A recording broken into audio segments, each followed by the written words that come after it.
Hello everyone, welcome to History and Sleep. I know you use these videos to fall asleep, so before you get comfortable, take a moment to like the video and subscribe to the channel. Also, let us know where you're watching from and what time it is. Our story tonight is Samurai and Shoguns, the Warriors Who Forged Japan. Now get comfortable and relax.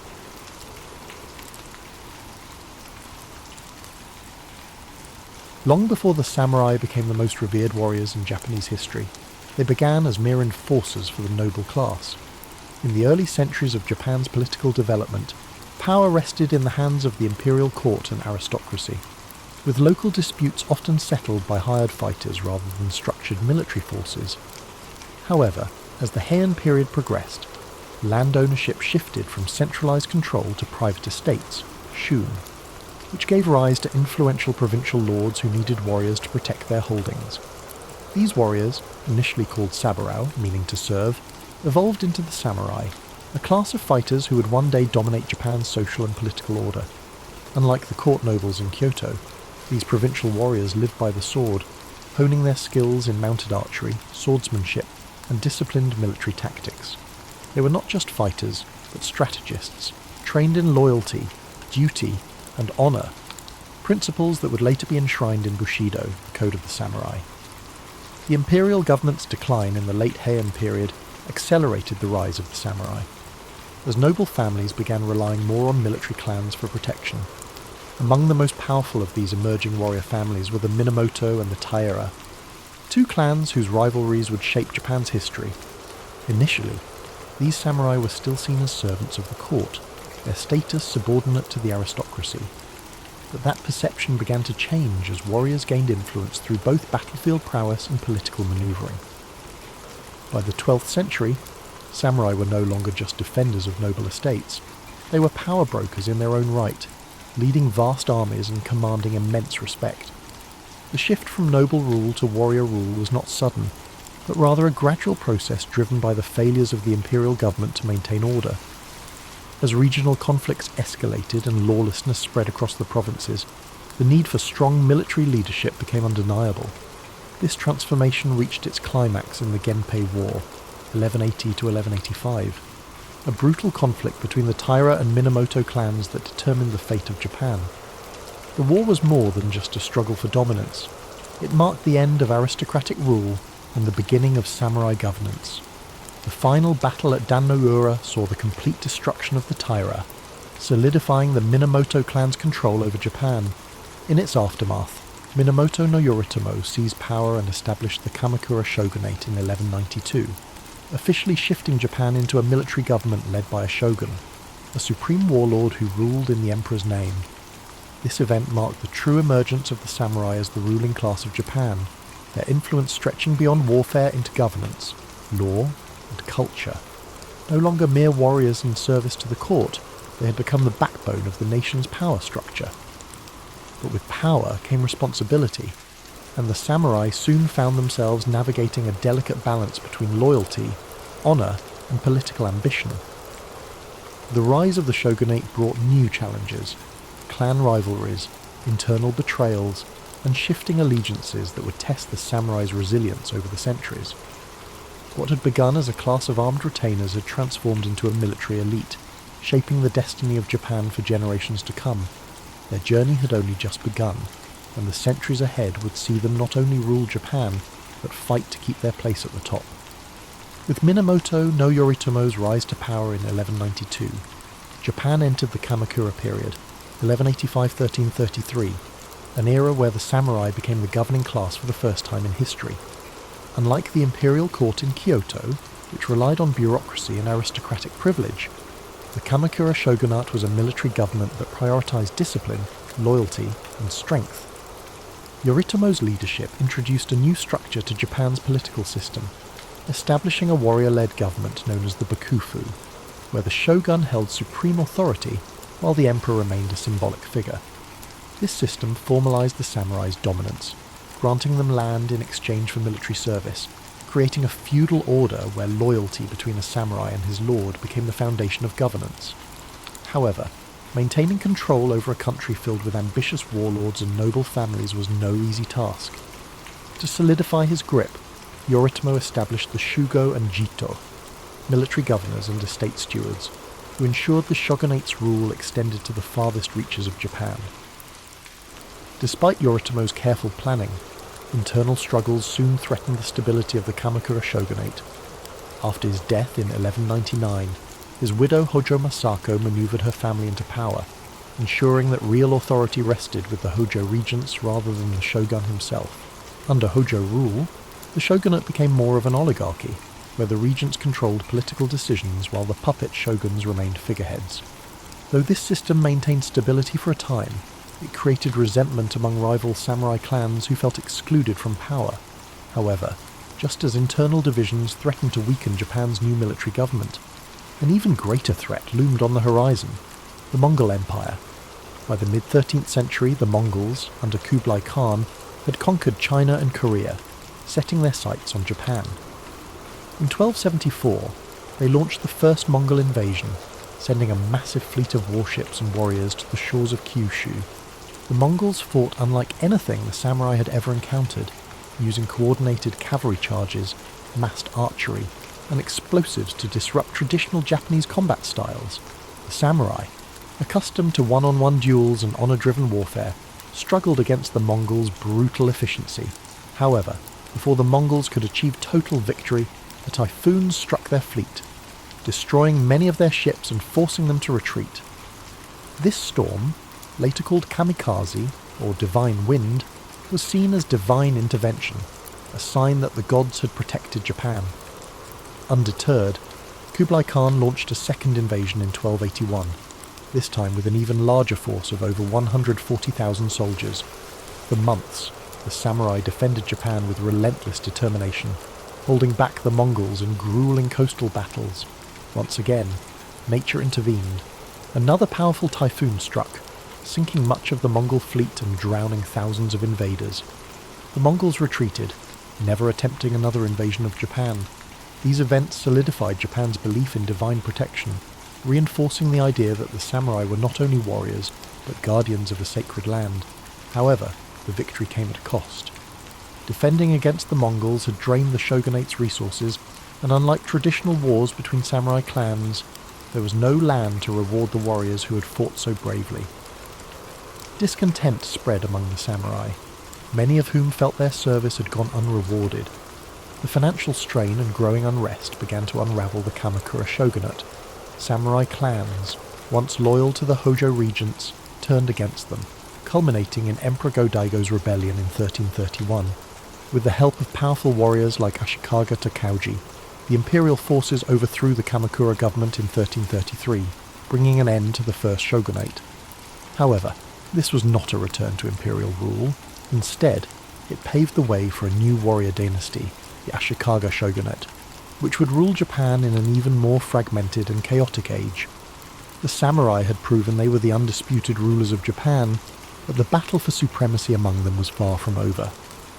As the Kamakura shogunate crumbled, Japan drifted into a period of uncertainty, much like a restless night where stability fades into shadow. In 1336, Ashikaga Takauji, once a loyal general of Emperor Go-Daigo, turned against the imperial forces and seized control, establishing the Ashikaga shogunate. Unlike the Kamakura government, which had ruled with a firm military grip, the Ashikaga sought to balance power between the shogunate and the imperial court. At first, this seemed like a gentle transition, a lull before the next storm. Kyoto became the political and cultural heart of Japan once more, and the capital's refined atmosphere encouraged the flourishing of art, poetry, and Zen Buddhism. The Muromachi period, 1336 to 1573, saw the rise of No theatre, elegant ink paintings, and the tea ceremony, a practice designed to bring a sense of serenity and mindfulness to those who participated. Yet, beneath this tranquil facade, Japan remained in turmoil, much like an unsettled dream where nothing is truly at peace. The Ashikaga rulers, unlike the tightly controlled Kamakura regime, struggled to maintain unity among the daimyo, the powerful warlords who controlled vast territories across the country. The Bakufu had established its rule, but it was weaker than before, relying on fragile alliances that could crumble at any moment. The on in war, 1467 to 1477, proved to be the breaking point, shattering the illusion of stability and plunging Japan into over a century of near-constant warfare. The once orderly world of feudal loyalty began to dissolve, as samurai lords turned on one another in an unending battle for dominance. During this time of unrest, the samurai class continued to evolve, not just as warriors, but as enforcers of order in a world that had lost its balance. Their devotion to Zen Buddhism offered moments of quiet introspection amid the chaos, emphasizing meditation and mindfulness, much like the steady rhythm of breathing before sleep. Samurai sought peace within themselves even as war raged around them, practicing the art of the sword with the same precision and calmness as a monk arranging a rock garden. However, this inner tranquility could not prevent the collapse of the Ashikaga shogunate, which had become little more than a hollow shell of power. By the late 1500s, Japan had drifted into the Sengoku Jidai, the Warring States period, where no ruler held true control, and samurai warlords battled endlessly for supremacy. As the nights grew longer with uncertainty, the people of Japan awaited a leader strong enough to bring an end to the strife. The age of elegant courtly politics had faded, replaced by a time of battle, ambition, and relentless struggle. The country had become a storm-tossed sea, searching for the stillness of dawn. And soon, three remarkable figures, Oda Nobunaga, Toyotomi Hideyoshi, and Tokugawa Ieyasu, would rise from the chaos to forge a new era. But before peace could be restored, Japan would have to endure its most turbulent dreams of war. The Sengoku Jidai, 1467 to 1600, was a time when Japan existed in a state of endless night, a restless dream filled with the sounds of clashing swords and the distant echoes of battle drums. The Ashikaga shogunate had lost control, leaving the land divided among powerful daimyo, each ruling their own domain like kings of miniature kingdoms. Castles rose across the landscape, fortified strongholds where warlords plotted their next move, their sleepless ambition keeping Japan in a cycle of bloodshed. Alliances were made and broken like fleeting dreams, with battles erupting across the country in an endless struggle for supremacy. The once rigid feudal order dissolved into chaos, as samurai pledged their loyalty not to a shogun or emperor, but to those who could promise them land, power, or survival. But even in the darkest of nights, there is always the promise of dawn. From the turmoil of war, three figures emerged who would change the course of Japanese history: Oda Nobunaga, Toyotomi Hideyoshi, and Tokugawa Ieyasu. Each would play a role in bringing an end to the anarchy, shaping the future of Japan with their ambition, strategy, and sheer force of will. The first of these men, Oda Nobunaga, was unlike any warlord before him. Ruthless, innovative, and determined to unite Japan at any cost. He introduced new military tactics that shattered traditional samurai warfare. He embraced firearms, reorganized his armies for greater mobility, and crushed opposition with swift, merciless force. His victories over rival daimyo, including the powerful Takeda clan at the Battle of Nagashino in 1575, cemented his dominance. Yet, Nobunaga's dream of unification was cut short in 1582, when he was betrayed by one of his own generals and forced to take his own life. The mantle of leadership then passed to Toyotomi Hideyoshi, Nobunaga's brilliant general who had risen from humble beginnings. Hideyoshi completed what Nobunaga had started, bringing all of Japan under his control by 1590. He implemented sweeping reforms to ensure stability, disarming peasants to prevent uprisings, and restructuring the feudal system so that only samurai could bear arms. His leadership brought a brief moment of peace, a lull in the storm, yet his ambitions stretched beyond Japan. In 1592 and 1597, he launched massive invasions of Korea, hoping to conquer China as well. These campaigns ended in disaster, draining Japan's resources and weakening the fragile unity Hideyoshi had built. When he died in 1598, his generals turned on one another, plunging the nation into conflict once more. The final act of unification fell to Tokugawa Ieyasu, a patient and calculating leader who had bided his time while others fought for dominance. In 1600, at the Battle of Sekigahara, the largest and most decisive conflict in samurai history, Ieyasu crushed his enemies and seized control of Japan. 3 years later, in 1603, he established the Tokugawa shogunate, ushering in an era of stability that would last for over 250 years. The long and violent night of the Sengoku period had come to an end, and Japan could finally rest. But peace would come with a price. The Tokugawa shoguns would impose strict control over society, isolating Japan from the outside world and enforcing a rigid social order. The samurai, who had once fought for honour and ambition, would find themselves in a different world, where the battlefield was replaced by politics, and swords were more for display than war. As the country drifted into a new age of order, the samurai would have to adapt or fade into history like a forgotten dream. For now, though, the land could finally breathe, wrapped in the quiet embrace of a newfound peace. With Tokugawa Ieyasu's victory at Sekigahara in 1600 and his formal appointment as shogun in 1603, Japan entered a new era of stability, one that would last for more than 250 years. After centuries of chaos, the land could finally sleep. But this peace came at a cost. The Tokugawa shogunate established a system so controlled, so rigid, that it locked the entire country into a state of stillness, like a dream where time no longer moved forward. Ieyasu and his descendants implemented strict policies to prevent any future wars, ensuring that power remained in the hands of the Tokugawa family. The Bakuhan system divided governance between the central shogunate and the regional daimyo, but all power ultimately rested in Edo, modern-day Tokyo, where the shogunate ruled with an iron grip. To prevent rebellions, the shogunate imposed sankin-kotai, a policy that forced all daimyo to spend every other year in Edo, while their families remained there as hostages. This ensured that no warlord could gather enough strength to challenge Tokugawa rule. Samurai, once fierce warriors who had lived and died by the sword, found themselves trapped in an existence of bureaucratic duty, their blades more symbols of rank than tools of war. The class system was strictly enforced.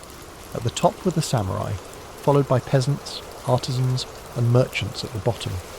No one could change their place in society. The structure was unshakable, like the walls of Edo Castle itself.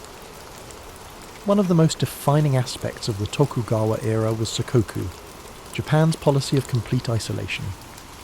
In 1639, the shogunate banned nearly all foreign contact, allowing trade only through the Dutch and Chinese at the artificial island of Dejima in Nagasaki.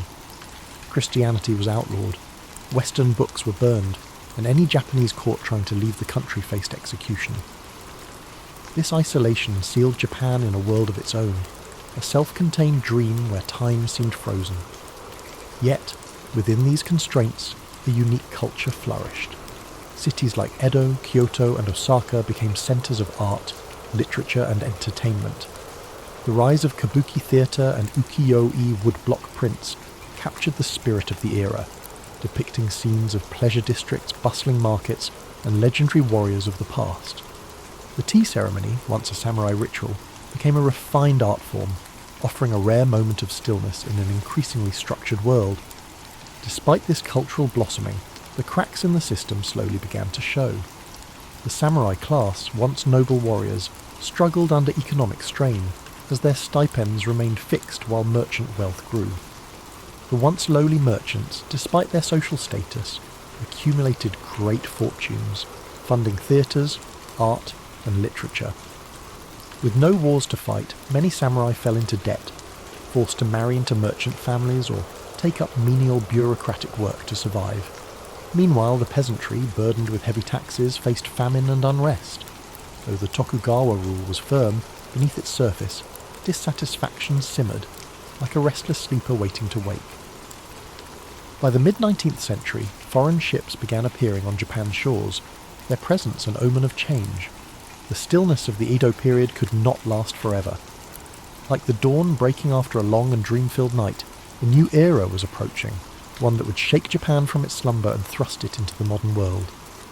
For more than 250 years, Japan existed in a state of carefully maintained stillness, as if wrapped in an unbroken dream.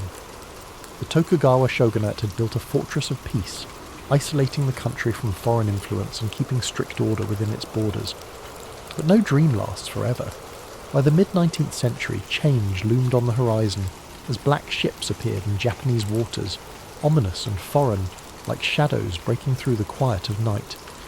These were the vessels of Commodore Matthew Perry, an American naval officer who arrived in 1853 with demands that Japan open its ports to trade. The shogunate, so accustomed to control, found itself powerless against the superior firepower and technology of the Western world. The illusion of stability began to crack. In 1854, under pressure from Perry's fleet, the shogunate signed the Treaty of Kanagawa, officially ending Japan's policy of Sakoku. For the first time in over 2 centuries, foreign influence poured in, bringing modern weapons, new technologies, and unfamiliar ideas. Japan's people, once lulled into the predictability of Tokugawa rule, suddenly found themselves in an unfamiliar landscape. Western-style clothing and steamships appeared in the harbours. Telegraphs and railways disrupted the old rhythms of life. The samurai, once the unquestioned rulers of the land, now found themselves staring into an uncertain future, their way of life becoming obsolete. The cracks turned into fractures as discontent spread across the nation. The shogunate's inability to resist foreign pressure angered many, including powerful daimyo and young samurai who longed for a return to Japan's former strength. 2 factions emerged, those who wished to reform the shogunate and those who sought to restore the emperor as the true ruler. The conflict escalated into the Boshin War, 1868 to 1869, a final struggle between the forces of the Tokugawa and the imperial loyalists. At the Battle of Toba-Fushimi, the modernized imperial army, armed with rifles and Western artillery, overwhelmed the traditional samurai warriors, proving that the age of the sword had come to an end. In 1868, the victorious imperial forces declared the Meiji Restoration, and with it, the fall of the Tokugawa shogunate. The emperor was reinstated as the central figure of government, but this was no return to the past. Japan rapidly modernized, adopting Western-style governance, industry, and military tactics. In 1876, one of the final blows came, a law banning samurai from carrying swords in public, a symbol of their fading status. Many warriors, unable to accept a life without battle, joined uprisings against the government, the most famous being the Satsuma Rebellion of 1877, led by Saigo Takamori, one of the last true samurai. But the rebellion was crushed by the imperial army, armed with Gatling guns and modern rifles, and with it the last flicker of the samurai era was extinguished. Though the samurai as a warrior class had disappeared, their spirit remained woven into Japan's identity. Bushido, the samurai code of honor and discipline, influenced Japan's military and cultural values well into the 20th century. Their legacy lived on in literature, cinema, and philosophy, a reminder of a time when honor was currency and the sword was law. The great warriors who once shaped Japan had become legends, their names whispered in history, much like distant echoes of a dream that fades with the morning light. This concludes tonight's journey through the rise and fall of the samurai, but there are more stories to come, each offering a different path through the rich and complex history of Japan. From the whispered myths of ancient times to the clash of steel in the age of warlords, we will continue to uncover the stories that shaped this land. Thank you for joining us here on History and Sleep. May the calm of the night carry you into peaceful rest, where the echoes of samurai warriors fade into the silence of slumber, and history itself becomes a dream.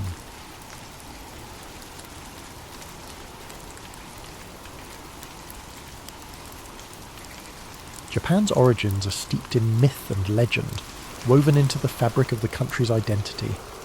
According to the Kojiki and Nihon Shoki, the oldest chronicles of Japan, the islands were created by the divine couple Izanagi and Izanami, who dipped a jewelled spear into the sea and formed the archipelago. Their descendants, the Kami, shaped the land and its people. Among them, Amaterasu, the sun goddess, was the most revered, and it was her lineage that would give rise to Japan's imperial family, a connection that persists in tradition to this day. While these myths offered a divine origin story, the archaeological record tells another tale, one rooted in migration and survival. The first inhabitants of the Japanese archipelago arrived over 30,000 years ago, likely crossing land bridges from the Asian continent. These early foragers, known as the yeoman people, developed a distinctive way of life, marked by elaborate pottery, pit dwellings, and a deep relationship with nature. Living in scattered communities, the yeoman thrived for thousands of years, relying on hunting, fishing, and gathering. Over time, a new wave of migrants, the yayoi, arrived from the Korean peninsula around 1000 BCE, bringing advanced agricultural techniques, metal tools, and a more structured society. The Yayoi introduced rice farming, which transformed the landscape and led to the rise of settled villages, social hierarchies, and territorial disputes.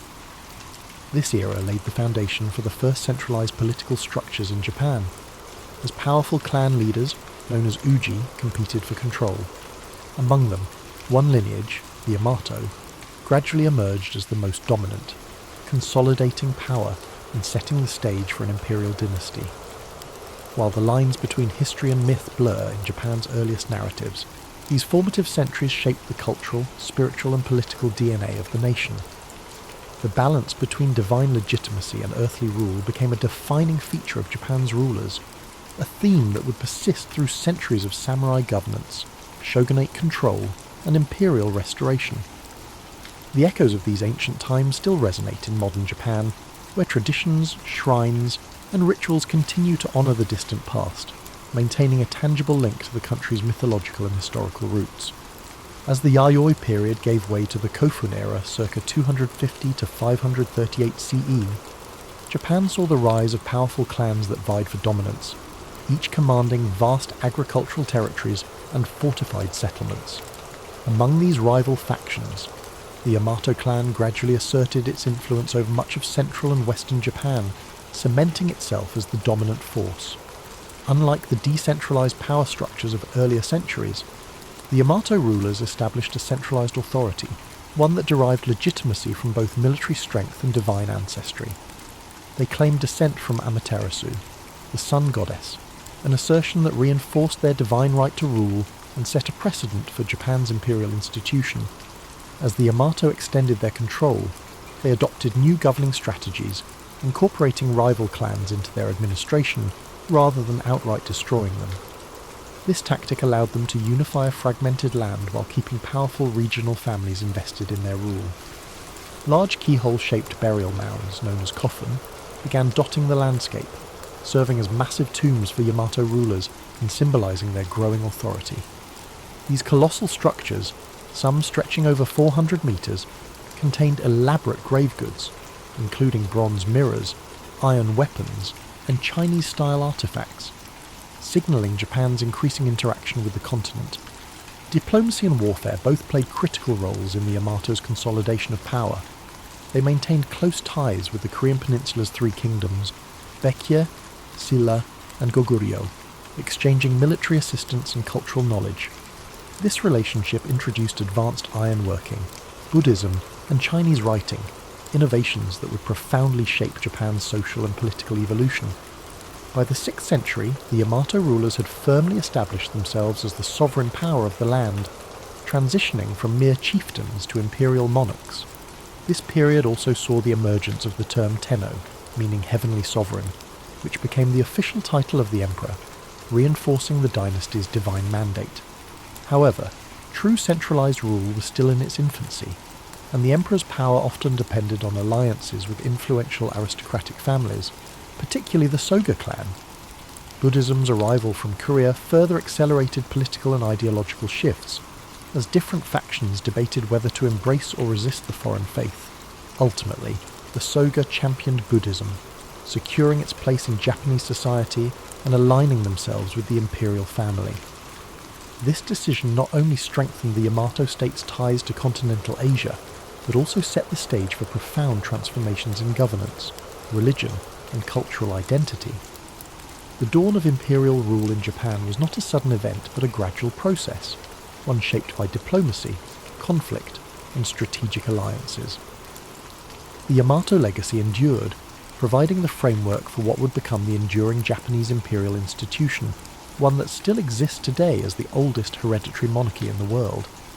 As the Yamato rulers solidified their control, Japan entered a period of profound transformation known as the Asuka period, 538 to 710 CE, a time when foreign influences, particularly from China and Korea, began reshaping nearly every aspect of Japanese society. The most significant change was the introduction and eventual adoption of Buddhism, an event that sparked both political conflict and cultural evolution. initially met with resistance from conservative Shinto factions, Buddhism found powerful patrons in the Soga clan, a family that wielded immense influence in the imperial court. The Soga championed Buddhist teachings, not merely as a spiritual doctrine but as a tool of political legitimacy, linking Japan to the great civilizations of the Asian mainland. Their support culminated in the construction of grand temples and the promotion of Buddhist ideals, solidifying the religion's place within the emerging state. However, their growing power provoked backlash from rival aristocratic factions, leading to a violent coup in 645 CE, where Prince Naka no Oe and his ally Fujiwara no Kamatari orchestrated the fall of the Soga. This event, known as the Taika Reform, marked a turning point in Japanese history. It ushered in sweeping administrative and land reforms inspired by China's Tang dynasty. The reforms sought to centralize power under the emperor, replacing the old clan-based governance system with a structured bureaucratic state. Land ownership was redefined, with all land technically belonging to the emperor and distributed to farmers in exchange for tax obligations. A new legal code, the Ritsuryo system, was established. Closely mirroring the Chinese model of governance, it introduced provincial governors, census-based taxation, and a standing military force. This process of state formation reached new heights in the Nara period, 710 to 794 CE, when Japan's rulers sought to create a true imperial capital akin to China's Chang'an. In 710, the imperial court relocated to Heizhou-kyo, modern-day Nara, a meticulously planned city laid out in a grid pattern, reflecting the influence of Tang dynasty urban design. Nara became the heart of government, culture, and religion, filled with grand Buddhist temples and administrative complexes. The most striking symbol of this era was the construction of Todaiji, a monumental temple housing the great Buddha Daibutsu, a colossal bronze statue commissioned by Emperor Shomu. This project exemplified the fusion of politics and religion, as the emperor sought to use Buddhism as a unifying force to legitimize his rule and bring stability to the realm. However, this increasing reliance on Buddhist institutions came with unintended consequences. Powerful Buddhist monasteries amassed great wealth and influence, often interfering in court politics. Monastic factions formed their own armed militias, threatening imperial authority. Additionally, the expenses of maintaining a centralized state and funding extravagant temple projects placed a heavy financial strain on the government. Despite these challenges, the Asuka and Nara periods laid the foundation for Japan's national identity. The first written histories, the Kojiki and Nihon Shoki, were compiled, blending mythology and historical accounts to establish the legitimacy of the imperial lineage. Confucian ideals shaped court etiquette and governance, while Chinese-style calligraphy, poetry, and artistic traditions took root in Japanese culture. Yet, even as Japan embraced these continental influences, it remained distinct, adapting foreign models to fit its unique social and political structure. By the late 8th century, dissatisfaction with the growing power of Buddhist institutions and concerns over court corruption led to a bold decision, to abandon Nara and establish a new capital.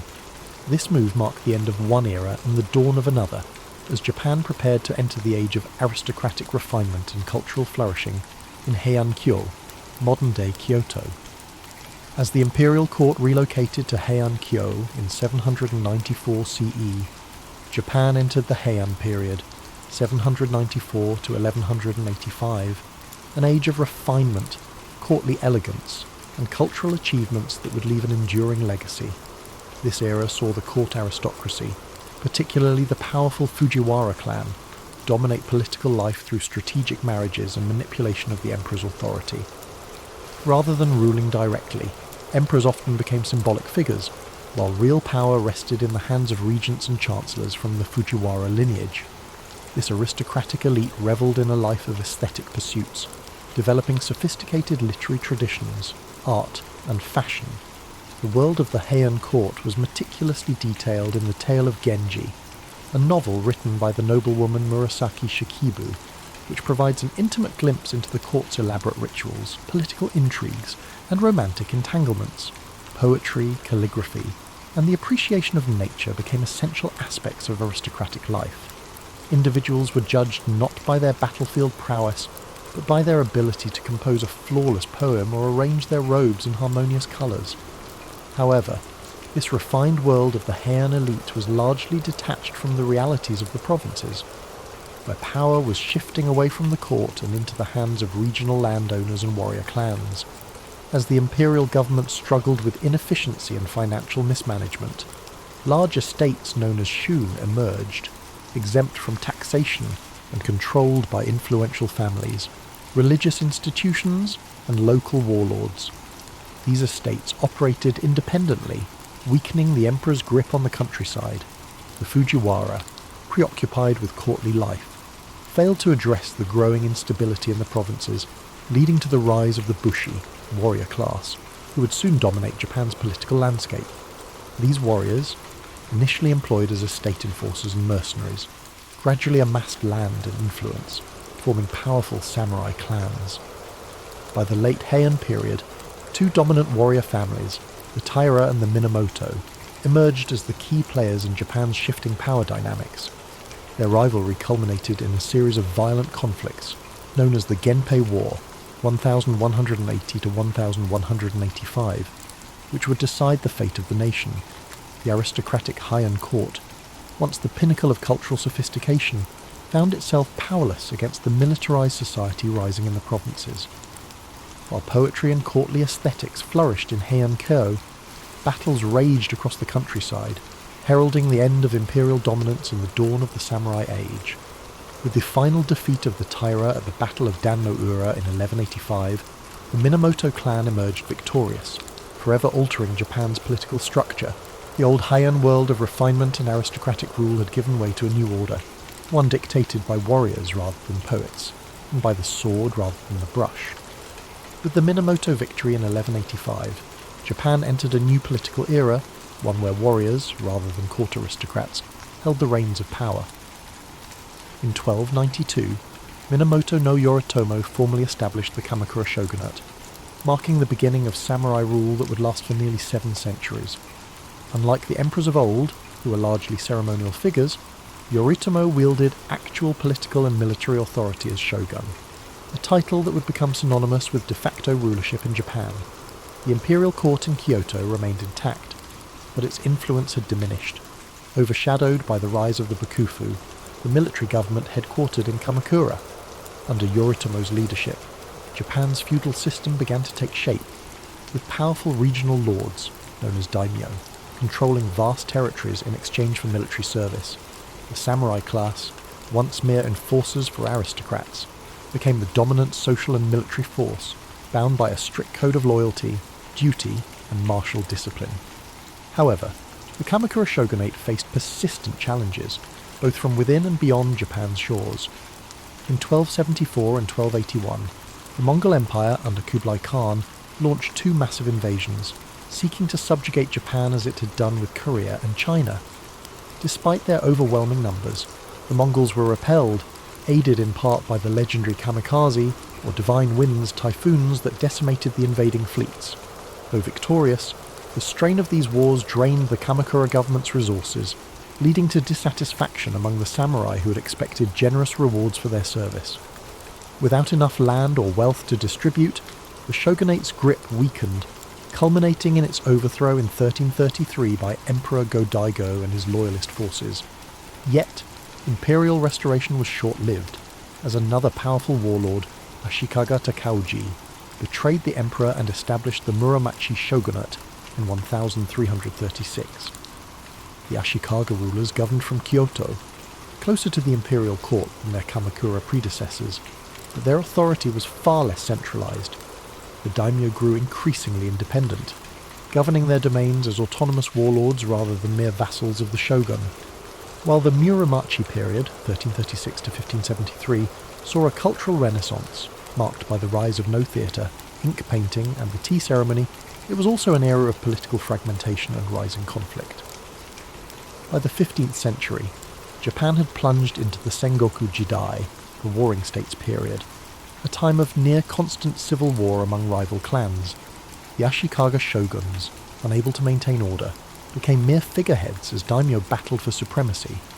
This period set the stage for the dramatic rise of three of Japan's most famous warlords, Oda Nobunaga, Toyotomi Hideyoshi, and Tokugawa Ieyasu, who would ultimately unify the fractured nation. The age of the samurai had reached its apex, but the chaos of civil war had proven that Japan needed a stronger, more centralized government.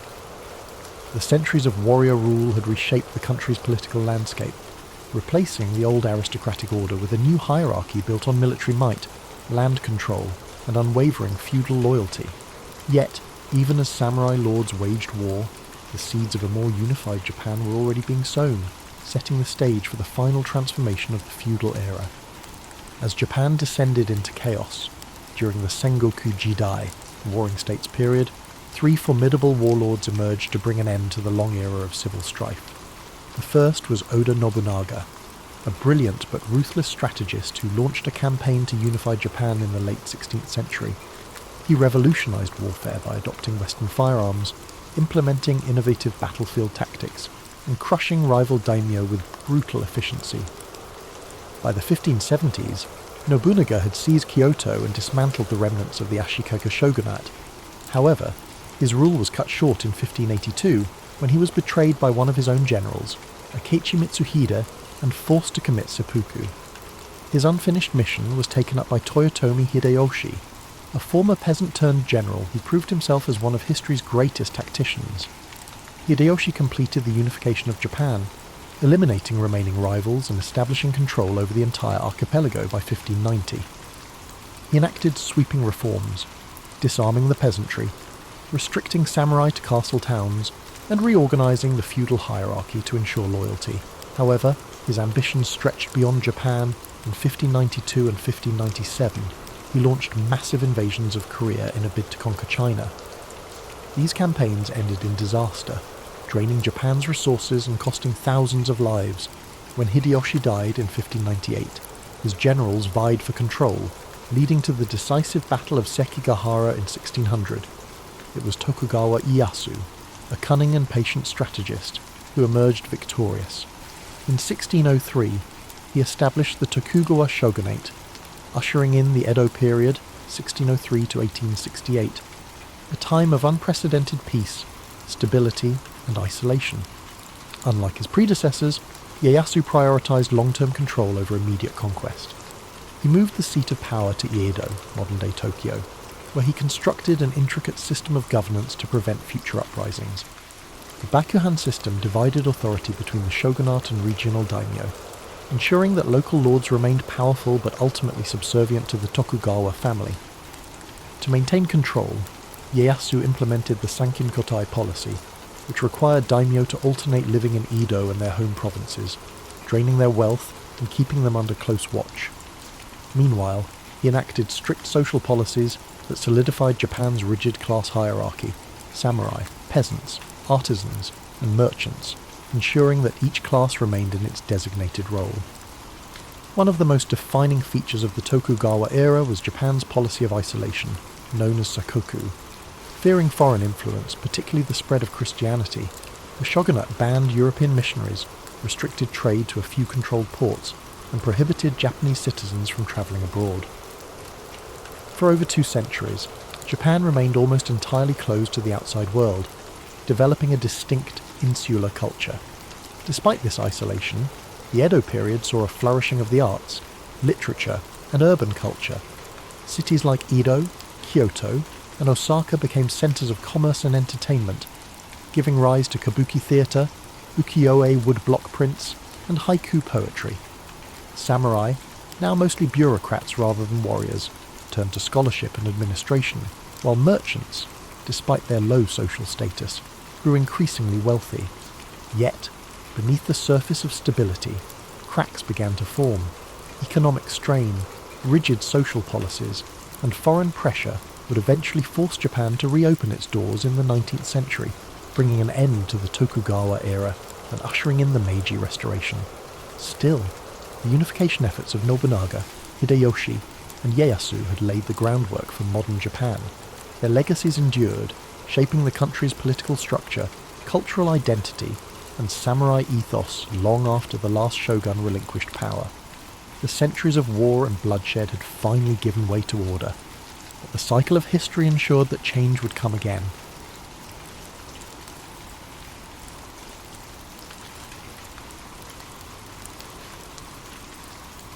A unique idea began to take shape within the US Army.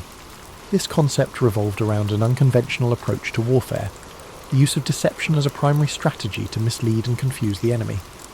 Officially known as the 23rd Headquarters Special Troops, this unit would come to be famously known as the Ghost Army, a name as mysterious and evocative as its purpose. The idea for such a unit stemmed from earlier British successes with deception tactics during the North African campaign. Inspired by the British, the US military leadership decided to create a similar team of highly skilled individuals who could simulate entire divisions and manipulate enemy decision-making through illusions. It was a daring experiment that blurred the line between art and warfare. So, to bring this ambitious vision to life, the military sought out recruits with unique skill sets. Unlike typical soldiers, the Ghost Army was composed of artists, designers, engineers, sound technicians, and even actors.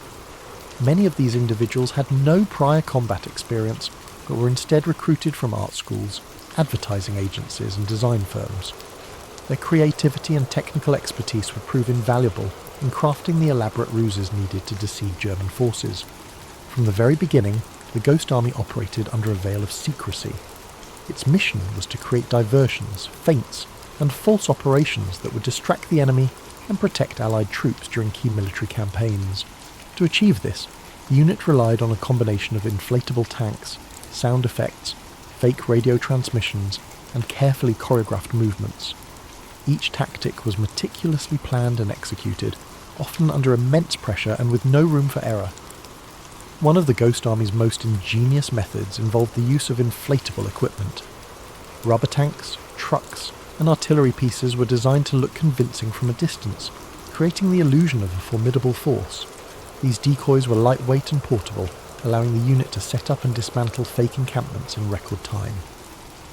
The sight of rows of vehicles in strategic locations was often enough to make enemy reconnaissance planes report the presence of a large Allied force. But visual deception was only one part of the equation. The Ghost Army also employed sophisticated sound technology to enhance their illusions. Using state-of-the-art recording equipment, they created audio tracks of rumbling tanks, marching soldiers, and the din of a bustling military base. These sounds were played through powerful speakers mounted on trucks, which could project the noises up to 15 miles away. The combination of visual and auditory deception created an immersive experience that fooled even the most seasoned enemy commanders. The third key element of the Ghost Army's strategy was radio deception. Skilled operators mimicked the communication styles and routines of real Allied divisions, transmitting fake orders and messages to confuse German intelligence.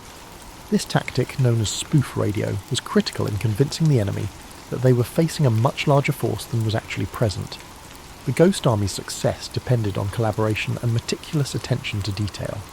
Each member of the unit had a specific role to play, whether it was painting camouflage patterns, designing inflatable decoys, or coordinating the placement of sound equipment.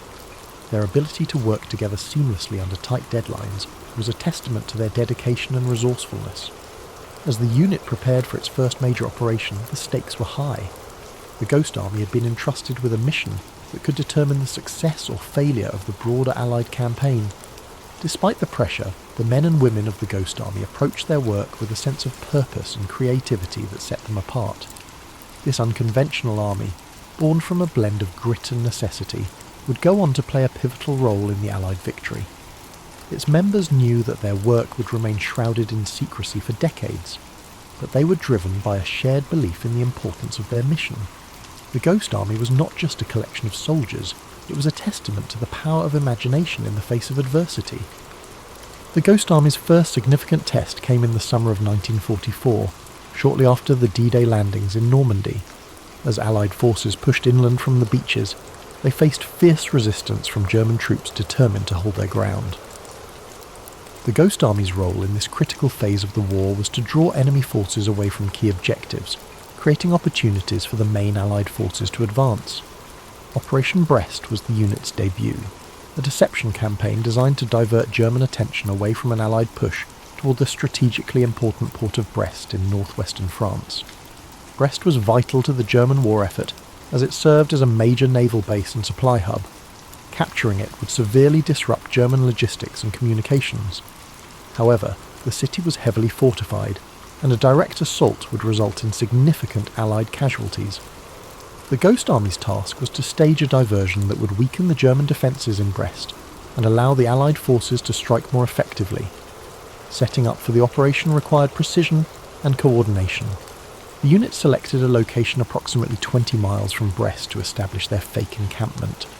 Using inflatable tanks, artillery pieces and supply trucks, they created the illusion of a large Allied division preparing to attack. From a distance, the scene appeared entirely authentic. Rows of vehicles were arranged strategically, while soldiers in the unit moved around the encampment to enhance the illusion. Sound played a critical role in the deception. The Ghost Army's engineers worked tirelessly to create realistic audio effects that mimic the sounds of an actual military base. Recordings of clanging metal, rumbling engines, and even the distant hum of conversations between soldiers were played through their powerful speakers. These sounds created the impression of an active and bustling division preparing for battle.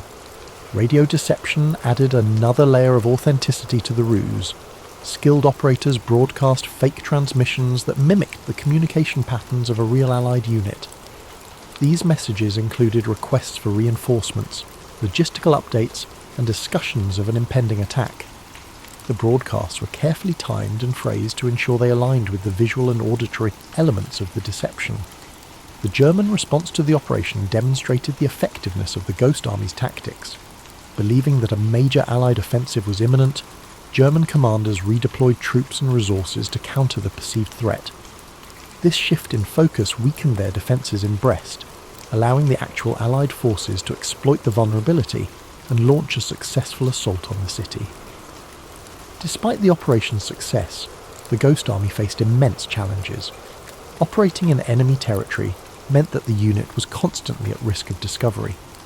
The soldiers had to maintain the illusion at all times, knowing that even a single misstep could expose their deception and compromise the entire mission.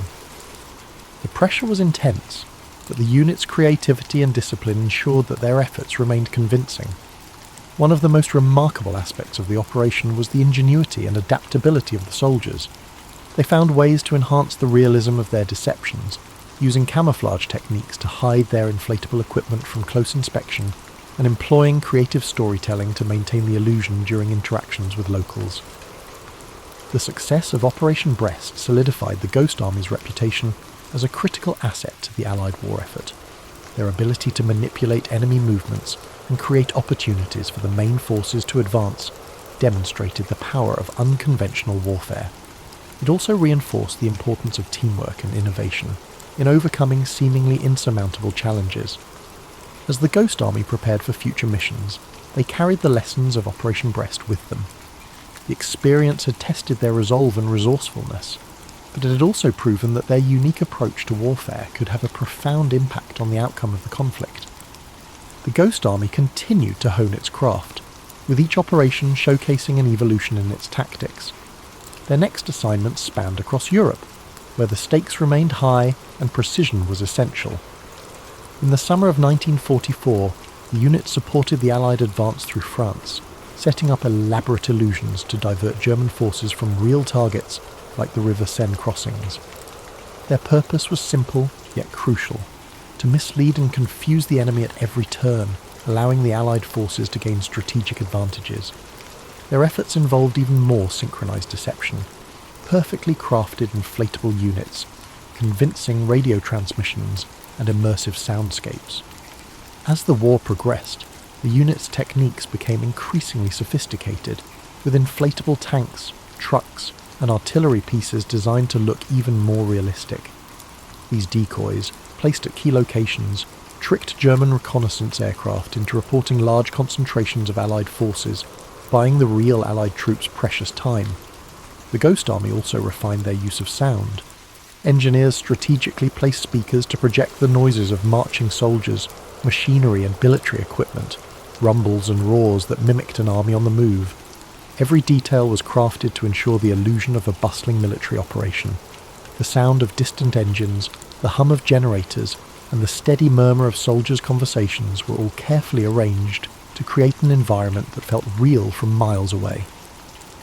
At night, the Ghost Army employed even subtler tricks. Soft, low-frequency noises were played to mimic the natural rhythm of an army resting. These soothing sounds blended seamlessly into the nighttime air, giving the impression of soldiers quietly going about their business, resting for the night. The flicker of campfires could be seen in the distance, their warm glow painting an image of a calm, yet prepared, military camp. These sounds and visuals were designed to not only confuse the enemy, but to offer a momentary sense of peace in the midst of an otherwise chaotic landscape. These moments of quiet illusion brought surprising calm to their surroundings, even as the war raged on just beyond. The soldiers of the Ghost Army knew how to maintain their focus and composure in these difficult circumstances. They understood that mental clarity was just as important as strategic deception. In a time of high tension, they found ways to stay grounded, creating calm moments of respite amid the storm. Their ability to remain level-headed in the face of danger was as vital as the visual and auditory tricks they employed. For listeners tonight, imagine the gentle hum of a fictional camp blending into the stillness of the night. Picture the soft creaking of tents in the breeze, the steady rhythm of soldiers moving quietly about their business, and the flickering glow of a distant campfire. Feel the peaceful atmosphere surrounding you as you let the comforting sounds lull you into a sense of ease. These men and women, though constantly at risk and surrounded by danger, mastered the art of finding peace within chaos, much like how you can let the stillness of the moment help you unwind and drift into sleep. By the end of World War II, the Ghost Army had completed over 20 missions in Europe, each one contributing to the success of the Allied forces in ways that were largely unseen and often unrecognised. Their ability to deceive the enemy through innovative tactics, creating false signals, fake camps, and even misleading decoy operations, had played a vital role in ensuring the success of major offensives. Yet, despite their success, the full story of the Ghost Army was kept a secret for decades after the war. As the war drew to a close, the Ghost Army was disbanded, and many of its members returned to civilian life. For years, the men who served in the unit were sworn to secrecy about their operations. The story of their deception, their creativity, and their courage in the face of danger remained hidden, with only a few veterans quietly sharing their experiences. For many years, the Ghost Army's contribution was overshadowed by more well-known military victories as the world moved forward and focused on rebuilding after the war. However, as the years passed, a renewed interest in World War II and its lesser-known heroes began to emerge. The story of the Ghost Army started to surface, with veterans coming forward and sharing their accounts. Documentaries, books, and interviews helped shed light on the incredible role this group of men had played during the war. Slowly, the world began to recognise the significance of their work and the ingenuity behind their methods of deception. For those who had served in the Ghost Army, their experience was a mix of pride and humility. They had been part of a covert operation that required tremendous skill, teamwork, and bravery. Yet their efforts had often gone unnoticed by the general public. As they shared their stories, they also spoke of the deep bonds formed among the members of the unit, the camaraderie that had sustained them in the face of danger, and the immense satisfaction of knowing they had helped bring an end to one of the darkest chapters in history. As time passed, the Ghost Army became a symbol of how ingenuity and creative thinking can make a difference in the most difficult of circumstances. Their legacy is one of perseverance, resourcefulness, and the ability to turn the tide of battle with nothing more than illusion. The Ghost Army proved that even in the most dire situations, the human spirit can find a way to rise above adversity. Think of how the men of the Ghost Army must have felt as they walked away from their missions, knowing they had made an impact in a war that shaped the world.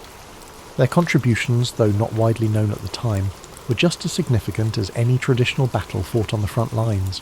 Just as the Ghost Army worked quietly and methodically to achieve their goals, you too can find peace and calm in the quiet moments, allowing your mind to unwind and your body to rest. Their story is a reminder that sometimes the most profound victories are those achieved in silence, in the stillness of the night when no one is watching. And as you settle into this peaceful moment, you can take solace in the knowledge that even the smallest actions can have a far-reaching impact. Feel the weight of the day lifting from you, just as the Ghost Army lifted the burden of deception from the shoulders of the Allied forces. Although the Ghost Army's work was shrouded in secrecy during and immediately after World War II, their legacy would not remain hidden forever. In the years following the war, the significance of their contribution began to emerge, as historians, veterans, and the public began to recognise their invaluable role in shaping the outcome of the war. What began as a covert operation to mislead the enemy had become a model of ingenuity, resourcefulness, and courage. The methods developed by the Ghost Army using sound, deception, and visual illusions would go on to influence military strategies for years to come. The concept of psychological warfare, where the mind is targeted as much as the body, became more widely accepted.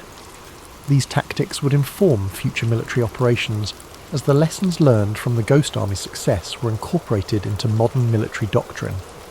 In addition to their impact on military strategy, the Ghost Army story had an emotional and cultural effect. For many years, their deeds went largely unrecognised, but as veterans began to speak out, their experiences resonated with people around the world. The fact that these soldiers had risked everything in a war they could not speak about for decades touched a deep chord. Their bravery, commitment, and camaraderie served as a reminder of the quiet acts of heroism that often go unnoticed in the shadow of more traditional battles. The Ghost Army's efforts also began to be recognised in popular culture. Films, books, and documentaries began to tell their story, ensuring that future generations would understand the significance of their work. Their role in World War II became more than just a historical footnote. It became a symbol of how innovation and creativity could be wielded in the service of a greater cause. Let this story of unexpected heroism inspire you. The men who served in the Ghost Army did not seek fame or glory. Instead, they focused on a mission that was far greater than themselves. Their quiet dedication to their craft echoes in the background of history, just as the calm sounds of the world around you do now. As you relax deeper, allow this story to calm your mind like a sweet melody, or a peaceful nightfall that quietly surrounds you. The knowledge that these men contributed in ways that were largely unseen allows us to reflect on how every action, no matter how small or seemingly insignificant, can contribute to something much larger. The Ghost Army may have operated in silence, but the echoes of their efforts resonate still, offering a reminder that there is power in subtlety, in quiet strength, and in the peaceful moments when we step back to reflect. As decades passed, the Ghost Army's influence continued to ripple through both military strategy and cultural memory. The quiet genius of their operations, blending deception with cutting-edge technology, was not just a wartime tactic, but a profound lesson in the value of innovation under pressure. While the techniques they pioneered were initially dismissed as a curiosity, they eventually became essential components of modern military operations, especially in the realms of psychological warfare and tactical deception. Following the war, the value of the Ghost Army's contribution was recognised in unexpected ways. The unit had shown that military success didn't always require sheer force. Sometimes, it was the ability to create uncertainty in the enemy's mind, to disorient, confuse, and mislead. This shift in understanding emphasised the power of non-violent methods in warfare, laying the groundwork for the evolution of modern intelligence operations. Beyond their impact on military tactics, the Ghost Army became a symbol of strength, something that went beyond traditional acts of greatness. The members of this unique unit, ordinary men who found extraordinary ways to serve their country, reminded us that contributions to a greater cause often come in unconventional forms. Veterans who had served in the unit began to tell their stories, and these accounts related deeply with people across the world. The idea that such a vital part of World War II was unsolved for so long made up for the overlooked contributions of everyday individuals. It helped reshape the way we perceive wartime contributions and made it clear that only large, obvious victories are worth remembering. Over time, museums, documentaries, and even novels began to explore their story, bringing to light the importance of creativity in warfare. It wasn't just about military strategy. It was about the courage to think outside the box and confront the enemy with tactics that weren't rooted in physical might, but in the power of perception. These stories remind us that we too can find strength in quiet persistence, and that the solutions to challenges may lie not in confrontation, but in innovation. Now, as you find yourself in a state of ease, the quiet whisper of history lingers. The Ghost Army's legacy teaches us that even in the most uncertain times, there is power in calm and quiet strategy. Feel the weight of your body easing, each muscle unwinding and softening, as you allow yourself to drift deeper into calm rest like a warm blanket. Just like the Ghost Army's methods that brought clarity and purpose amidst chaos, this quiet moment brings peace to your mind and body. This isn't necessarily the ending of our story, but the beginning of a restful journey into the stillness of sleep. Sweet dreams.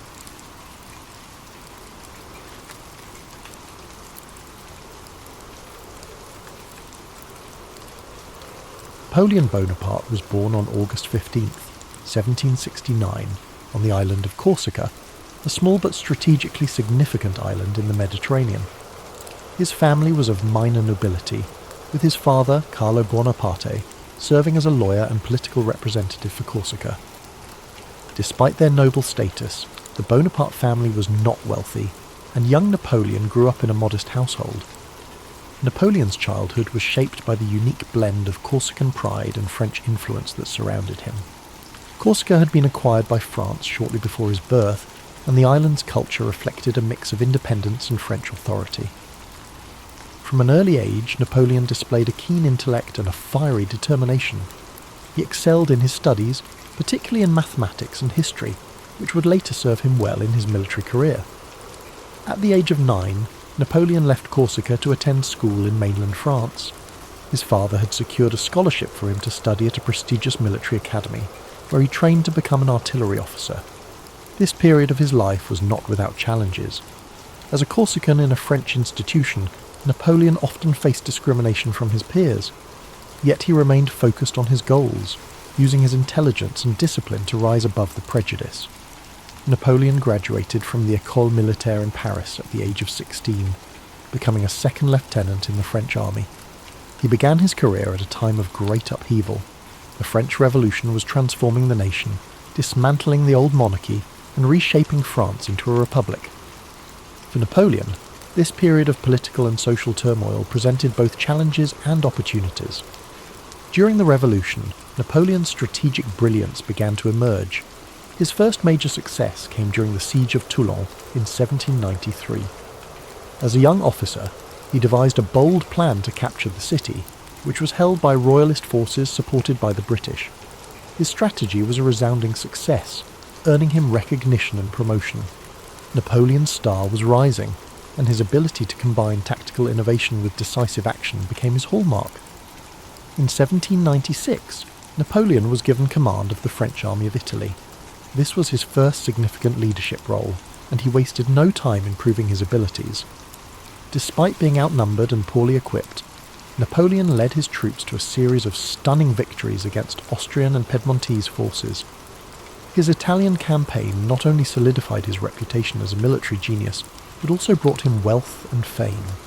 Napoleon's rise to power was meteoric, and by 1799 he had become one of the most influential figures in France. That year, he staged a coup d'état, overthrowing the government and establishing himself as first consul. This marked the beginning of his rule and set the stage for his transformation of France. As ruler, Napoleon implemented sweeping reforms. He reorganized the French government, established the Napoleonic Code, a legal framework that influenced legal systems worldwide, and strengthened the country's finances.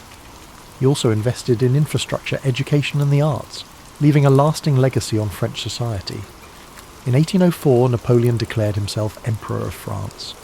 The coronation ceremony was a grand and symbolic event, with Napoleon famously placing the crown on his own head, a gesture that underscored his belief in self-made power. As emperor, Napoleon expanded his ambitions beyond France, embarking on campaigns that would change the map of Europe. The Napoleonic Wars were a series of conflicts that pitted France against a coalition of European powers. These wars showcased Napoleon's strategic brilliance and determination, but they also tested his limits. His victories at battles like Austerlitz and Jena cemented his reputation as one of history's greatest military commanders. However, his campaigns also came at a great cost, both in lives and in resources.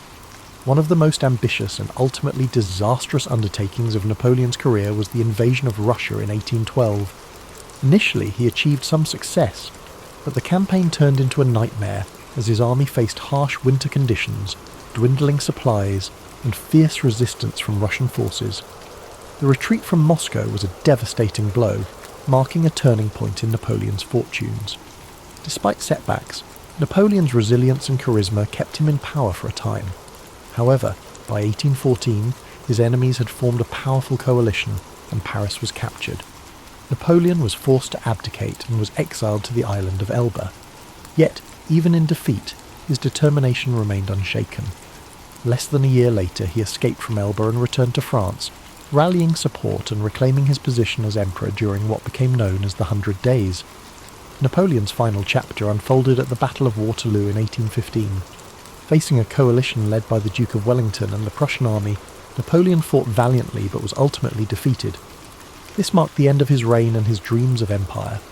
He was exiled once more, this time to the remote island of St. Helena in the South Atlantic. On St. Helena, Napoleon spent the final years of his life in relative isolation. He reflected on his legacy, dictating memoirs that recounted his achievements and offered insights into his thoughts and motivations. He died on May 5, 1821, at the age of 51. While his life ended in exile, his impact on history was indelible. Napoleon's story is one of contrasts, a man of great ambition and intellect who reshaped Europe, yet whose relentless pursuit of power ultimately led to his downfall. His legacy is a reminder of the complexities of leadership and the enduring influence of vision and determination. As you reflect on Napoleon's journey, let the calm rhythm of his story guide you into a state of relaxation. His life, filled with triumphs and challenges, serves as a reminder that greatness often comes with both light and shadow. Imagine the quiet halls of the École Militaire, where a young Napoleon first honed his skills, or the grand boulevards of Paris during his reign. Picture the serene beaches of Corsica, where his journey began, and the windswept shores of St. Helena, where it ended. These images, filled with history and humanity, bring a sense of peace and connection.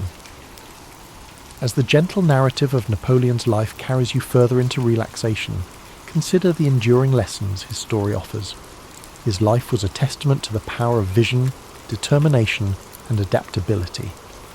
From the shores of Corsica to the grand battlefields of Europe, Napoleon's journey was one of extraordinary highs and profound lows, each moment shaping his legacy and the world around him. Imagine the streets of Paris during the height of Napoleon's rule, bustling with activity as citizens moved through a city transformed by his reforms. The grand architecture, the sounds of carriages, and the whispers of admiration for the leader who had reshaped France into a powerful empire fill the air.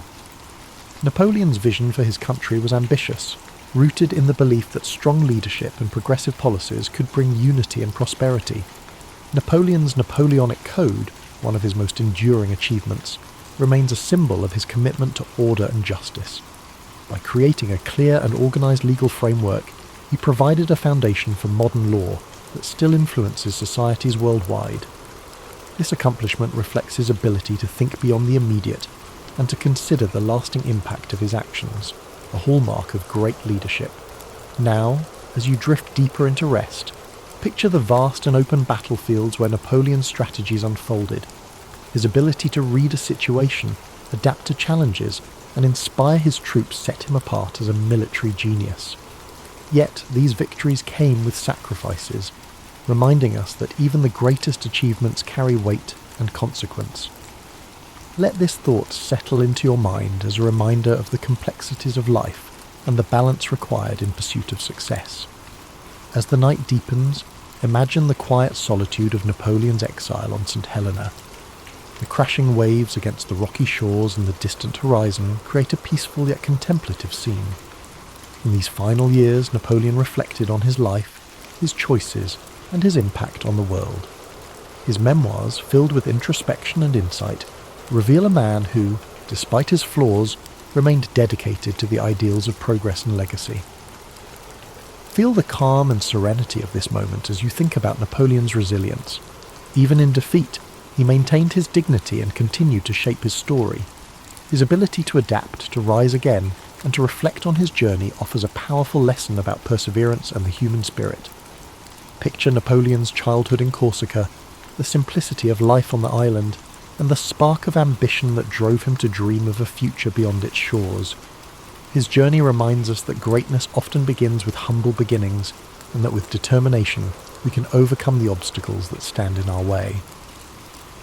As you relax further, imagine the quiet moments Napoleon spent in thought, planning his next move or contemplating the lessons of the past. These moments of reflection, like the ones we take before sleep, are a chance to find clarity and purpose in our lives.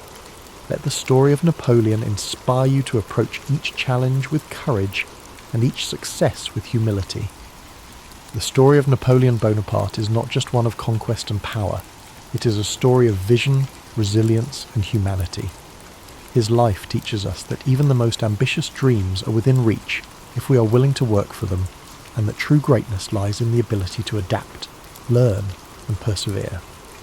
The soothing rhythm of Napoleon's story continues, so let it guide you deeper into a state of calm and rest. His life, with all its triumphs and trials, serves as a reminder of the complexities of leadership and the enduring power of ambition tempered by reflection.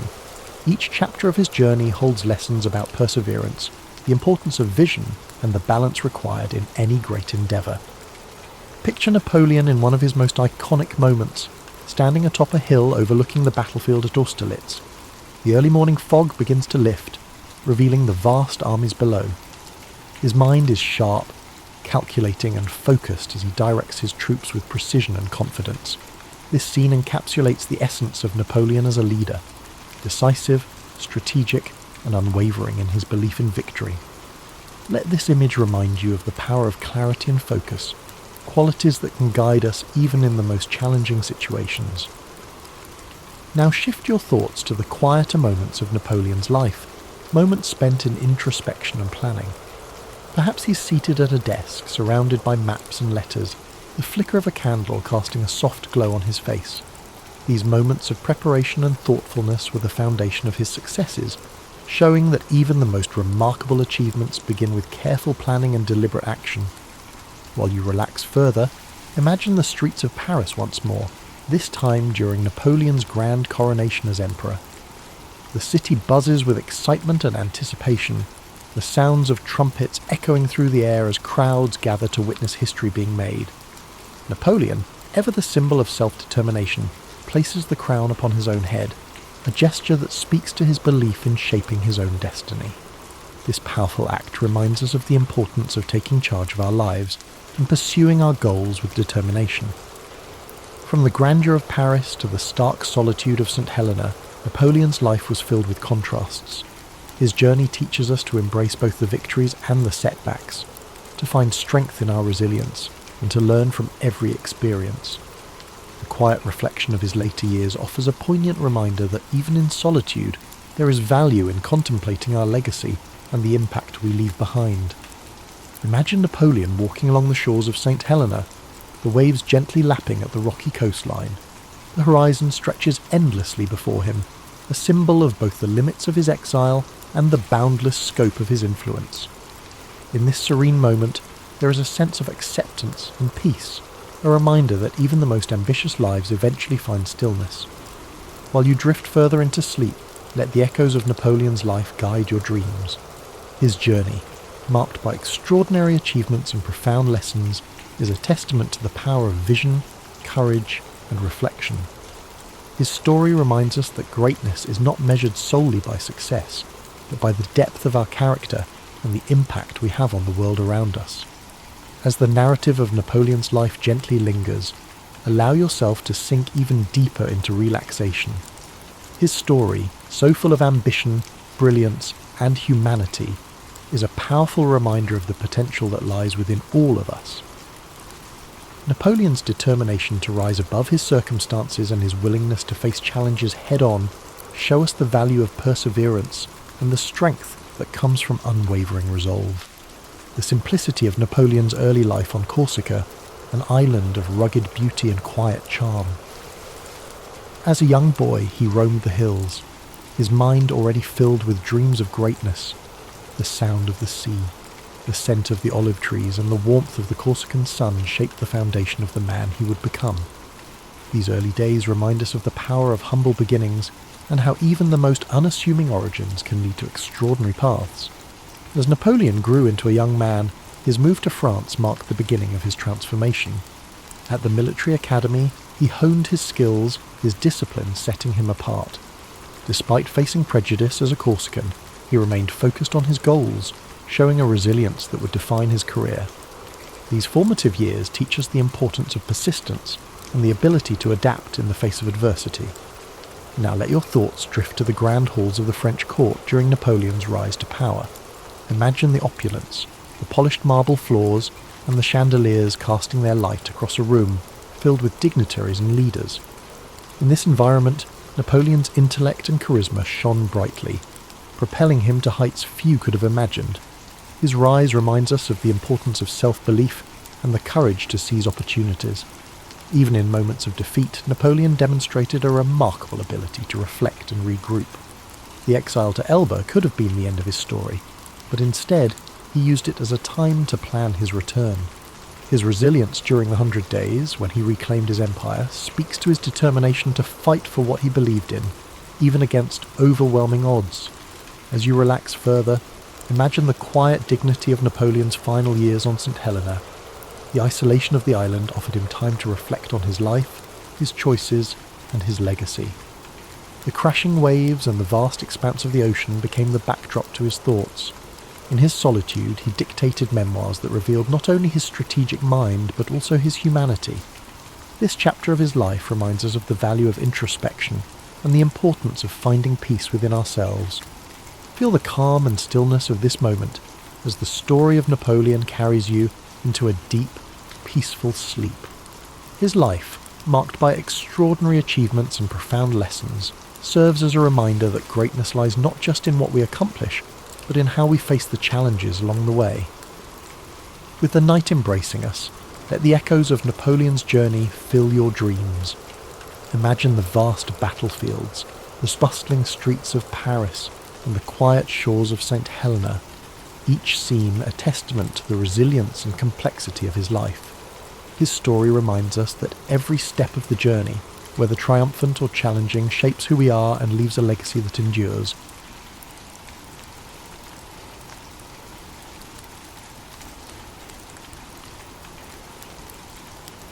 Born on January 4th, 1643, in Woolsthorpe, Lincolnshire, England, Isaac Newton arrived into the world during a time of great upheaval. The English Civil War was in full swing, and the country was caught between monarchies, republics, and revolution. But Newton's arrival wasn't anything extraordinary. He was born prematurely and was so small and fragile that his mother reportedly said he could have fit inside a small mug. In fact, it's said that Newton was not expected to survive his early days, yet he defied those odds, growing up to become one of the most influential figures in science and mathematics. As a child, Newton's family life was complicated. His father, also named Isaac Newton, passed away 3 months before he was born, leaving his mother, Hannah A. Skoll, to raise him alone. Hannah remarried when Newton was 3 years old, and he was sent to live with his maternal grandmother, while his mother moved away with her new husband. This early separation from his mother would have a lasting impact on Newton's emotional development, leading to periods of intense loneliness throughout his life.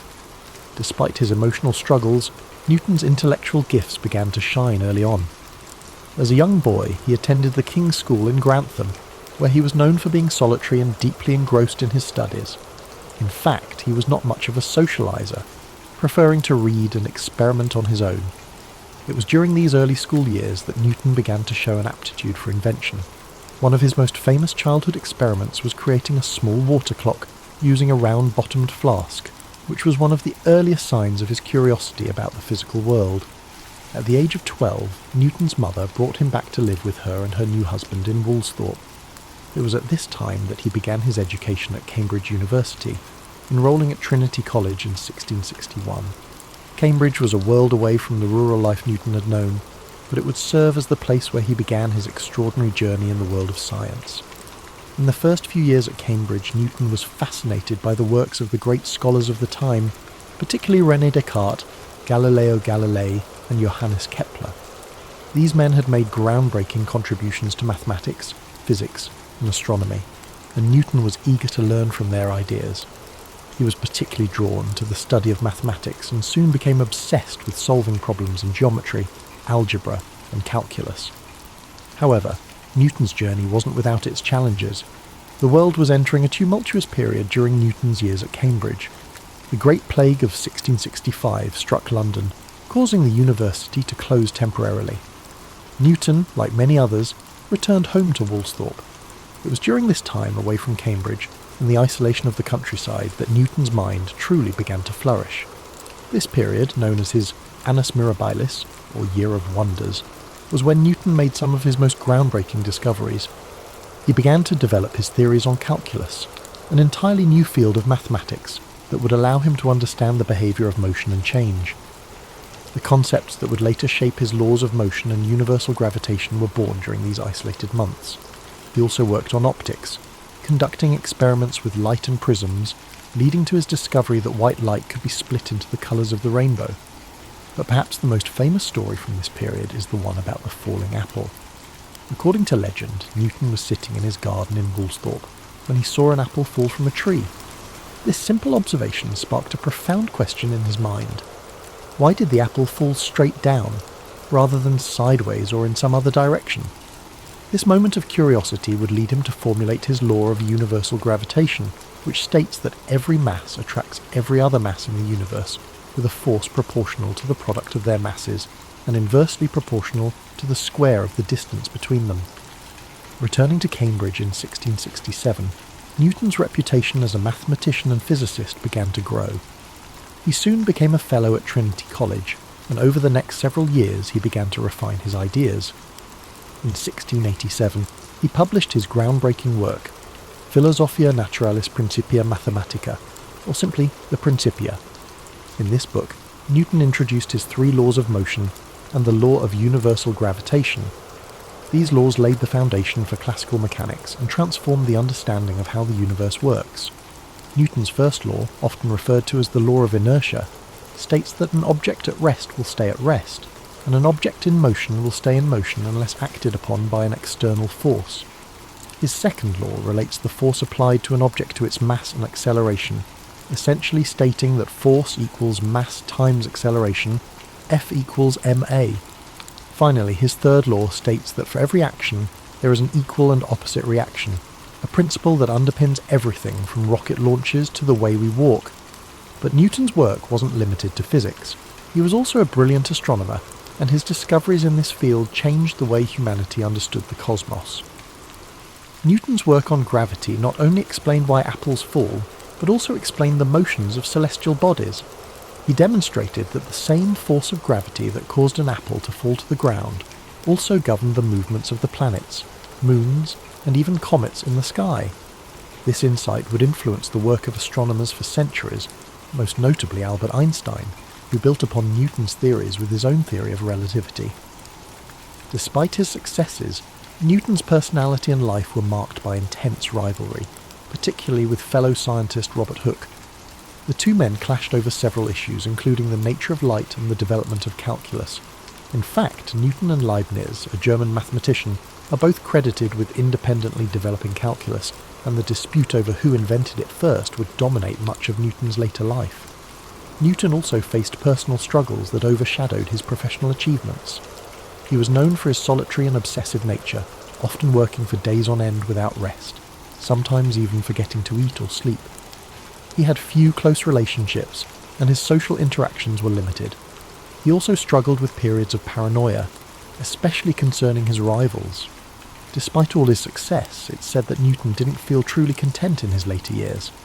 As he aged, Newton also grew increasingly involved in the administrative aspects of science. He served as the president of the Royal Society and was a member of Parliament for a time, though he rarely spoke during his time in government. In his final years, Newton turned his attention to alchemy and religious studies, subjects that are less well known but were still important to him. He wrote extensively on biblical chronology and alchemical theories, though these writings were largely unpublished during his lifetime. Isaac Newton died on March 31, 1727, at the age of 84.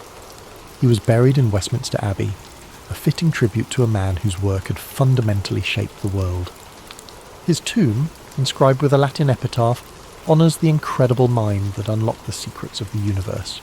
Newton's legacy endures to this day, not only in the fields of mathematics and physics, but also in the very way we understand the natural world. The laws he formulated are still used to this day in everything from engineering to space exploration. His work laid the foundation for much of modern science, and his name has become synonymous with genius. As we reflect on Newton's life, it's clear that his work didn't just influence his own time, but it has rippled through history, shaping the way we understand the universe. But Newton's legacy wasn't built in a vacuum. His ideas were, in part, shaped by the scientific revolution that was unfolding during his lifetime. His works on calculus, light, and gravity weren't just products of his brilliance, but also of a changing world eager for new ways of thinking. In fact, Newton's time at Cambridge was also a time of profound intellectual transformation. The scientific revolution, which had been set in motion by figures like Copernicus, Galileo, and Kepler, was gathering speed. These thinkers had dared to challenge long-held beliefs about the universe, shifting the focus from a geocentric model, where the Earth was the centre of everything, to a heliocentric one, where the Sun was at the centre of the universe. It was within this context that Newton's work on gravity and the laws of motion became revolutionary.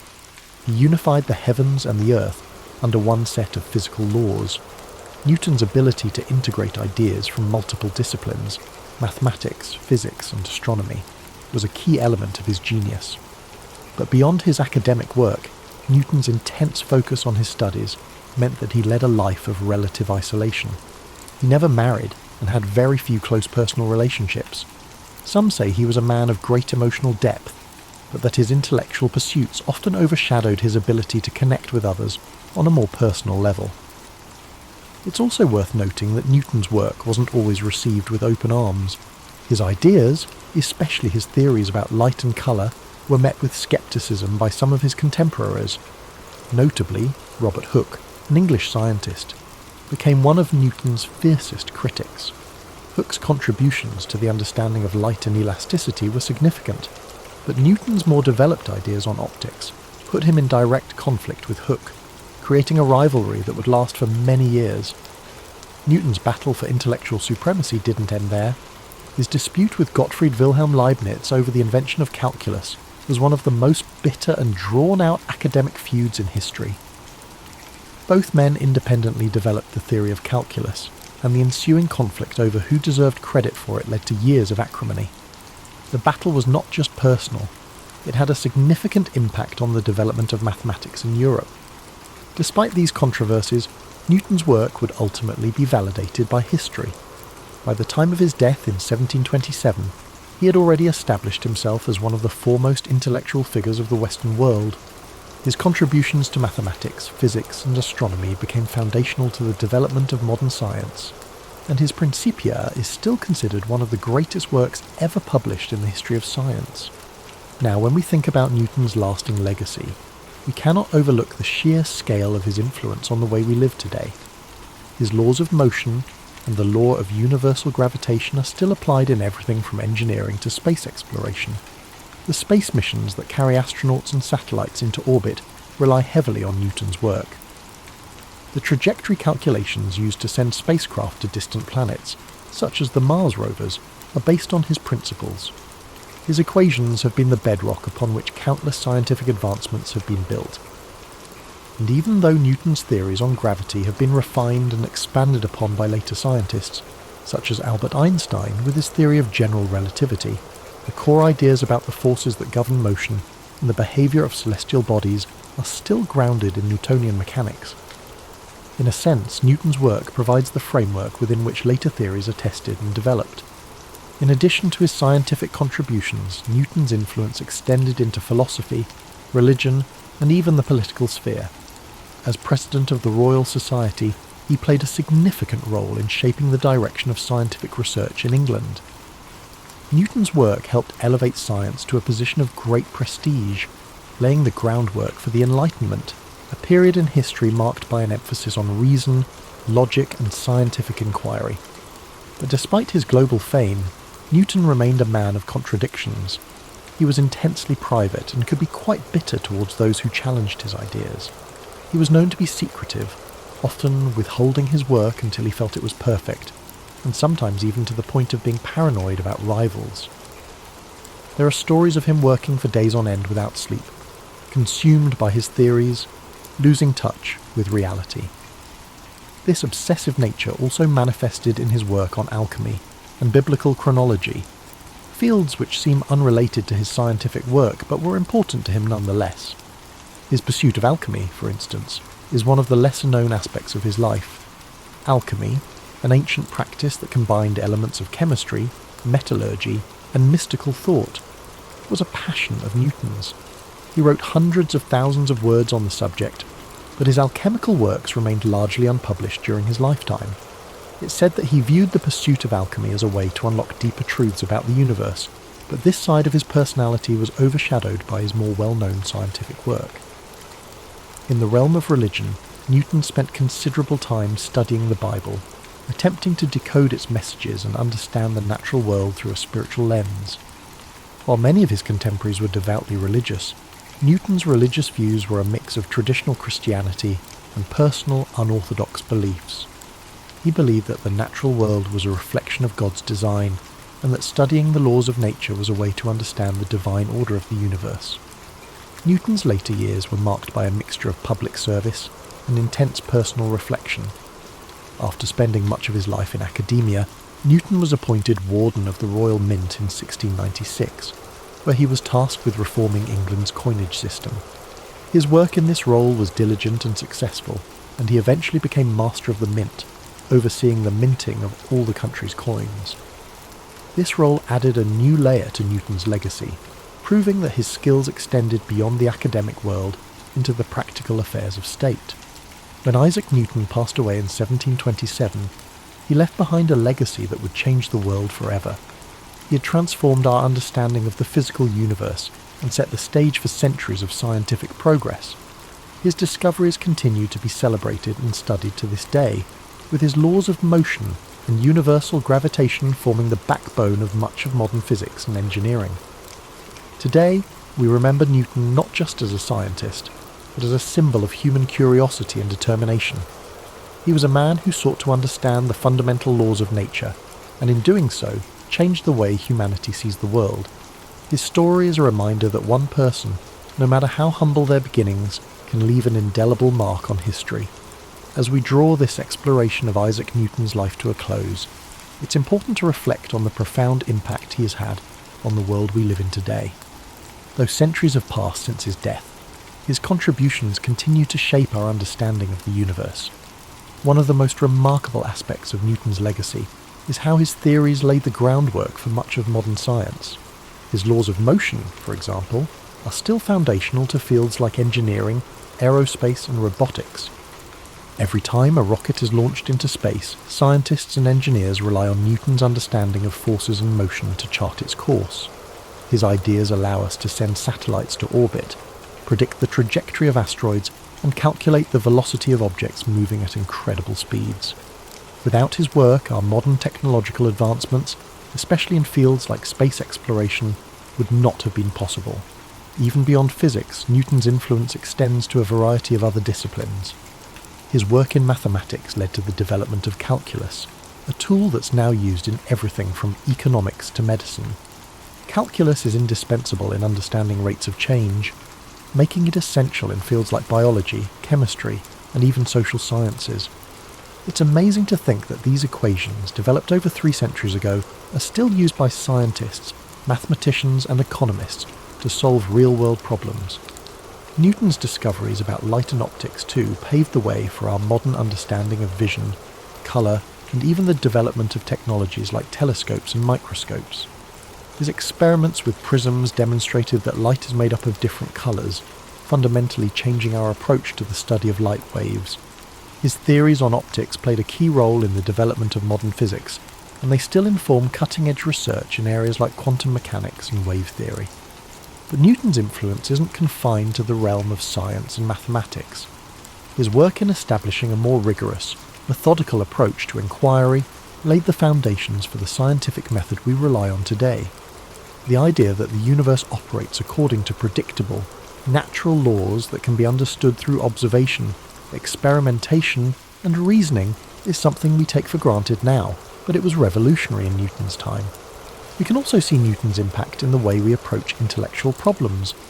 His relentless drive to solve complex questions, his commitment to challenging the status quo, and his deep curiosity about the world around him have inspired countless individuals throughout history.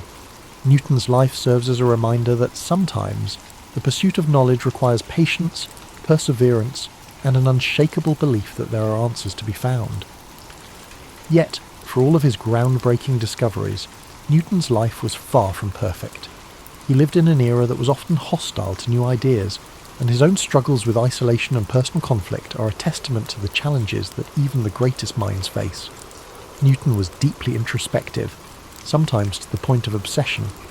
He had a tendency to push people away, focusing all his energy on his work, which left him with few close relationships. Even in his personal life, Newton found that achieving greatness often came at the cost of emotional fulfillment. In many ways, though, Newton's journey can offer us comfort. His story reminds us that greatness is not always defined by ease or popularity. Sometimes, it's the quiet, solitary pursuit of understanding that leads to the most profound discoveries. Newton's legacy teaches us that the road to success is often winding and full of obstacles, but those who stay dedicated to their vision can leave a mark on history. As you reflect on Newton's life tonight, consider how his story connects to your own. We all have our own struggles, and sometimes the world may not understand us right away. But like Newton, we can find solace in our curiosity and passion. We may not discover the laws of motion or unlock the secrets of the cosmos, but we all have something to contribute to the world in our own unique way. And just like Newton, we must embrace the process of discovery, whether it's scientific, personal, or emotional. Every question we ask, every challenge we face, is part of a larger journey, one that connects us to the great minds who have shaped history and the ones who will come after us.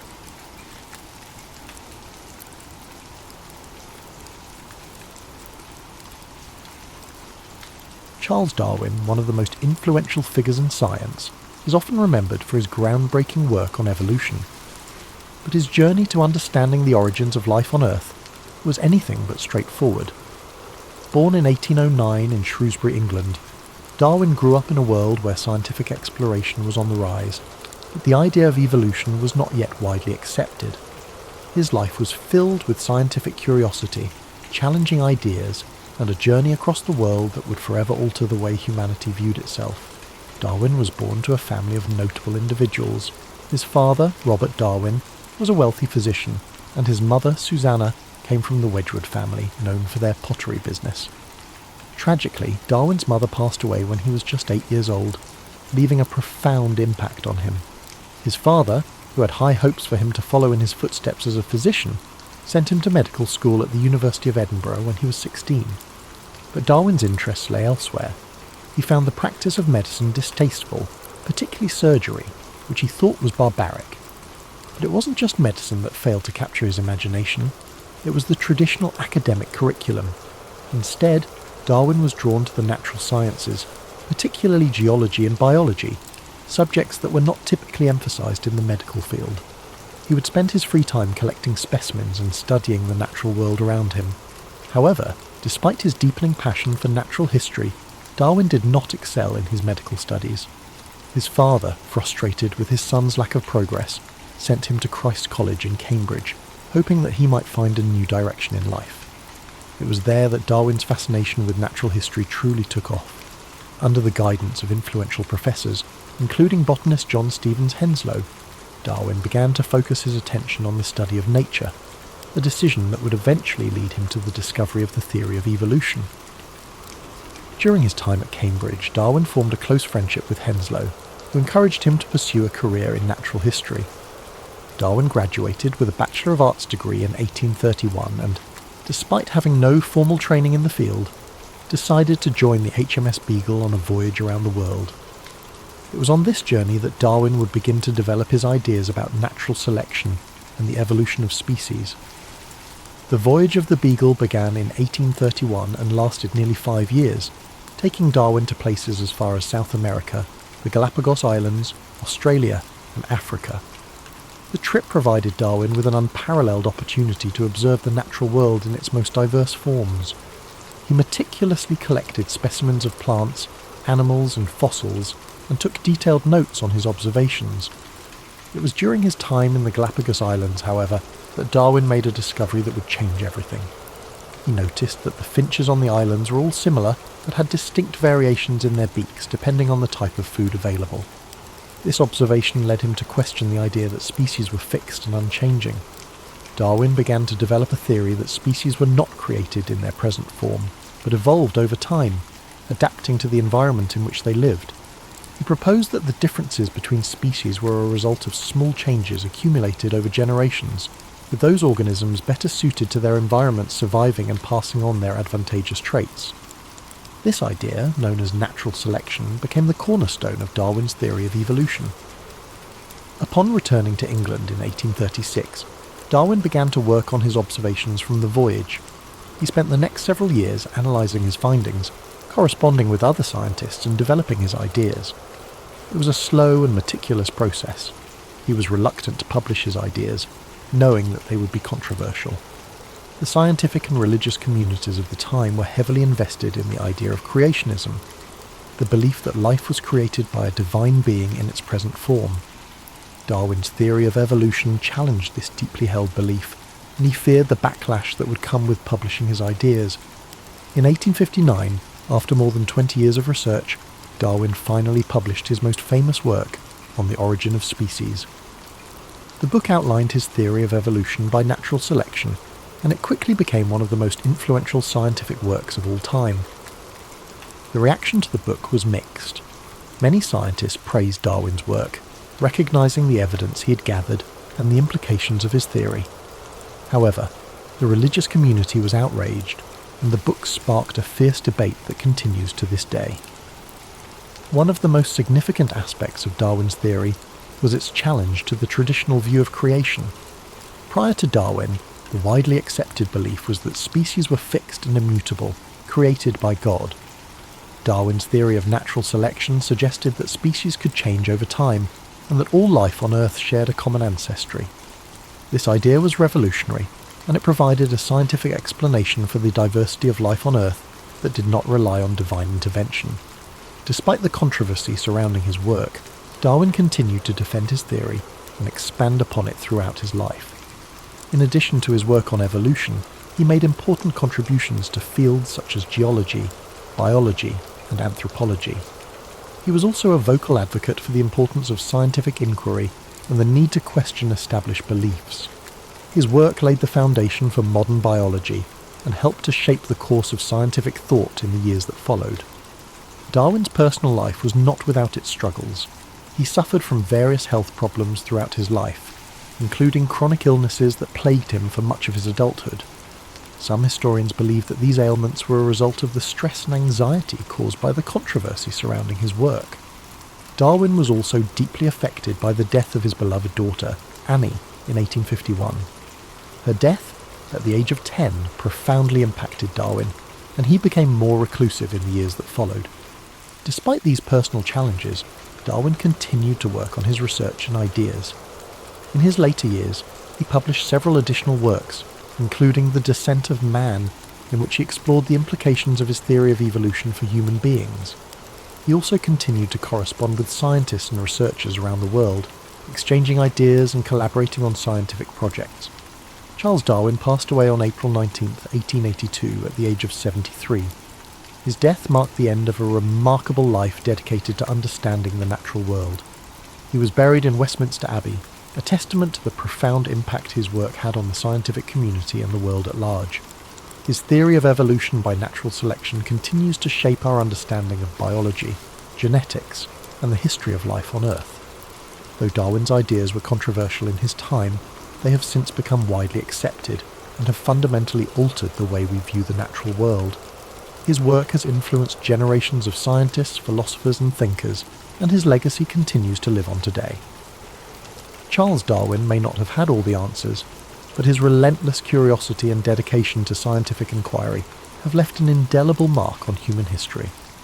As we reflect on the profound impact of Darwin's life and work, it's important to consider not only his scientific contributions, but also the broader implications his ideas had on society. Darwin's theory of evolution challenged not just the scientific community, but also deeply held beliefs about human existence, our place in the world, and the origins of life itself. At the time Darwin published On the Origin of Species, the idea of evolution was not new.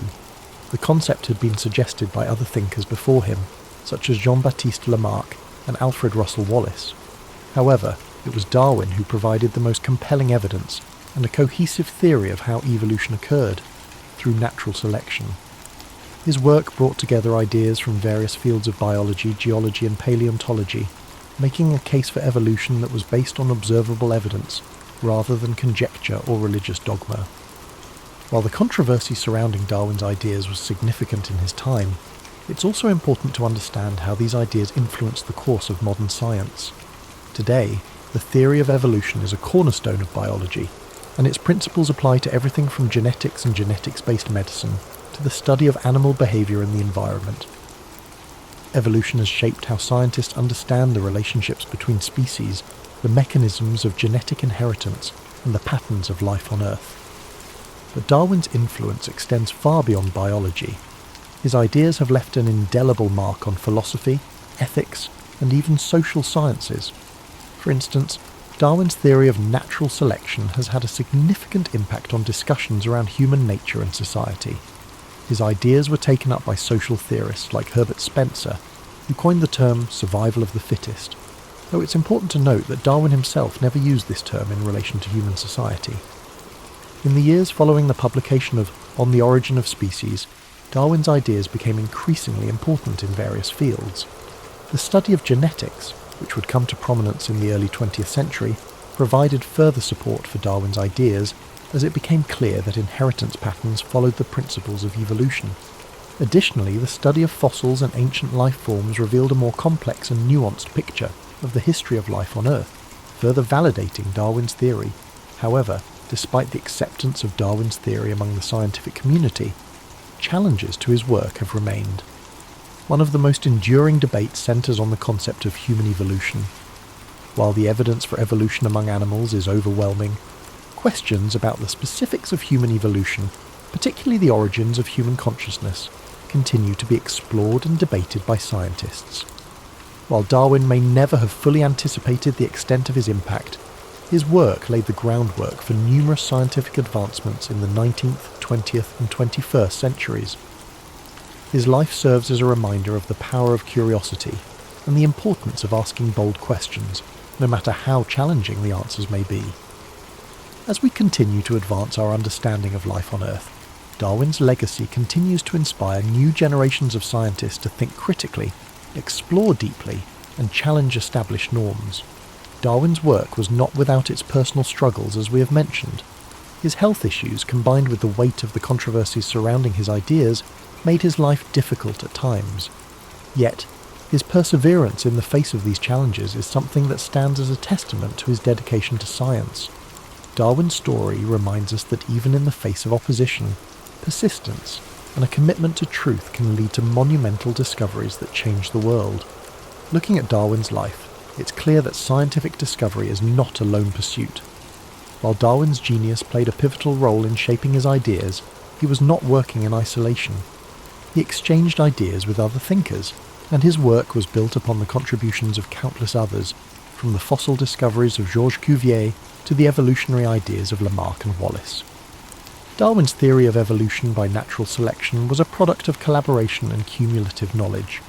His ability to synthesize diverse information into a comprehensive theory is part of what makes his work so enduring. As we think about the life of Charles Darwin, it's helpful to consider how his legacy continues to shape the way we view the world. The theory of evolution is more than just a scientific idea. It's a lens through which we can understand the complexity and interconnectedness of life. From the smallest microbes to the most complex animals, the principles of evolution offer us insight into the forces that have shaped life on Earth.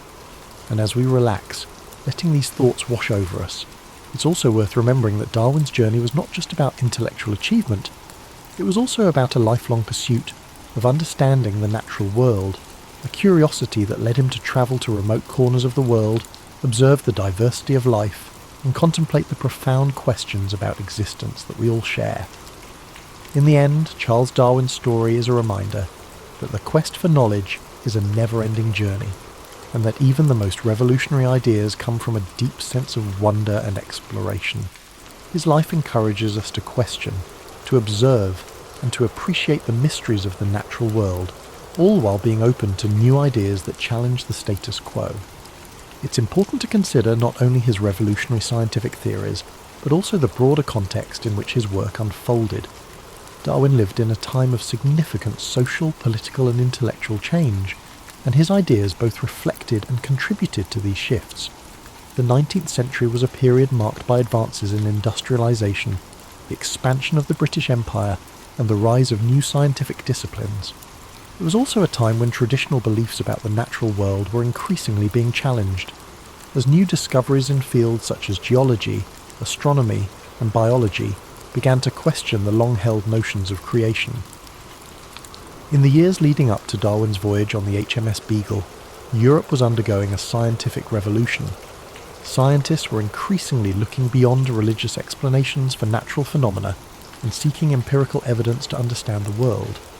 The work of figures like Sir Isaac Newton, who had established the laws of physics, and James Hutton, who had developed the theory of uniformitarianism in geology, set the stage for Darwin's own discoveries. Hutton's idea that the Earth was shaped by slow, gradual processes over time influenced Darwin's thinking on the gradual nature of evolution. Darwin's voyage aboard the Beagle in the 1830s was not just a scientific expedition. It was an intellectual journey that would shape his worldview. The places he visited, from the volcanic islands of the Galapagos to the diverse ecosystems of South America, provided him with a rich tapestry of evidence that would help him piece together the theory of evolution. However, Darwin's observations were not just about collecting data, they were about questioning the nature of life itself. As he witnessed the diversity of species and the variations within them, he began to realize that the differences were not merely superficial, but were the result of deep, underlying processes that could be understood through science. One of the most striking aspects of Darwin's work is the way he combined observation, experimentation, and theory.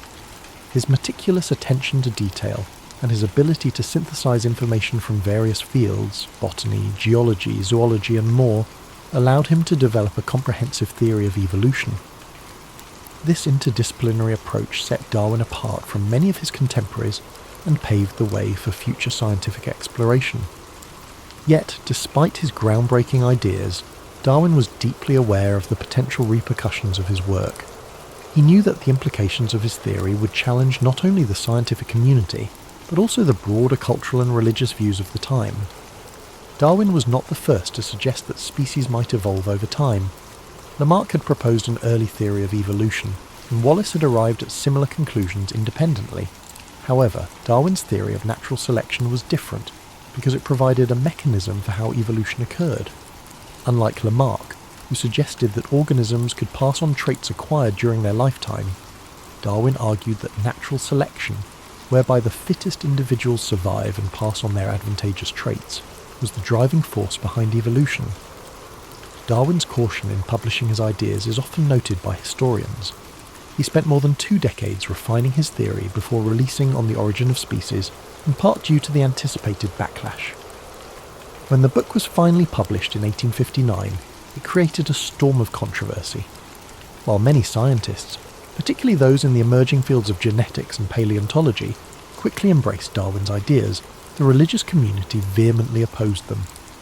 The idea that humans were not created in the image of God, but were instead the result of a long process of natural selection was, and still is, a deeply contentious issue. This opposition did not deter Darwin, though. He continued to defend his ideas and engage in public debates, ultimately cementing his place as one of the most influential scientists in history. One of the reasons Darwin's theory has remained so influential is its ability to explain the complexity of life in a coherent and scientifically rigorous manner. Today, with the advent of modern genetics and molecular biology, Darwin's theory has been supported and expanded upon in ways he could not have imagined. The discovery of DNA and the understanding of genetic inheritance have provided a detailed mechanism for how traits are passed down through generations, supporting the concept of natural selection. In this way, Darwin's ideas have stood the test of time, evolving alongside new discoveries and technologies. Yet, despite the overwhelming evidence supporting Darwin's theory, there are still those who continue to reject it.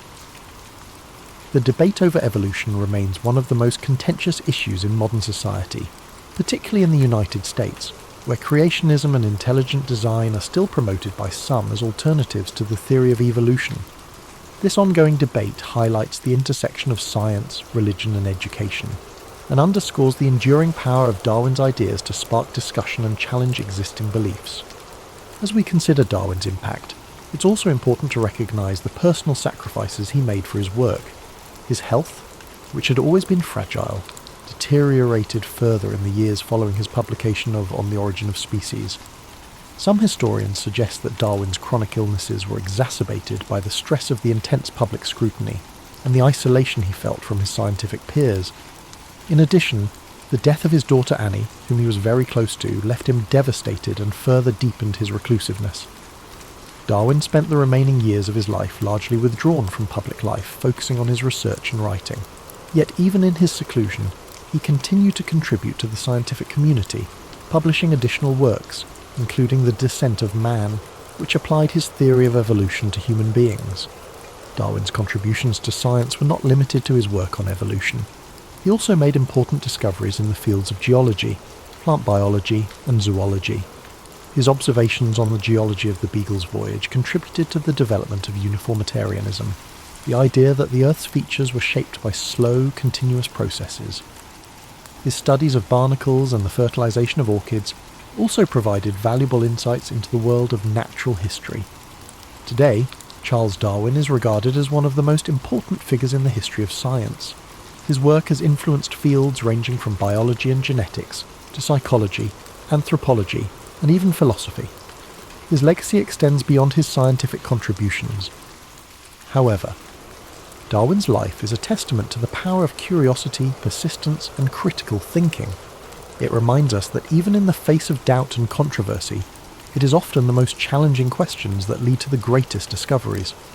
As we close the story of Charles Darwin, we can take a moment to reflect on his journey, not just as a scientist, but as a person who dedicated his life to understanding the mysteries of the natural world. His work has changed the way we view life on Earth and has opened up new avenues of inquiry that continue to shape our understanding of the world around us.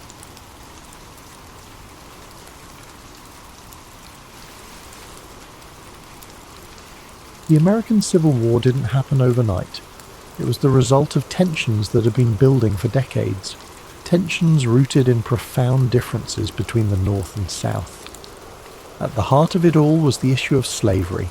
In the South, slavery wasn't just an institution, it was their economy. Cotton fields stretched as far as the eye could see, and the labour of enslaved people made the South incredibly wealthy. But it came at an unbearable cost. The humanity of millions denied, their voices silenced. In the North, things were changing.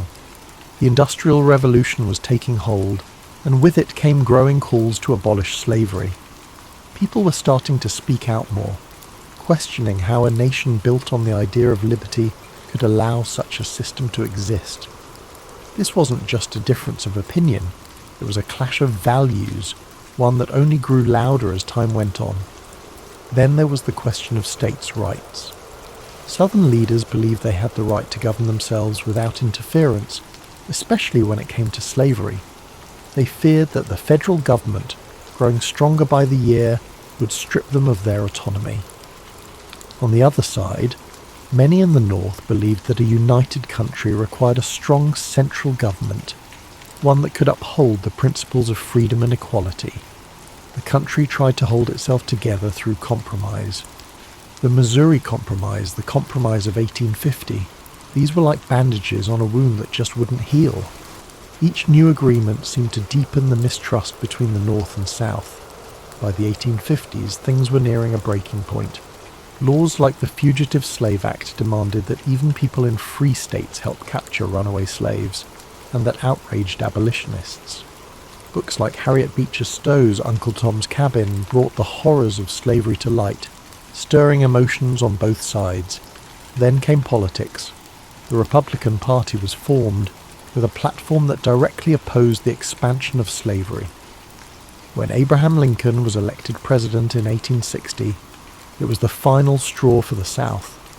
His victory wasn't just a political loss, it felt like a direct threat to their way of life. Southern states began to secede from the Union, forming the Confederate States of America, and just like that, the country reached its breaking point. The differences that had been simmering for so long finally boiled over, leading to a conflict that would redefine what it meant to be an American. As you think about these divisions, take a deep breath. Picture the people living through this time, the fear, the hope, the uncertainty. Let the weight of their struggles soften as you relax, knowing that history is full of lessons about resilience, progress, and the power of moving forward. By the spring of 1861, the tensions that had been tearing the nation apart finally reached a boiling point. In Charleston, South Carolina, a small Union garrison stationed at Fort Sumter found itself surrounded by Confederate forces. The fort had become a symbol of defiance for the Union and a test of legitimacy for the Confederacy. Both sides knew that what happened there could set the tone for what was to come. After weeks of tense standoff, Confederate forces under the command of General P.G.T. Beauregard demanded that the Union troops surrender the fort. When Major Robert Anderson, the Union commander, refused, the Confederate forces opened fire on April 12, 1861. For 34 hours the cannons roared, lighting up the harbour with fiery streaks and deafening booms. The soldiers inside Fort Sumter endured the bombardment as best they could, but with no reinforcements and supplies dwindling, Major Anderson had no choice but to surrender. The fall of Fort Sumter was more than just the opening act of the Civil War. It was a spark that ignited the passions of both the North and South. News of the attack spread like wildfire, stirring anger and determination on both sides. In the North, President Abraham Lincoln issued a call for 75,000 volunteers to suppress the rebellion. The response was overwhelming, with men from towns and cities across the Union stepping forward, ready to fight for the preservation of the nation. In the South, the bombardment of Fort Sumter was seen as a declaration of independence. More states, including Virginia, North Carolina, Tennessee, and Arkansas, joined the Confederacy. The divide was now complete, the lines drawn between two very different visions of America. The early days of the war were marked by a sense of optimism on both sides. Many believed the conflict would be brief, with one decisive battle bringing it to an end. Young men marched off to war with confidence, their families cheering them on with flags and songs. But beneath the surface, the reality of what was to come was far graver than anyone could imagine. As you think about the beginnings of this war, allow your mind to soften its grip on the tension. Picture the soldiers standing on the shores of Charleston Harbour, their breaths visible in the cool dawn air, their thoughts uncertain but resolute. Imagine the cannon fire fading into silence, replaced by the gentle rhythm of waves lapping against the shore. Let this moment remind you that even in the face of division, hope and resolve can endure. As the war moved from the hopeful marches of its early days to the grim reality of prolonged conflict, the battles became larger, bloodier, and more devastating than anyone could have imagined. Names like Antietam, Gettysburg, and Vicksburg became etched into the collective memory of a nation forever changed by the horrors of war. In September 1862, the Battle of Antietam unfolded in Maryland. It was a single day of unimaginable carnage. Soldiers clashed in cornfields and along winding roads, with cannon fire and musket shots tearing through the air. By the end of the day, more than 22,000 men were dead, wounded, or missing. The ground was soaked with blood, and the scale of the losses left an indelible mark on those who survived. But out of this tragedy came a turning point. President Lincoln used the Union's strategic victory at Antietam to announce the Emancipation Proclamation, redefining the war as a fight not just to preserve the Union but to end slavery. Then came Gettysburg, the battle often seen as the turning point of the war. For 3 days in July 1863, Union and Confederate forces clashed in the rolling hills and fields of Pennsylvania. The stakes were enormous and the fighting relentless. On the third day, Confederate General Robert E. Lee ordered a bold assault known as Pickett's Charge. Thousands of Confederate soldiers marched across an open field under withering Union fire. The charge failed, leaving the Confederate army battered and retreating. Gettysburg marked the beginning of the end for the Confederacy, but the cost was staggering. More than 50,000 casualties in just 3 days. Further south, the Union Army achieved another critical victory at Vicksburg, Mississippi, securing control of the Mississippi River.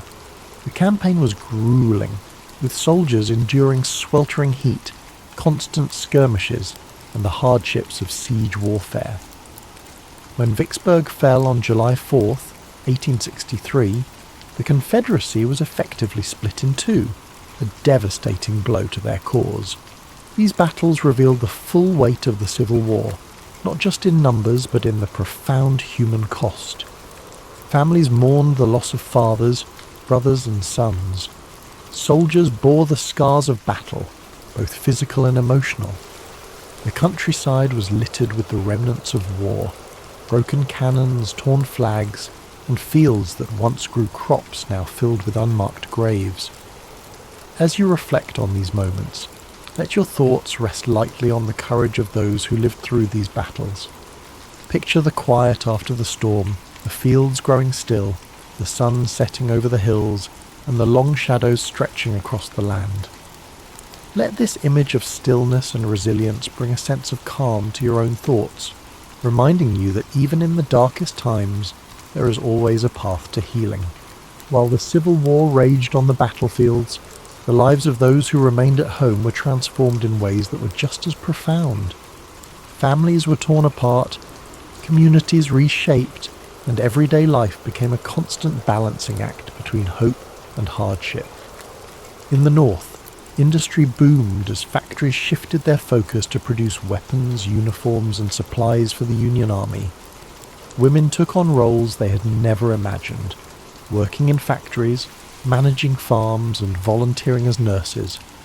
Clara Barton, who would later found the American Red Cross, became a symbol of this era, tirelessly caring for wounded soldiers and earning the nickname the Angel of the Battlefield. But even as the war effort created new opportunities, it brought heartache, with families anxiously awaiting news from the front lines. In the South, the war brought devastation. Cities like Atlanta and Richmond were transformed into hubs of Confederate military activity, but as Union forces advanced, they left a trail of destruction in their wake. Fields that once grew cotton and tobacco now stood fallow or burned. With so many men away fighting, women and children were left to manage farms, often without the resources they needed. Food shortages became common, and Confederate currency quickly lost its value, plunging families into poverty. Both sides experienced the emotional toll of war. Letters became lifelines, offering glimpses of love, worry, and resilience. Soldiers wrote about the hardships they faced, while their families wrote back with words of encouragement and longing. These letters carried the weight of entire relationships, connecting lives separated by hundreds of miles. In addition to the physical and emotional struggles, the war also brought questions of identity and purpose. Enslaved people in the South began to seize opportunities for freedom as Union forces advanced. Some escaped to the North, while others joined the Union Army, fighting for their own liberation and the promise of a new life. The Emancipation Proclamation, announced in 1862, gave their efforts a powerful voice, transforming the war into a fight not just for unity but for justice. Amid all this upheaval, communities found moments of solace. Churches became places of gathering and prayer, offering comfort to those who had lost so much. Music, too, became a source of strength. Patriotic anthems, sorrowful ballads, and spirituals filled the air, reflecting the hopes and fears of a nation at war. As you reflect on the home front, allow yourself to feel the weight of these quiet acts of resilience. Picture a mother sewing by candlelight, her stitches steady even as her heart aches with worry, or a soldier reading a letter from home, finding strength in the words of love and hope. Let these moments of humanity remind you of the enduring power of connection, even in the face of immense challenge. By 1864, the Civil War had entered its fourth year. The hope for a quick resolution had long faded, replaced by the grim reality of a war that seemed to have no end. But momentum was beginning to shift. The Union, under new and determined leadership, launched a series of campaigns that would bring the war to a close, though not without immense sacrifice. General Ulysses S. Grant had risen to command the Union forces, bringing with him a relentless strategy of total war. Unlike his predecessors, Grant was willing to engage the Confederate armies directly, knowing that the Union's superior numbers and resources could eventually wear them down. His overland campaign in Virginia was brutal, with battles like the Wilderness and Cold Harbor leaving tens of thousands dead. Yet Grant pressed on, earning the nickname Unconditional Surrender for his unwavering resolve. In the Deep South, General William Tecumseh Sherman carried out his infamous March to the Sea, cutting a path of destruction from Atlanta to Savannah. Sherman's goal was to break the South's will to fight by targeting not just its armies, but its infrastructure and resources. Railroads were torn up, factories dismantled, and crops burned. The devastation was immense, but it succeeded in crippling the Confederacy's ability to sustain the war.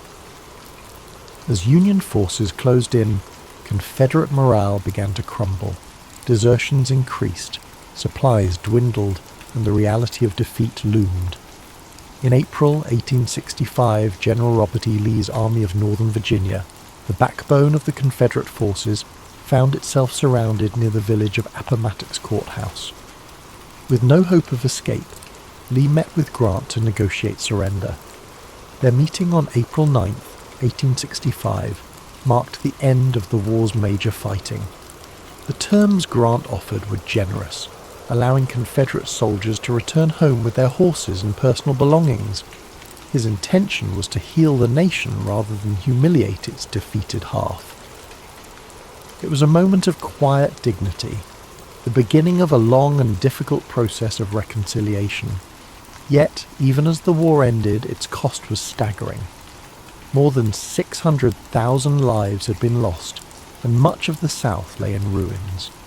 President Abraham Lincoln, who had guided the Union through its darkest hours, would not live to see the fruits of his efforts.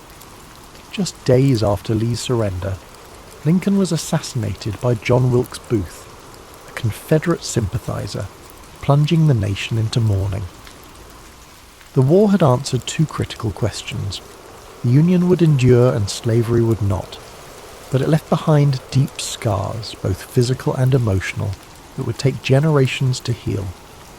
The Reconstruction era that followed was fraught with challenges, as the nation struggled to rebuild and redefine itself. As you reflect on the end of this monumental conflict, let the weight of its lessons rest gently in your thoughts. Imagine the quiet after the surrender, the weary soldiers returning home, the fields gradually returning to life, and the first rays of hope shining through the darkness. Let these images remind you of the strength it takes to rebuild and the enduring resilience of the human spirit. When the guns fell silent and the soldiers returned home, the United States was a changed nation. The Civil War had been a crucible, testing the very foundation of the country and reshaping its identity forever.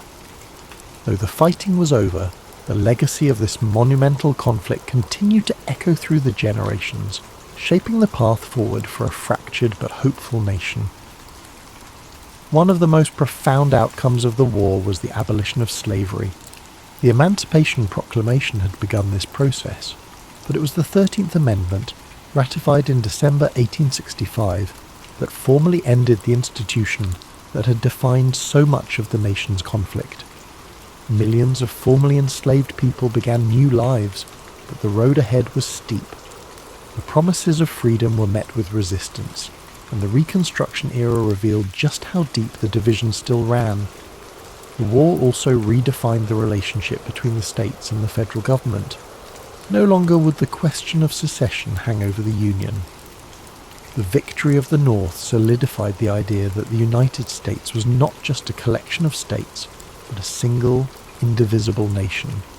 It was a hard-fought truth, one that cost countless lives but ultimately preserved the Union.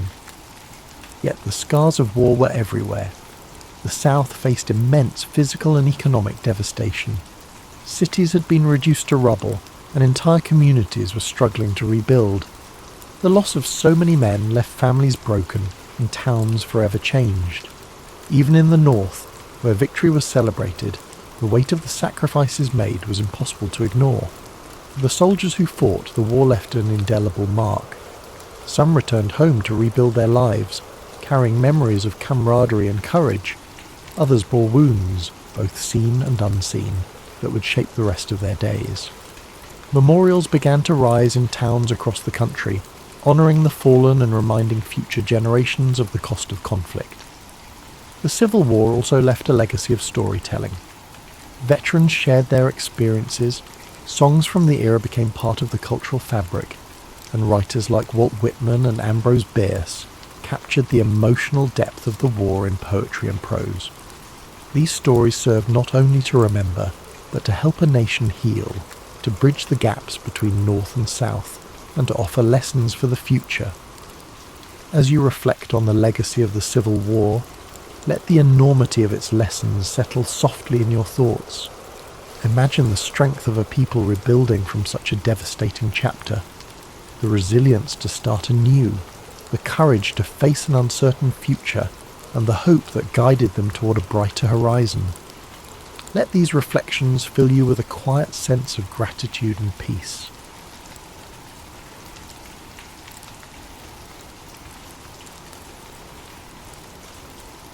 Thomas Alva Edison was born on February 11th, 1847, in the small town of Milan, Ohio, in the United States. He was the youngest of 7 children, and his parents, Samuel and Nancy Edison, were hard-working and resourceful. Samuel was a political activist and entrepreneur, while Nancy was a former schoolteacher who nurtured her children's curiosity and learning. From an early age, Edison showed signs of a restless and inquisitive mind. However, his education was far from conventional. He attended school for only a few months before his teacher labelled him as addled, a term used at the time to describe someone with a scattered or confused mind. This harsh judgment prompted his mother to take his education into her own hands. Nancy Edison believed in her son's potential and homeschooled him, instilling a love of reading and self-directed learning that would stay with him for life. Edison's childhood was marked by curiosity and experimentation. He set up a small laboratory in the family basement, where he conducted simple experiments and explored the wonders of chemistry. However, his thirst for knowledge extended beyond science. He devoured books on a wide range of topics, including history, philosophy, and mechanics. This eclectic education laid the foundation for the inventor he would become. At the age of 12, Edison took a job as a newsboy and candy seller on the Grand Trunk Railway. This job allowed him to earn money while observing the workings of the industrial world. He used part of his earnings to buy chemicals and equipment for his experiments. Edison even set up a small laboratory in the baggage car of the train, where he conducted experiments during downtime. His early ventures were not without mishaps. One experiment caused a fire, earning him a reprimand and forcing him to move his activities elsewhere. Edison's life took a significant turn when he became partially deaf, a condition that began in childhood and worsened over time. Although he later offered various explanations for his hearing loss, including a train conductor pulling him onto a moving train by his ears, the exact cause remains uncertain. Instead of viewing his deafness as a limitation, Edison considered it an advantage, allowing him to focus deeply on his work without distractions. As Edison grew older, his fascination with telegraphy opened new doors. He learned Morse code and became a skilled telegraph operator, taking on jobs across the Midwest. The telegraph was one of the most advanced technologies of the time, and working with it gave Edison valuable experience in electrical systems and communication. During this period, he began to develop his first inventions, including an automatic repeater that improved the efficiency of telegraph transmissions. Empty brackets. In 1868, at the age of 21, Edison moved to Boston, a hub of innovation and industry. It was here that he created his first patented invention, an electric vote recorder designed to speed up the voting process in legislative bodies. Unfortunately, the device failed to gain traction, teaching Edison a valuable lesson about the importance of creating inventions that met practical needs. This setback did not deter him. Instead, it fueled his determination to succeed. Edison's career really took off in 1876 when he established his first research laboratory in Menlo Park, New Jersey. This facility became a centre of creativity and innovation, earning Edison the nickname the Wizard of Menlo Park. Here, he assembled a team of talented assistants who collaborated on a wide range of projects. Edison's approach to invention was systematic and collaborative, a stark contrast to the solitary inventor stereotype. One of Edison's most famous inventions emerged from this period, the phonograph. In 1877, he developed a device that could record and reproduce sound, a groundbreaking achievement that amazed the public. The phonograph earned Edison international acclaim and cemented his reputation as a leading innovator. The following years saw Edison tackle one of the greatest challenges of his career, creating a practical and affordable electric light system. While others had experimented with electric lighting, Edison was determined to develop a complete system, including generators, wiring and light bulbs that could bring electricity to homes and businesses.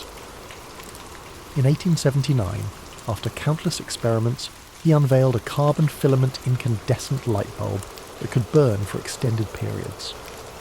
This invention revolutionized daily life and marked the beginning of the electrification era. Edison's work in electric lighting led to the formation of the Edison Electric Light Company, which later evolved into General Electric, one of the largest corporations in the world. However, his success was not without challenges. The late 19th century saw fierce competition between Edison's direct current, DC, electrical system, and the alternating current, AC system, championed by Nikola Tesla and George Westinghouse. This war of the currents was a bitter rivalry, but ultimately AC became the dominant method of electrical distribution due to its efficiency over long distances. Despite this setback, Edison continued to innovate in a wide range of fields. He improved motion picture technology, developing the kinetoscope and contributing to the early days of the film industry. His laboratories also worked on advances in batteries, cement and mining technologies. By the time of his death, Edison held over 1,000 patents, a testament to his relentless creativity and work ethic. Edison's personal life was as eventful as his professional one. He married Mary Stilwell in 1871, and the couple had 3 children. After Mary's untimely death in 1884, Edison married Mina Miller in 1886, with whom he had 3 more children. Mina played a significant role in managing Edison's affairs and supporting his work, providing stability in a life often consumed by invention. As we reflect on Thomas Edison's life, it's clear that his contributions went far beyond individual inventions. He pioneered a new model of innovation, combining scientific research with practical application and entrepreneurial spirit. His work not only transformed technology, but also reshaped the way we live, work, and connect with one another. Tonight, as you drift off to sleep, imagine the flicker of an early electric light bulb, the scratchy sounds of a phonograph recording, or the hum of a motion picture projector. These were the dreams of a man who never stopped pushing the boundaries of what was possible. Let his story inspire your own dreams, reminding you that curiosity, perseverance, and creativity can illuminate even the darkest nights. As we continue our journey through the life of Thomas Edison, let's explore the later years of this remarkable man, a time filled with continued innovation, personal growth, and reflections on a life dedicated to invention. By the dawn of the 20th century, Edison had already secured his place in history, but his drive to create and explore new ideas never waned. His laboratory at Menlo Park had given way to a larger, more advanced facility in West Orange, New Jersey, which became his new centre of operations. This expansive complex allowed Edison to work on multiple projects simultaneously and provided a space where ideas could flourish on a grand scale. The West Orange laboratory was a bustling hub of activity, where Edison and his team of assistants worked tirelessly on inventions that would shape the future. This facility housed not only research areas but also manufacturing spaces, making it a model for modern industrial research. Here, Edison's vision for invention as a collaborative process continued to thrive. During this period, one of Edison's key focuses was improving battery technology. He believed that rechargeable batteries held the potential to revolutionize transportation and energy storage. After years of experimentation, he developed the nickel-iron storage battery, which proved to be more durable and long-lasting than its predecessors. These batteries were used in electric vehicles, signaling Edison's foresight into the future of sustainable transportation. Edison's interest in motion pictures also continued to evolve. His work on the kinetoscope and the development of early film projectors played a crucial role in the birth of the motion picture industry. Although his methods and equipment were eventually surpassed by newer technologies, Edison's contributions laid the groundwork for the film industry's rapid growth. He saw movies not just as entertainment, but as a powerful medium for education and communication. In addition to his inventions, Edison had a keen sense of business and industry. He founded several companies over his lifetime, many of which merged or evolved into the corporate giants of today. His ability to navigate the worlds of science, engineering and business set him apart as a true pioneer of the industrial age. As Edison aged, his approach to work remained disciplined and intense. He was known for his long hours and often slept only a few hours each night, preferring to take short naps throughout the day. He famously remarked, "Genius is 1% inspiration and 99% perspiration, a testament to his belief in hard work and perseverance." Edison's personal life also continued to be a source of strength and stability. His second wife, Mina Miller Edison, managed the family household and supported his endeavours with grace and dedication. Together they raised 3 children, Madeline, Charles and Theodore. The Edison family enjoyed a comfortable life, but Edison's devotion to his work sometimes kept him away from home for long stretches of time. Despite his fame and success, Edison remained a humble and often private individual. He shunned the idea of being called a genius, and instead credited his achievements to relentless effort and curiosity. He was known to be a man of simple tastes, preferring practical clothing and straightforward conversations over grand displays of wealth or intellect. In the later years of his life, Edison's pace of invention began to slow, but his mind remained active. He explored new ideas in fields such as rubber production, seeking alternatives to natural rubber for industrial use. He even collaborated with his friends Henry Ford and Harvey Firestone on this endeavour, forming what became known as the $1 Million Trio. Their combined efforts reflected the spirit of collaboration and innovation that defined Edison's career. As he approached his twilight years, Edison became more reflective about the changes he had witnessed. Born before the widespread use of electricity, he lived to see a world transformed by his inventions.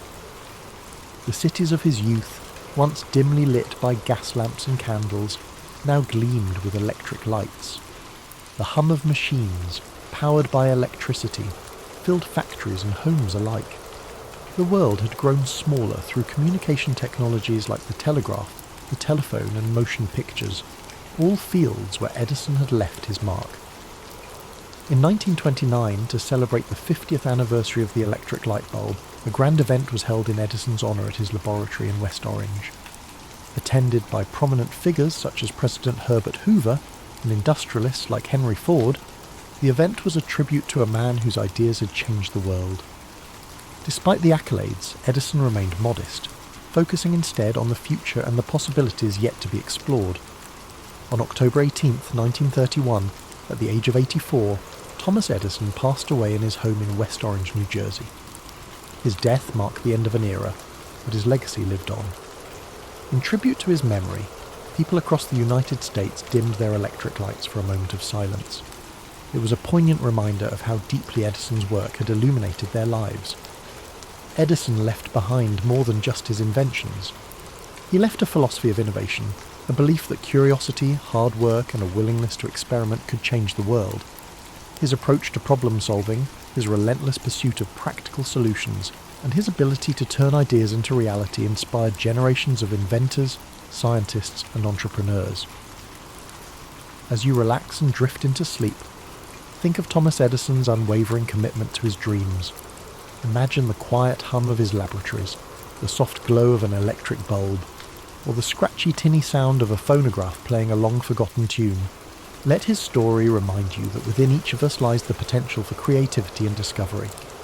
Even after Thomas Edison's passing, his influence continued to ripple through time, touching countless aspects of modern life.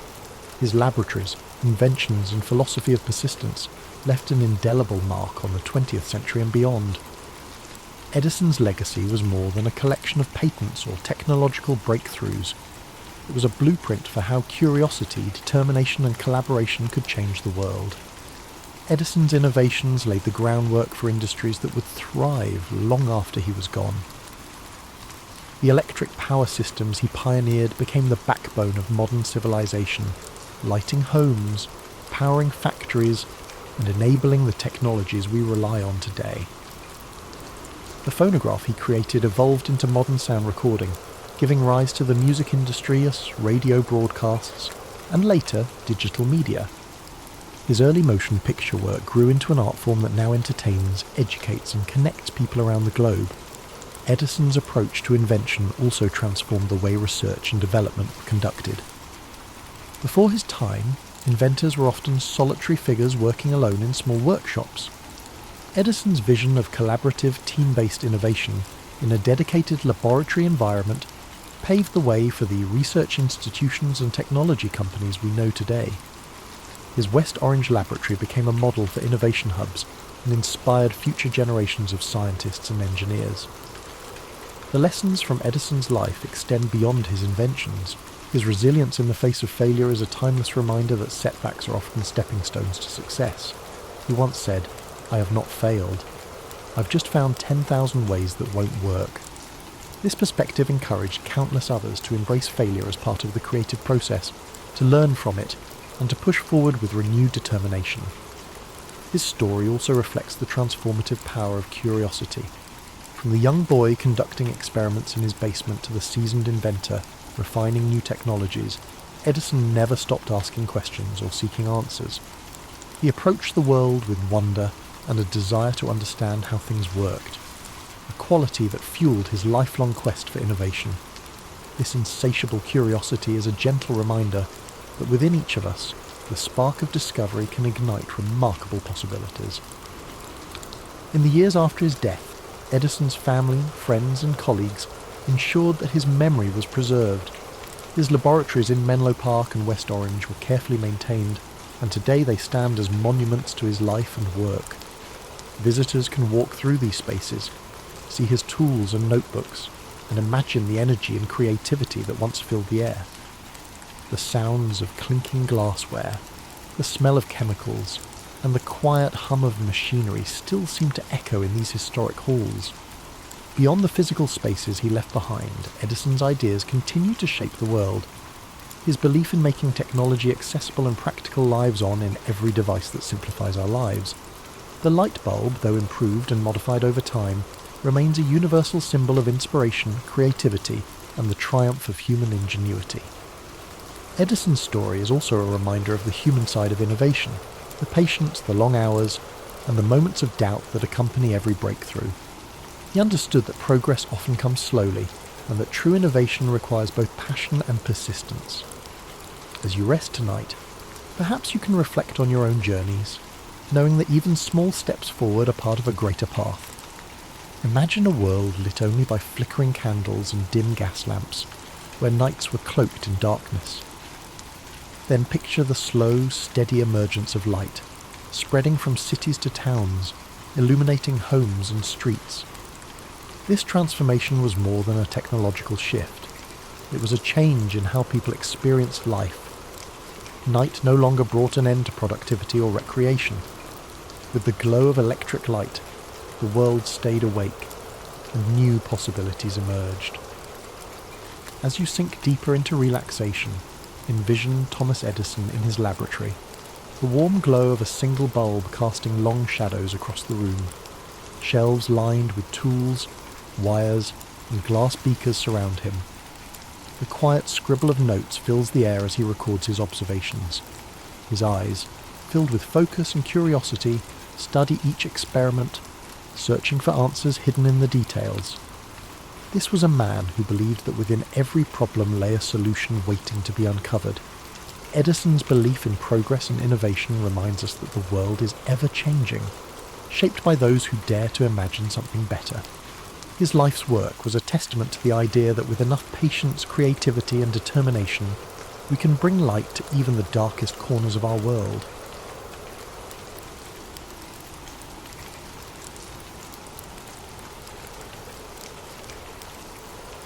The Battle of Stalingrad began in the summer of 1942. During the height of World War II, the German army, under Adolf Hitler's command, launched a massive offensive aimed at capturing the industrial city of Stalingrad on the Volga River. Stalingrad was more than just a strategic target. It bore the name of the Soviet leader, Joseph Stalin, and its capture would deal a psychological blow to the Soviet Union. For Hitler, taking Stalingrad was as much about prestige as it was about military strategy. Stalingrad was a vital industrial hub, producing weapons, ammunition, and supplies. Crucial to the Soviet war effort, its location on the Volga River made it a key transportation route linking the northern and southern regions of the Soviet Union. For Stalin, the city's defense was non-negotiable. Losing it would be both a symbolic and logistical disaster. In August 1942, the German Sixth Army, led by General Friedrich Paulus, began its advance on Stalingrad. The city, a sprawling industrial expanse with factories, railways, and residential areas, became the site of one of the most grueling battles in history. The Germans were initially confident of a swift victory, but the Soviet defenders, under the command of General Vasily Chuikov, were determined to resist. At all costs, the fighting in Stalingrad was unlike anything the world had seen before. Urban warfare turned every street, building and factory into a battleground. The Germans and Soviets engaged in brutal close-quarters combat, often fighting, room by room, floor by floor.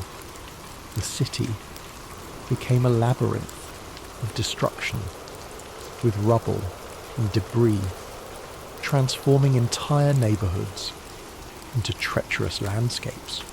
The Soviets adopted a strategy of hugging the German forces, staying as close as possible to avoid being targeted by German airstrikes and artillery. This forced the Germans into relentless hand-to-hand combat, draining their resources and morale. Soviet snipers, hidden in the ruins, became a deadly force, picking off German soldiers with precision. One of the most famous snipers, Vasily Zaitsev, became a symbol of Soviet resilience, his actions inspiring defenders across the city. As the weeks turned into months, the harsh Russian winter set in, adding another layer of misery to the already dire conditions. Temperatures plummeted, and both sides struggled to survive in the freezing cold. Supplies dwindled, and hunger and disease took their toll.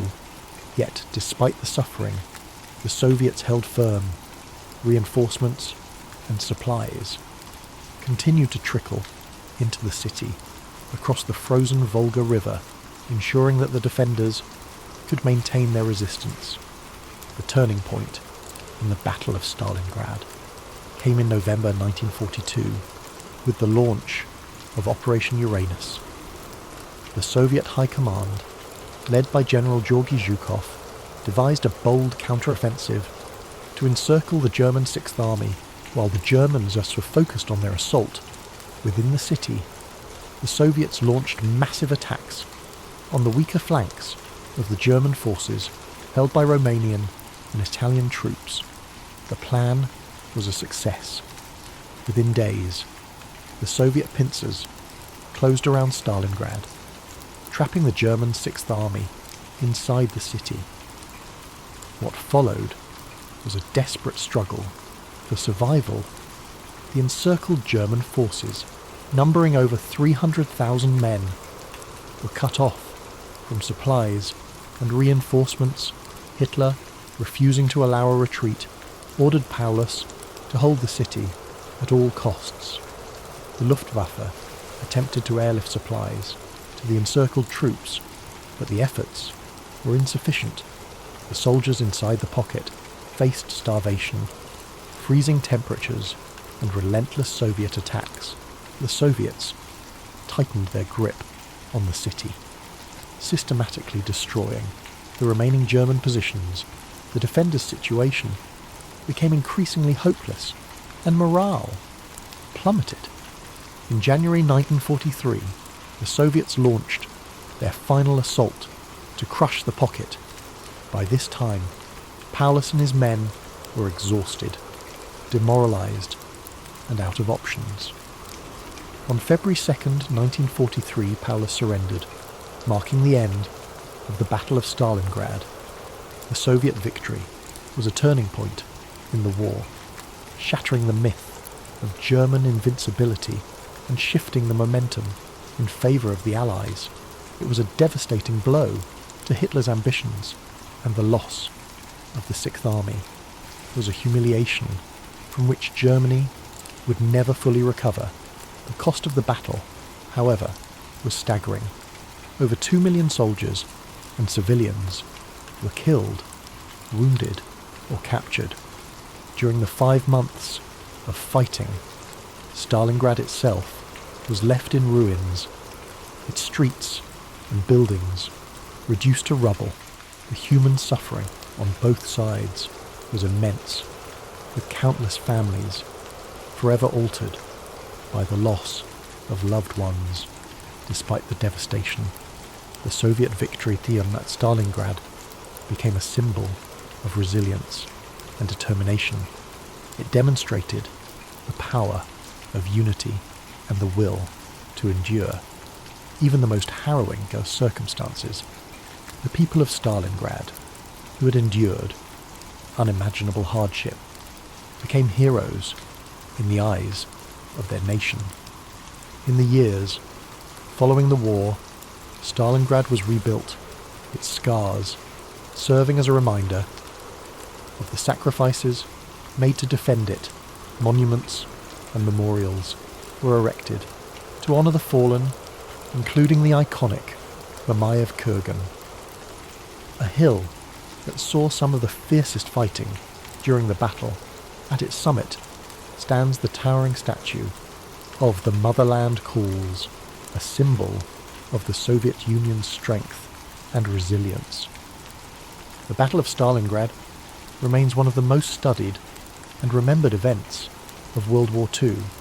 It serves as a testament to the courage and determination of those who fought, and as a reminder of the horrors of war. The sacrifices made at Stalingrad helped shape the course of history, paving the way for the eventual Allied victory. As you drift into sleep tonight, let the story of Stalingrad remind you of the strength of the human spirit and the resilience that emerges in the face of adversity. Imagine the quiet, snow-covered streets of the rebuilt city, the echoes of history carried gently on the wind. Let the bravery and sacrifice of those who endured inspire a sense of gratitude and peace within you. The story of the Battle of Stalingrad did not end with the surrender of the German Sixth Army. Its aftermath rippled far beyond the frozen streets of the ruined city, shaping the course of World War II and the history of the 20th century. The Soviet victory was a turning point, not just for the Eastern Front, but for the entire Allied effort, it demonstrated the determination and resilience of the Soviet people and marked the beginning of a relentless push to drive the Axis forces out of the Soviet Union and eventually defeat them in Europe. The cost of the battle was nearly unimaginable. The casualty figures are staggering, with estimates placing the total number of dead, wounded, or missing on both sides at over 2 million. Civilians caught in the crossfire endured unimaginable suffering as the city they called home became a war zone of unthinkable destruction. Homes were destroyed, families torn apart, and lives forever altered by the relentless tide of war. For the survivors of Stalingrad, the end of the battle brought no immediate relief. The city, once a thriving industrial centre, lay in ruins. Entire neighbourhoods had been reduced to rubble, and the infrastructure was necessary for daily life, water, electricity, food supplies, was obliterated. The people of Stalingrad faced the monumental task of rebuilding their lives and their city from the ashes. Yet, even in the face of such devastation, there was a sense of pride and determination among the survivors. They had endured the unendurable and emerged victorious. The Soviet government worked swiftly to rebuild Stalingrad. The city became a symbol of resilience and sacrifice, a beacon of Soviet strength and determination. Propaganda celebrated the victory as a triumph of socialism and the indomitable spirit of the Soviet people. The rebuilding effort was immense, and though the scars of war were not easily erased, the city slowly rose from its ashes. For the German army, the defeat at Stalingrad was a catastrophe from which it would never fully recover. The loss of the Sixth Army, one of Germany's most experienced and well-equipped fighting forces, was a devastating blow.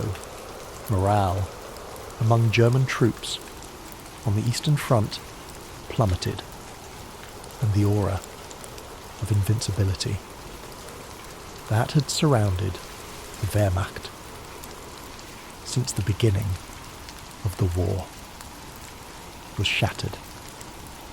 Hitler's refusal to allow a retreat, his insistence on holding Stalingrad at all costs, and the ultimate surrender of Paulus and his forces exposed the flaws in Germany's military strategy and leadership. The Soviets capitalized on their victory at Stalingrad, launching a series of offensives that pushed the Germans further and further west. The Red Army's momentum, gained at such great cost in Stalingrad, carried them all the way to Berlin by the spring of 1945. The victory at Stalingrad was the foundation upon which the eventual Soviet triumph in World War II was built. Beyond its military significance, the Battle of Stalingrad left a profound legacy in the collective memory of the world. It became a symbol of resilience, sacrifice, and the unyielding human spirit. The stories of the soldiers and civilians who endured the battle, stories of heroism, endurance, and survival, continue to resonate. Their experiences remind us of the horrors of war, the cost of conflict and the strength of the human will to persevere. For the people of Stalingrad, their city's name became synonymous with courage and defiance. In 1961, during a wave of de-Stalinisation in the Soviet Union, the city was renamed Volgograd, yet the memory of the Battle of Stalingrad remained deeply embedded in the hearts of those who lived through it and those who came after. The name Stalingrad continues to evoke the profound sacrifices made during those grueling months of battle. The battlefields of Stalingrad have since been preserved as places of remembrance and reflection. The Myrmiev Kurgan Memorial Complex, with its towering statue of the Motherland Calls, stands as a testament to the courage and sacrifice of those who fought and died there. Visitors from around the world come to walk the hallowed ground, to honour the memory of the fallen, and to reflect on the lessons of history. As we look back on the Battle of Stalingrad, it serves as a reminder of the resilience of the human spirit in the face of unimaginable adversity. It is a story of sacrifice and survival, of hope and determination, and of the enduring belief in the possibility of a better future. As you rest tonight, let the story of Stalingrad remind you of the strength that lies within us all. Imagine the quiet streets of the rebuilt city, the soft whispers of the Volga River, and the stillness that now blankets a place once filled with chaos. Let the courage and sacrifice of those who endured inspire peace and gratitude in your heart. The legacy of the Battle of Stalingrad extends beyond its historical and military significance. It has become a symbol of human endurance, the cost of war, and the hope for reconciliation. The rebuilding of Stalingrad, later renamed Volgograd, was not merely a physical endeavour, but an emotional and cultural journey. Every stone laid, every home rebuilt, was a testament to the resilience of the people who survived the horrors of war. In the aftermath of the battle, the city became a focal point for the Soviet Union's narrative of victory and sacrifice. Monuments were erected to commemorate the bravery of those who fought, such as the eternal flame that burns in memory of the fallen. The massive statue of the Motherland Calls, one of the tallest statues in the world, towers over the landscape as a powerful reminder of the battle's significance. It is not just a symbol of victory, but a tribute to the unbreakable will of the defenders and the civilians who endured unimaginable suffering. For decades, the memory of Stalingrad shaped the Soviet Union's identity and its portrayal on the global stage. The battle was celebrated in films, literature, and art, each retelling emphasizing the unity and determination of the Soviet people. The city became a pilgrimage site for veterans, their families, and historians seeking to understand the profound impact of this defining moment in history on a more personal level. The stories of those who fought and survived. The battle have been passed down through generations. Veterans shared their experiences with their children and grandchildren, ensuring that the sacrifices made at Stalingrad would never be forgotten. These personal accounts, filled with both sorrow and pride, add depth to the historical narrative and remind us of the humanity behind the statistics. Globally, Stalingrad has become a symbol of resistance and perseverance. Its name is invoked in discussions of strategy, endurance, and the high cost of war for historians and military scholars. The battle offers countless lessons on tactics, leadership, and the interplay of morale and logistics for ordinary people. It stands as a reminder of what can be achieved when the human spirit refuses to yield. In recent years, efforts have been made to preserve the memory of Stalingrad while fostering a spirit of reconciliation.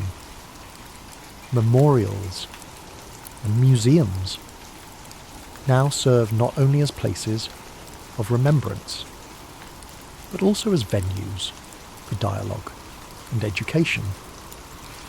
They encourage visitors to reflect on the consequences of war and the importance of working toward peace. The city of Volgograd, while forever tied to its past, is also a thriving modern metropolis. Its people have rebuilt their lives and created a vibrant community that honours its history while looking to the future. The scars of the battle remain in some places, but they serve as reminders of resilience rather than destruction. The lessons of Stalingrad resonate today, reminding us of the importance of unity in the face of adversity, the necessity of standing firm for what is right, and the value of seeking peace, even in the darkest times.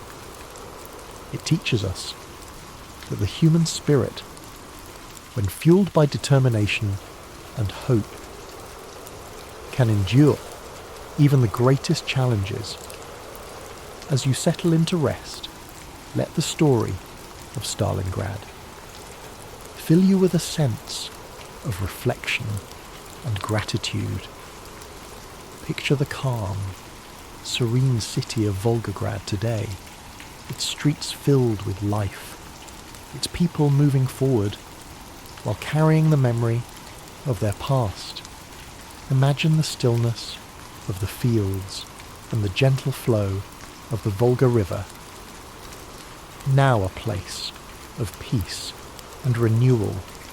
The story of the Battle of Stalingrad is rich with details and facts that help us understand the scale of the conflict and the impact it had on the course of World War II.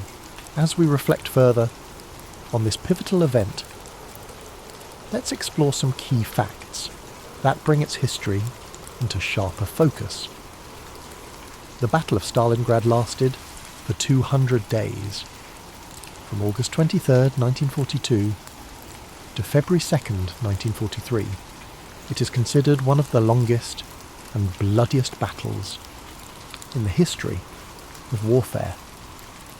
The total number of casualties is estimated at over 2 million, making it one of the deadliest battles in human history. These figures include soldiers from both sides, as well as countless civilians caught in the crossfire. The German Sixth Army, led by General Friedrich Paulus, was one of the most formidable forces in Hitler's military. At its peak, the Sixth Army was comprised of over 300,000 soldiers. By the end of the battle, nearly 91,000 German soldiers were taken prisoner, including General Paulus himself. The Soviet strategy of hugging the enemy, staying in close combat to neutralize the Germans' artillery and air superiority, played a critical role in the city's defense. This tactic turned the urban ruins of Stalingrad into a deadly maze for the German forces. Vasily Zaitsev, a Soviet sniper, became a symbol of the defenders' resilience. During the battle, he is credited with killing over 225 German soldiers, including enemy snipers, which boosted the morale of his comrades. Operation Uranus, Soviet counteroffensive launched in November 1942, was a brilliantly executed manoeuvre by attacking the weaker flanks of the German forces held by Romanian and Italian troops. The Soviets were able to encircle and trap the German Sixth Army within the city. The German soldiers trapped in the encirclement known as the Kessel, or cauldron, endured horrific conditions. They faced starvation, freezing temperatures, and relentless Soviet assaults. Supplies delivered by air were woefully inadequate, leading to widespread suffering and death. One of the defining moments of the battle was Hitler's refusal to allow Paulus to retreat or break out of the encirclement. This decision sealed the fate of the Sixth Army and marked a significant turning point within the war. When General Paulus surrendered on February 2nd, 1943, it was the first time in history that a German field marshal had been captured alive. This was a major humiliation for Hitler and a symbolic victory for the Allies. The Soviet victory at Stalingrad marked the beginning of a series of offensives that pushed the German forces back across Eastern Europe. It was a critical turning point that shifted the momentum of the war in favour of the Allies. The city of Stalingrad, renamed Volgograd in 1961, has become a place of remembrance. Monuments like the Mamayev Kurgan and the Motherland Calls serve as powerful tributes to those who fought and died during the battle. Despite its association with destruction and suffering, Stalingrad is also a symbol of resilience, unity, and the indomitable human spirit. Its story continues to inspire people around the world, reminding us of the importance of courage and perseverance. As you reflect on these facts, let the weights of history settle gently. In your mind, each detail, each moment of bravery, utterance, and sacrifice adds to the tapestry of this remarkable story. Imagine the quiet streets of Volgograd today, a city that has risen from the ashes of war, standing as a testament to the enduring strength of the human spirit.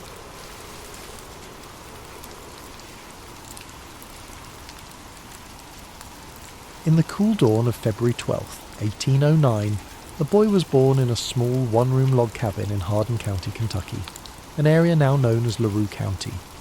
His name was Abraham Lincoln, a name that would one day become synonymous with perseverance, justice, and the struggle to unite a divided nation. But on that day, he was simply the son of Thomas Lincoln and Nancy Hanks Lincoln, a humble family living in the rugged wilderness. Abraham's childhood was one of simplicity, hardship, and constant toil. His father, Thomas, was a hard-working farmer and carpenter who taught Abraham the value of labour and self-sufficiency. His mother, Nancy, was gentle and kind, instilling in young Abraham a sense of compassion and morality. The wilderness around them was vast and unyielding, a place where survival depended on resilience, resourcefulness, and community.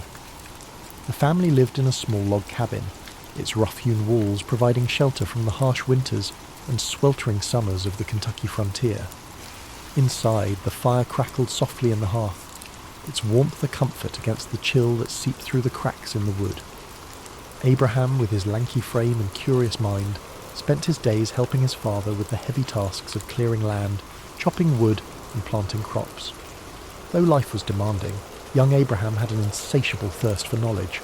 In a world where formal schooling was scarce, he read whatever books he could find. By the light of a flickering candle or the warm glow of the hearth, he pored over the few volumes available to him: the Bible, Aesop's Fables, Robinson Crusoe, and Pilgrim's Progress. Words became his refuge, a gateway to worlds beyond the rough frontier. He absorbed stories, ideas, and knowledge, shaping a mind that would one day influence the course of a nation. Tragedy struck when Abraham was just 9 years old. His mother, Nancy, fell ill with milk sickness, a deadly disease caused by drinking the milk of cows that had grazed on poisonous plants. Her passing left a void in the young boy's heart, a loss that would shape his empathy and understanding of human suffering. In the quiet days after her death, Abraham and his sister Sarah clung to each other for comfort, their bond deepened by shared grief. His father remarried a kind and supportive woman named Sarah Bush Johnston. She brought stability to the household and encouraged Abraham's love of learning. She saw in him a boy who was different, thoughtful, driven, and destined for something greater. As the years passed, the family moved to Indiana and later to Illinois. The wilderness was ever present, but Abraham's dreams extended beyond the horizon. His hands, calloused from hard labour, would one day hold the weight of leadership. His mind, sharpened by books and introspection, would one day navigate the complexities of a fractured nation. In his early adulthood, Abraham worked a series of jobs. He was a rail splitter, a store clerk, a postmaster, and a surveyor. Each experience taught him something new about people, work, and society.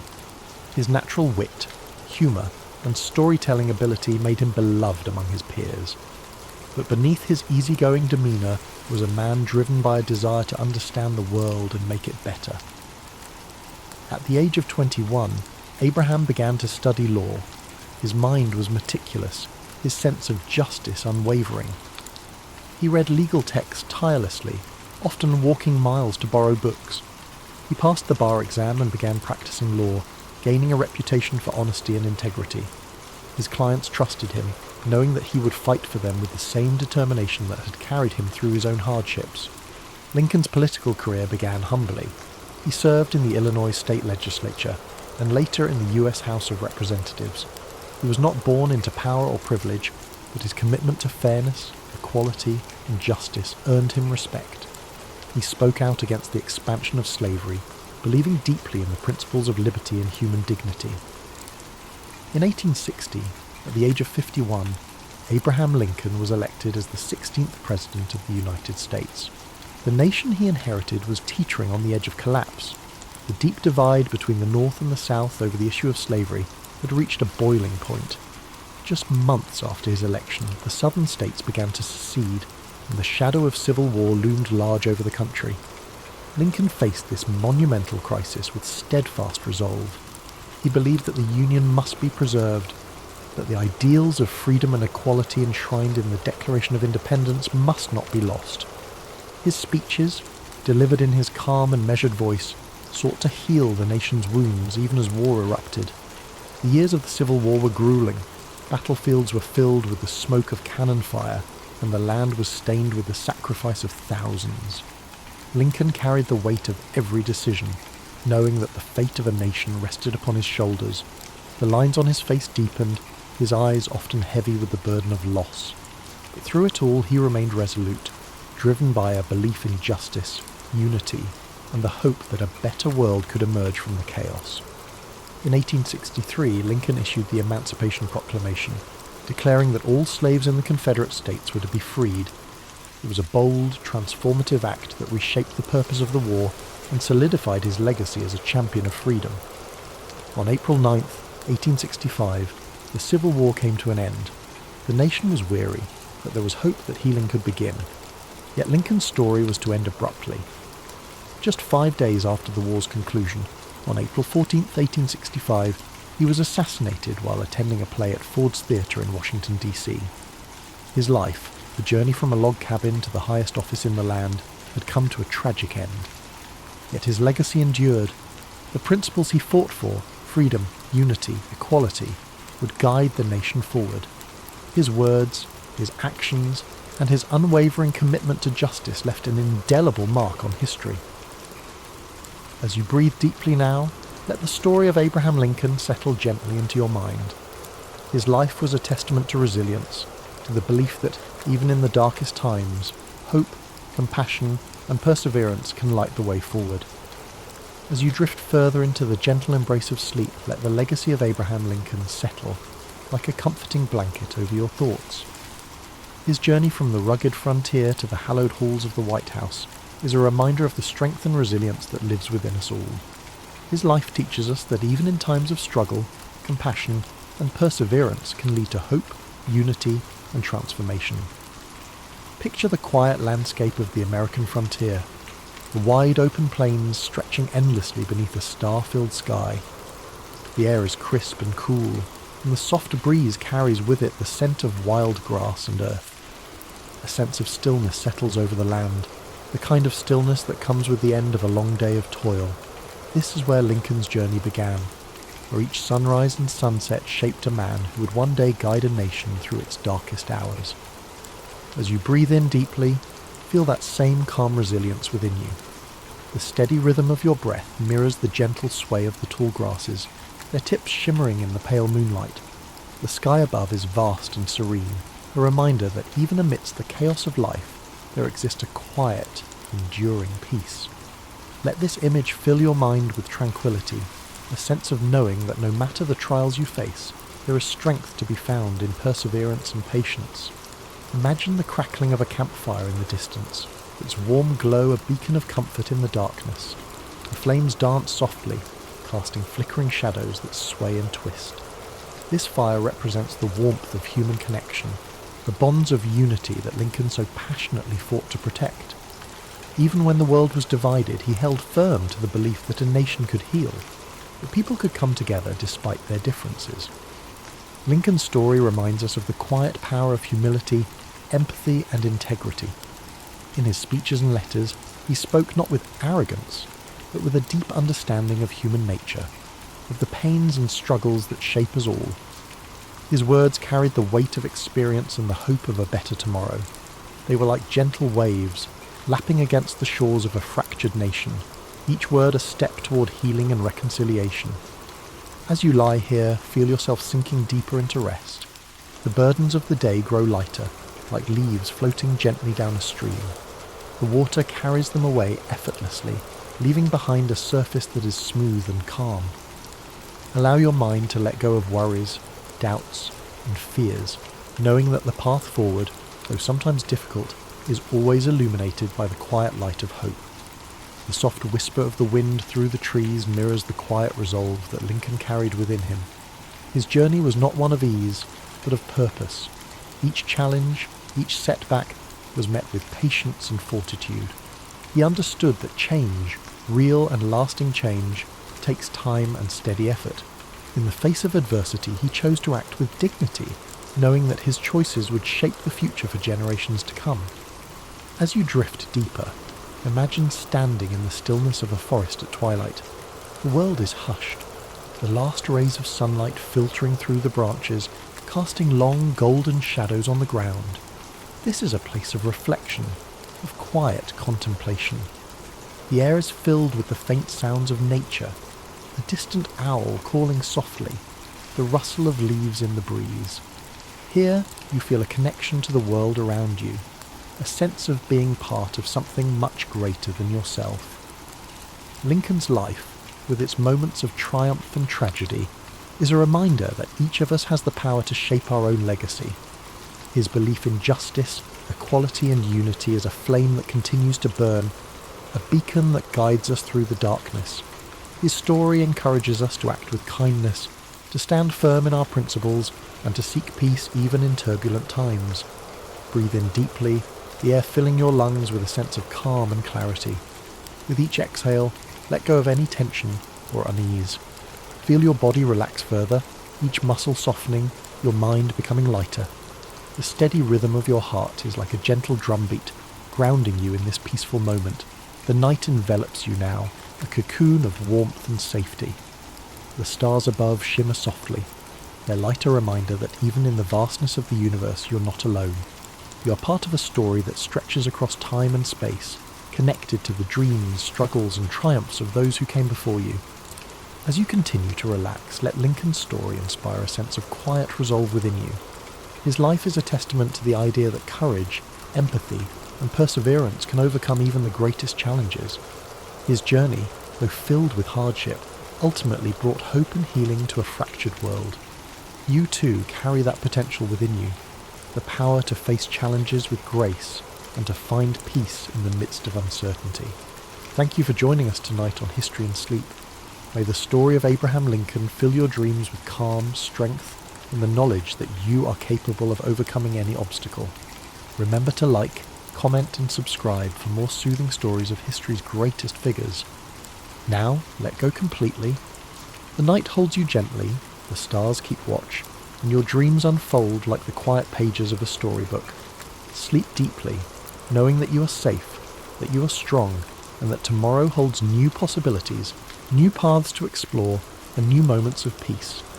As you drift even deeper into the comforting depths of sleep, let the quiet strength of Abraham Lincoln's story continue to guide you.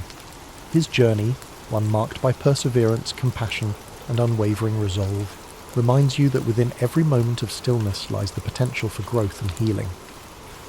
The night wraps around you like a warm, protective embrace, and your mind settles further into a place of deep relaxation. Imagine now a gentle breeze whispering through the fields of the American Midwest, where the tall grass sways like waves upon a sea of green and gold. The landscape is bathed in the silvery light of the moon, casting long shadows that dance across the open plains. This is the land where Lincoln grew up, where he learned the value of hard work, the weight of responsibility, and the simple joys of a life lived close to nature. The distant sound of a slow-moving river meanders through the air, its waters reflecting the soft light of the stars. Each ripple is like a thought, gentle and fluid, carrying away the worries of the day. You're standing on the banks of this tranquil river, feeling the cool, damp earth beneath your feet. The water flows endlessly, reminding you that life, with all its challenges and triumphs, moves forward in its own steady rhythm. In the distance, you see a campfire glowing softly, its flickering flames casting a warm, golden light. The warmth of the fire reaches out to you, offering comfort and reassurance. It represents the quiet resolve and inner strength that guided Lincoln throughout his life.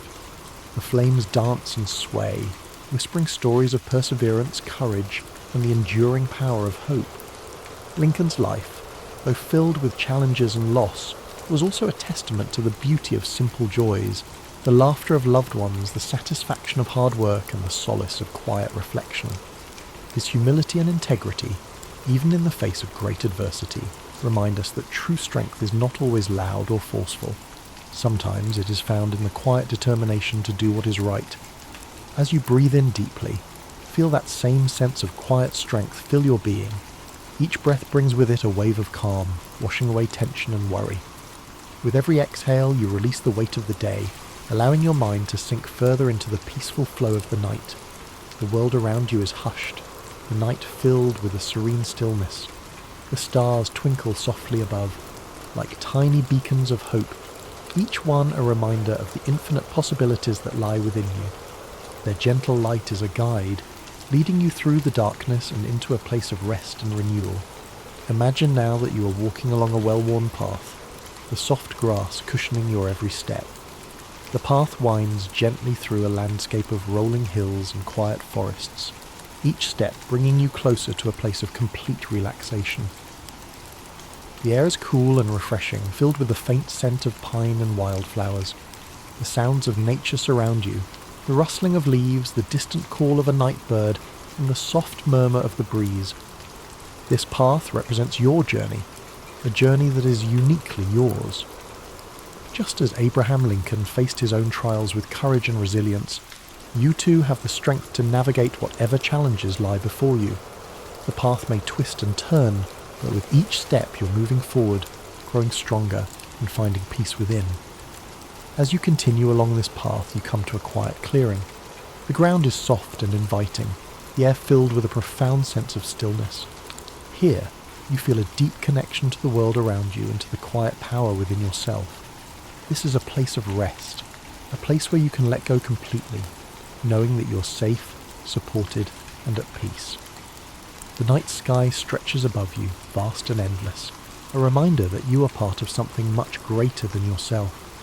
The gentle glow of the stars fills you with a sense of wonder and calm. You're exactly where you need to be, and in this moment, everything is as it should be. As you settle into this peaceful clearing, allow yourself to drift even further into the depths of sleep. Your breath is slow and steady, your body relaxed and weightless. The world fades away, leaving only the comforting darkness and the quiet rhythm of your heart.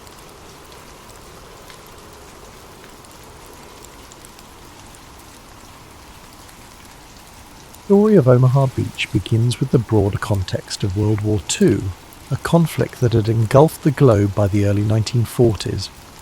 After the fall of France to Nazi Germany in 1940, much of Western Europe lay under German occupation. Britain stood alone as the last bastion of resistance in Western Europe, facing the might of the German Luftwaffe in the Battle of Britain and enduring relentless bombing during the Blitz. Despite these challenges, Britain, under the leadership of Winston Churchill, refused to capitulate. Across the Atlantic, the United States had initially maintained a policy of neutrality, focusing on domestic recovery from the Great Depression. However, the attack on Pearl Harbor in December 1941 brought the United States into the war, joining the Allies in their struggle against the Axis powers. The United States, with its vast industrial capacity and manpower, became a crucial partner in the fight to liberate Europe. By 1942, the Allies faced the daunting task of planning a full-scale invasion of Nazi-occupied Europe. This effort, known as Operation Overlord, aimed to establish a foothold in France, opening a Western front to relieve pressure on the Soviet Union, which was bearing the brunt of the fighting on the Eastern Front. The operation would require meticulous planning, vast resources, and extraordinary bravery. The invasion was scheduled for June 1944 and would take place along a 50-mile stretch of coastline in Normandy, France. The beaches were divided into 5 sectors: Utah, Omaha, Gold, Juneau, and Sword. Each sector had its own challenges, but Omaha Beach, assigned to American forces, was considered one of the most heavily defended and treacherous. The Germans, anticipating an Allied invasion, had fortified the French coastline with a series of defensive structures known as the Atlantic Wall.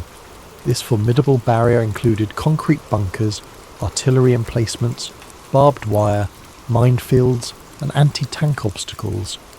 Omaha Beach, with its high bluffs overlooking the shoreline, offered a natural defensive advantage to the German forces. The beach was defended by the 352nd Infantry Division, a well-trained and battle-hardened unit. The Allies knew that success at Omaha Beach would be crucial to the overall success of Operation Overlord. The beach provided a direct route inland to key roads and towns, making it essential for securing the Normandy region. Failure to take Omaha Beach could jeopardize the entire invasion and prolong the war. On the night of June 5, 1944, a massive Allied armada gathered off the coast of Normandy. Over 5,000 ships carrying troops, vehicles and supplies prepared to launch the largest amphibious invasion in history. The force included American, British, Canadian and other Allied troops, all united in their mission to liberate Europe from Nazi tyranny. As dawn broke on June 6, 1944, known as D-Day, the invasion began. The assault on Omaha Beach involved 2 American divisions, the 1st Infantry Division, known as the Big Red One, and the 29th Infantry Division. These soldiers, many of them young and inexperienced, faced a harrowing task. The first waves of troops landed at Omaha Beach under intense enemy fire. The Germans, positioned in fortified bunkers and machine gun nests, rained bullets and artillery shells on the landing craft and soldiers. Many of the landing craft were destroyed before they reached the shore, and those who made it to the beach faced a deadly gauntlet of obstacles and firepower. The terrain at Omaha Beach added to the challenges. The wide, open beach provided little cover, and the high bluffs allowed German forces to fire down on the exposed American troops. The rising tide threatened to engulf the soldiers and their equipment, adding another layer of urgency to the battle. Despite these overwhelming odds, the American soldiers displayed extraordinary bravery and determination. Small groups of men began to push forward, finding gaps in the German defences and scaling the bluffs. Engineers worked tirelessly to clear obstacles and minefields, enabling reinforcements to reach the beach. By mid-morning, the tide of the battle began to turn. Reinforcements from subsequent waves brought additional manpower and firepower to the fight. Naval bombardments and airstrikes targeted German positions, weakening their defences. Slowly but steadily, the the Americans gained ground, overcoming the formidable obstacles and breaking through the Atlantic Wall. By the end of the day, the American forces had secured a foothold at Omaha Beach, but the cost was staggering. Over 2,000 American soldiers were killed, wounded, or missing, making Omaha Beach the bloodiest of the 5 D-Day beaches. The sacrifices of these men were not in vain, as their efforts paved the way for the liberation of Normandy and, ultimately, the defeat of Nazi Germany. The success at Omaha Beach and the broader D-Day invasion marked a turning point in World War II. The Allies established a strong presence in Normandy, which allowed them to launch further offensives into France and beyond. Within weeks, Paris was liberated, and the momentum of the war shifted decisively in favour of the Allies. The Battle of Omaha Beach is remembered as a testament to the courage and resilience of those who fought and sacrificed for freedom. The stories of individual heroism and collective determination continue to inspire generations, reminding us of the cost of war and the enduring value of liberty. Today, the beaches of Normandy are peaceful, their sands washed clean by the tides of time. Memorials and cemeteries stand as solemn reminders of the events of June 6, 1944, honouring the men who gave their lives in the name of freedom. The legacy of Omaha Beach lives on, a symbol of unity, sacrifice, and the indomitable human spirit. As you reflect on this story, imagine the quiet shores of Normandy under a starlit sky, the waves gently lapping at the sands that once bore witness to such bravery. Let the memory of those who fought and fell remind you of the strength and resilience within us all. As the day of June 6, 1944, unfolded at Omaha Beach, the battle continued with relentless intensity. The early waves of American troops had endured devastating losses. Many soldiers never even made it off their landing craft, while others were cut down as they stepped onto the beach. The chaos and carnage of those first hours were overwhelming, with confusion reigning among the survivors as they sought to find cover and organize. The German defenders, positioned in fortified bunkers and pillboxes, maintained a near-constant stream of fire. Machine guns swept the open sands, mortars exploded among the soldiers, and artillery from the high bluffs pounded the beachhead. These fortifications had been meticulously planned, with interlocking fields of fire and overlapping lines of defence, making it nearly impossible for large groups of soldiers to advance without suffering heavy casualties. The Americans faced logistical challenges as well. Many of the tanks and heavy equipment intended to support the landing were lost at sea due to rough waters and enemy fire. The soldiers were left with little more than their rifles, grenades, and sheer determination to overcome the formidable obstacles ahead. The landing beach itself was littered with debris, destroyed landing craft, abandoned equipment, and the bodies of fallen comrades, creating a scene of utter devastation. Yet, amidst this chaos, small pockets of resistance began to form. Groups of soldiers, often led by junior officers or non-commissioned officers, rallied together and started pushing forward. These men displayed extraordinary courage, braving machine gun fire and mortar shells to advance toward the German positions.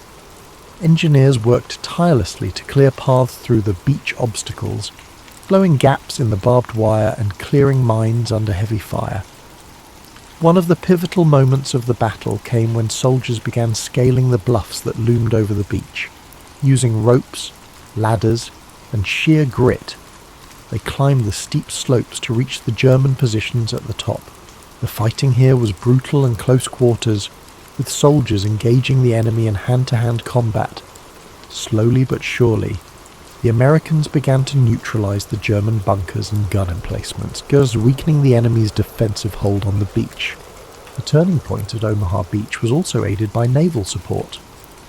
Realizing the dire situation on the beach, American naval commanders ordered their ships to move closer to shore, despite the risk of running aground. From these positions, the ships unleashed a barrage of firepower, targeting the German fortifications with their heavy guns. These naval bombardments played a crucial role in suppressing the enemy defences, allowing the soldiers on the ground to advance. By the afternoon, the tide of the battle had shifted. Reinforcements from later waves brought fresh troops and supplies to the beach, bolstering the American effort. The German defenders, though still fighting fiercely, began to falter under the relentless pressure. The combination of infantry assaults, naval bombardments, and air support gradually broke the German lines. By nightfall, the Americans had established a tenuous foothold at Omaha Beach. The high bluffs, once a symbol of the German dominance, were now under American control. From this vantage point, the troops could push inland, linking up with forces from the other landing beaches and beginning the liberation of Normandy. The cost of victory at Omaha Beach was staggering. Over 2,000 American soldiers were killed, wounded, or missing, making it one of the bloodiest battles of D-Day.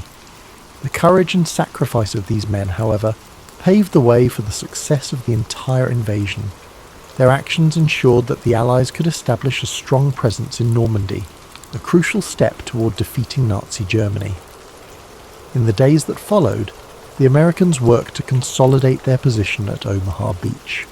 Supply lines were established, reinforcements poured in, and the beachhead became a staging ground for further operations. The success of D-Day marked the beginning of the end for Nazi Germany, as Allied forces pushed inland and liberated towns and cities across France.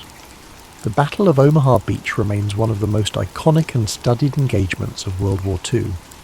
It exemplifies the extraordinary bravery, determination, and resilience of the soldiers who fought there.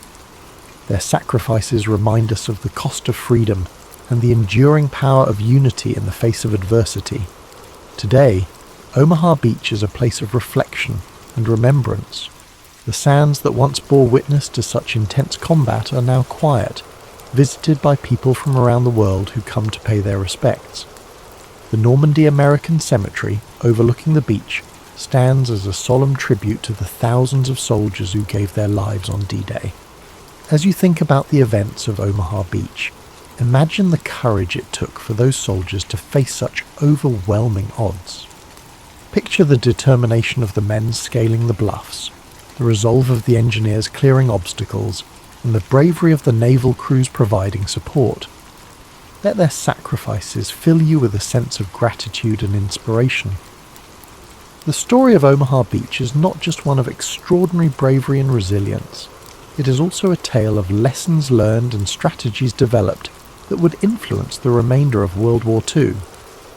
The success of D-Day, including the hard-fought victory at Omaha Beach, gave the Allies a critical foothold in Western Europe, but it also came with a significant cost, offering lessons in leadership, logistics, and the nature of modern warfare.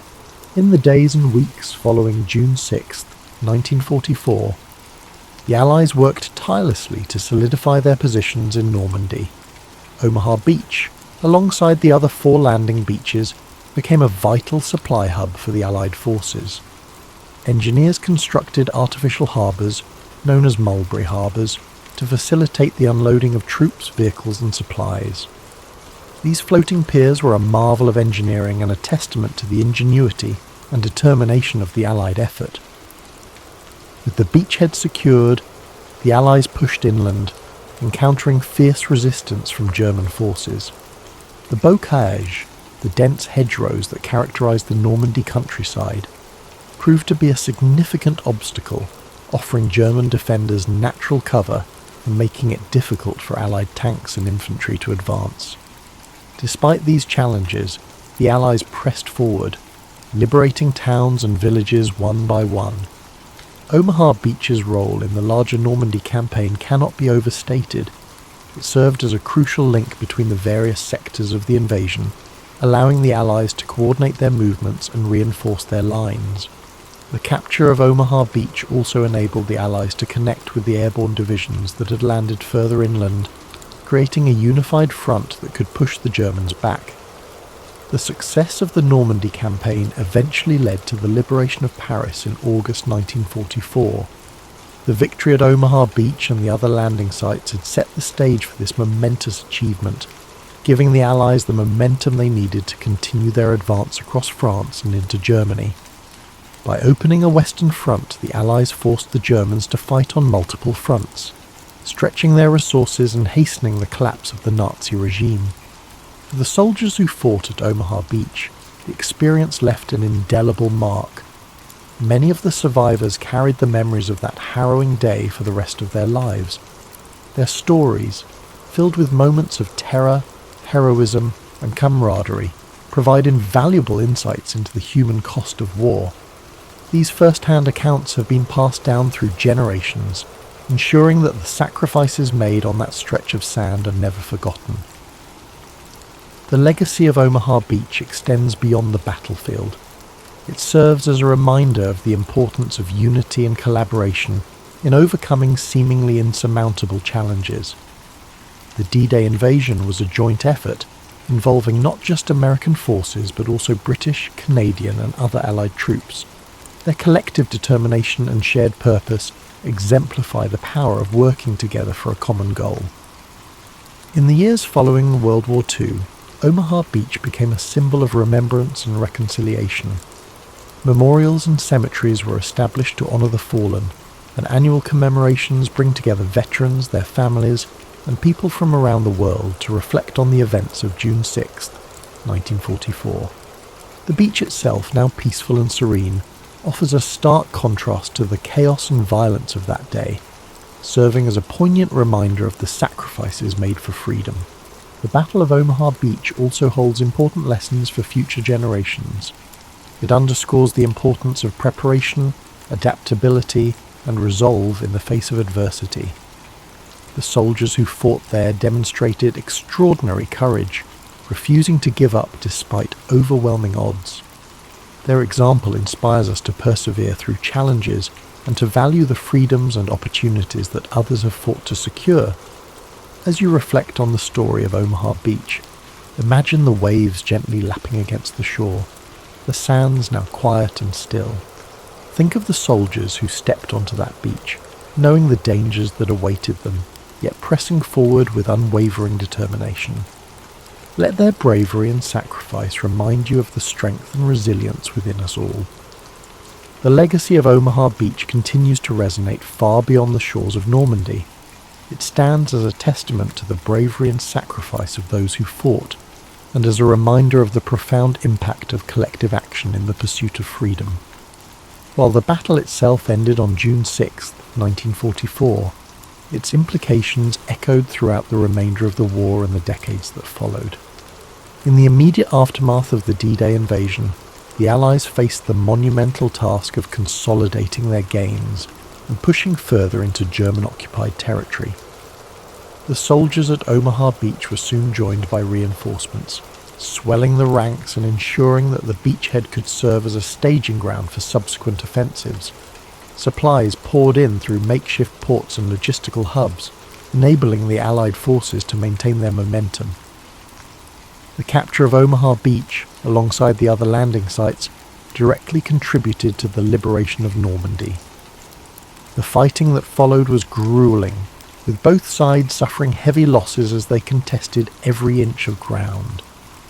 The hedgerows of the bocage proved to be as challenging as the bluffs of Omaha Beach, with their dense vegetation providing ample cover for German defenders. Despite this, the Allies persevered, employing innovative tactics and overwhelming firepower to overcome the obstacles. One of the critical outcomes of the battle was the establishment of a Western Front. This forced Germany to split its resources, fighting the Allies in the west while continuing to battle the Soviet Union in the east. The strain of this two-front war proved too much for the Nazi regime, hastening its eventual collapse. The victory at Omaha Beach also had a profound psychological impact. For the Allied forces, it was a demonstration of their ability to achieve what many had thought impossible. The success of the invasion bolstered morale and provided a sense of hope for a future free from tyranny. For the German forces, it marked the beginning of the end, as the once impregnable Atlantic Wall had been breached, and the tide of the war was turning decisively against them. As the Allies advanced across France, the significance of Omaha Beach became even more apparent. It was not just a battle, but a gateway, an entry point for liberation. Towns and cities that had suffered under German occupation were freed, and the French people began to rebuild their lives. By August 1944, Paris was liberated, a moment that symbolized the triumph of the Allied cause and the resilience of the human spirit. In the broader context of World War II, Omaha Beach serves as a reminder of the high stakes and immense sacrifices involved in the fight against fascism. The lessons learned there informed Allied strategy in subsequent campaigns, from the push into Germany to the eventual victory in Europe in May 1945. The story of Omaha Beach has also left an indelible mark on culture and memory. Films, books and documentaries have brought the events of D-Day to life for new generations, ensuring that the bravery and sacrifices of those who fought are never forgotten. Veterans who survived the battle have shared their stories, offering invaluable insights into the human experience of war. For those who visit Normandy today, Omaha Beach is a place of reflection and reverence. The rows of white crosses at the Normandy American Cemetery stand as a poignant reminder of the lives lost. The monuments and museums tell the story of the battle, preserving its legacy for future generations. Walking along the beach, one can still see remnants of the landing, from scattered artifacts to the rusted remains of bunkers and defences.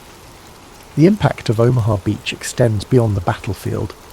It reminds us of the power of unity, the importance of standing up against injustice, and the strength that comes from working together toward a common goal.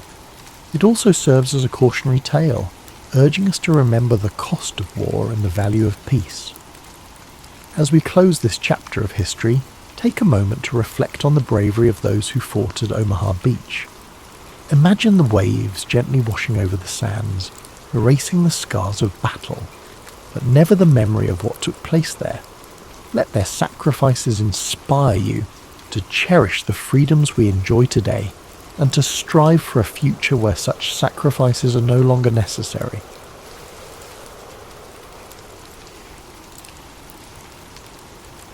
For over a millennium, Constantinople stood as a marvel of human ingenuity and resilience. Perched strategically at the crossroads of Europe and Asia, its location made it a hub for trade, culture and power. The city's imposing walls, originally constructed by Emperor Theodosius II in the 5th century, were considered nearly impregnable. These triple-layered fortifications, stretching for miles, were the pride of the Byzantine Empire and the bane of invaders. By the mid-15th century, however, the Byzantine Empire was a shadow of its former self, reduced to the city of Constantinople and a few scattered territories. The once mighty empire that had ruled vast regions now found itself encircled by the rising power of the Ottoman Empire. To the east, Sultan Mehmed II, an ambitious and brilliant leader, had set his sights on conquering the city, seeing it as the key to solidifying his rule and expanding his domain. Inside the walls of Constantinople, Emperor Constantine XI Palaiologos faced an uncertain future. With only a few thousand defenders, comprised of weary Byzantine soldiers and a handful of foreign allies, the city was woefully underprepared for the onslaught that loomed. Supplies were dwindling, and the population, though fiercely loyal, lived under the constant shadow of impending doom. Yet, despite the odds, the emperor refused to surrender. He was determined to fight to the end. As the Ottomans prepared for their siege, they brought with them an arsenal unlike anything the world had seen before. Among their weapons was a massive cannon, constructed by a Hungarian engineer named Orban. This cannon, capable of hurling enormous stone projectiles, was designed to breach even the strongest walls. The Ottomans also amassed a fleet to blockade the city by sea, ensuring that no reinforcements or supplies could reach the defenders. This stage was set for an epic confrontation that would decide the fate of Constantinople, and, with it, the Byzantine Empire. Imagine the tension that gripped the city as its inhabitants prepared for the siege. Picture the anxious faces of soldiers standing watch on the walls, the whispered prayers in the Hagia Sophia, and the determination etched on the emperor's face as he rallied his people. As you visualize the city on the brink of one of history's most defining moments, let its story remind you of the face of overwhelming odds. The tale of Constantinople begins not with surrender, but with hope, a flickering light against the encroaching darkness. On April 6, 1453, the Ottoman forces began their assault on Constantinople. Sultan Mehmed II, commanding an army of nearly 80,000 soldiers, surrounded the city by land and sea. His troops included elite janissaries, heavy artillery units, and cavalry, all meticulously prepared for the battle. In stark contrast, the defenders of Constantinople, numbering only about 7,000, relied on the strength of their walls, their limited resources, and their unwavering determination to hold off the invaders. As the siege commenced, the Ottoman cannon began its relentless bombardment. Each thunderous shot shook the ground, sending massive stones crashing into the city's formidable walls. The defenders scrambled to repair the damage as quickly as possible, working day and night to reinforce the crumbling sections. Yet, despite the damage, the walls of Constantinople held firm, frustrating the attackers and delaying their advance. By sea, Mehmed's fleet blockaded the Golden Horn, the narrow inlet that provided access to the city's harbour. In a bold and desperate move, the Byzantines constructed a massive chain boom across the entrance to the harbour, preventing Ottoman ships from breaching this vital area. For weeks, the two sides engaged in fierce skirmishes on the water, with neither gaining a decisive advantage. Within the city, life became a mix of hope and despair. Citizens prayed fervently in the grand Hagia Sophia, seeking solace and strength. Meanwhile, Emperor Constantine XI worked tirelessly to inspire his people, walking among the defenders on the walls, offering words of encouragement and sharing in their hardships. His presence was a source of unity in a city under siege. Sultan Mehmed II, determined to break the stalemate, devised a bold plan to outflank the city's defences. Using an extraordinary feat of engineering, he ordered his troops to transport ships overland on greased logs, bypassing the chain boom and launching them into the waters of the Golden Horn. This manoeuvre shocked the defenders and marked a turning point in the siege. As the weeks wore on, the defenders of Constantinople grew more exhausted. Supplies dwindled, and morale wavered as the walls suffered greater damage, yet they continued to resist, determined to protect their home against all odds. Imagine the long nights spent on the battlements, the glow of torches illuminating weary faces, and the echoes of cannon fire reverberating through the air. The siege was becoming a battle of attrition, with both sides pushing their limits. The city remained a symbol of defiance, even as the odds seemed increasingly insurmountable. The question lingered: how much longer could Constantinople hold out? As April turned to May, the siege of Constantinople escalated into a relentless struggle. The Ottoman bombardment grew fiercer. Cannons fired day and night, chipping away at the once mighty Theodosian walls. Dust and debris filled the air, coating the streets and homes of the city. Despite the constant destruction, the defenders worked tirelessly to repair breaches, often under the cover of darkness. Every stone they placed was an act of defiance against the overwhelming forces pressing in around them. Inside the city, the mood shifted between grim determination and quiet fear. Emperor Constantine XI continued to rally his people, addressing soldiers, citizens and priests alike. His words were simple but powerful, reminding them that they were fighting not just for their lives but for their culture, faith and history. Families huddled together in their homes, offering whispered prayers for protection. In the Hagia Sophia, the city's spiritual heart, the clergy led solemn services, their chants echoing in the grand dome chamber. Outside the walls, Sultan Mehmed II adjusted his strategy. Recognizing the defenders' stubborn resistance, he ordered his engineers to dig tunnels beneath the city's walls in an effort to weaken their foundation. Byzantine forces countered this threat by sending teams of sappers to intercept the tunnels, leading to deadly confrontations beneath the ground. These underground battles, fought in narrow, dimly lit passageways, added another layer of desperation to an already harrowing siege. The Ottomans also intensified their efforts on the Golden Horn. The fleet, now partially inside the harbour thanks to Mehmed's audacious manoeuvre, launched a series of attacks on the Byzantine navy.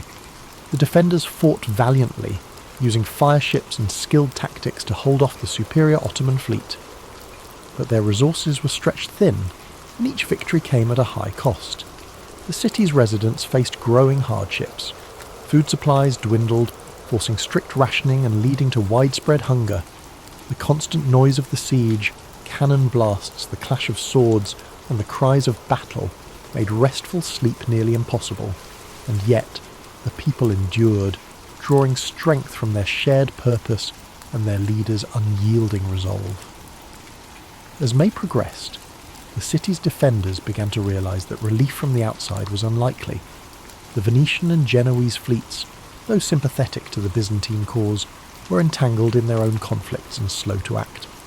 Constantinople stood alone against the might of the Ottoman Empire. The stage was set for a climactic confrontation. The city was battered but unbroken, its defenders refusing to yield despite the impossible odds. The Ottomans, frustrated by the slow progress of the siege, prepared for an all-out assault to breach the walls and claim their prize. The air was heavy with tension, every moment pregnant with the possibility of triumph or tragedy. As the final days of the siege approached, one could feel the weight of history bearing down on Constantinople. The city's fate hung in the balance, and the world watched, waiting to see how this epic struggle would end. Yet as the cannon blasts faded into the distance and the days turned into long quiet nights, imagine the peaceful stillness settling over the defenders of the city. The weight of the struggle seemed to lift, replaced by a soft calm that allowed weary eyes to rest, even amidst the constant pressure of the siege. Slowly, the heartbeat of the city began to quiet, like a soft lullaby in the air, gently easing the soul into a place of quiet surrender. As you picture these final moments, let the rhythm of the battle fade into the background, replaced by the peaceful embrace of rest. Feel your breath deepen, your body relax, and your thoughts drift like the gentle breeze over the sea. Sleep now as the city too prepares for the quiet of its inevitable change. On May 29th, 1453, after nearly 2 months of relentless bombardment and siege, Sultan Mehmed II ordered his forces to make their final push. The battered walls of Constantinople, once thought impenetrable, could no longer hold against the might of the Ottoman army. As the sun rose on that fateful morning, the air was thick with tension, and the distant rumble of approaching soldiers could be heard over the stillness of the city. The defenders, though exhausted and outnumbered, had one final opportunity to hold the line. Emperor Constantine XI, fully aware of the gravity of the moment, donned his armour and walked once more among his soldiers. His face, normally calm and composed, now carried the weight of his kingdom's fate. The emperor's rallying cry was simple: freedom or death, and he urged his soldiers to fight for their city and for their lives. Meanwhile, on the Ottoman side, Sultan Mehmed II had prepared for this day with meticulous care. His engineers worked tirelessly to breach the walls using battering rams, and his elite Janissary troops positioned themselves to take the city by force.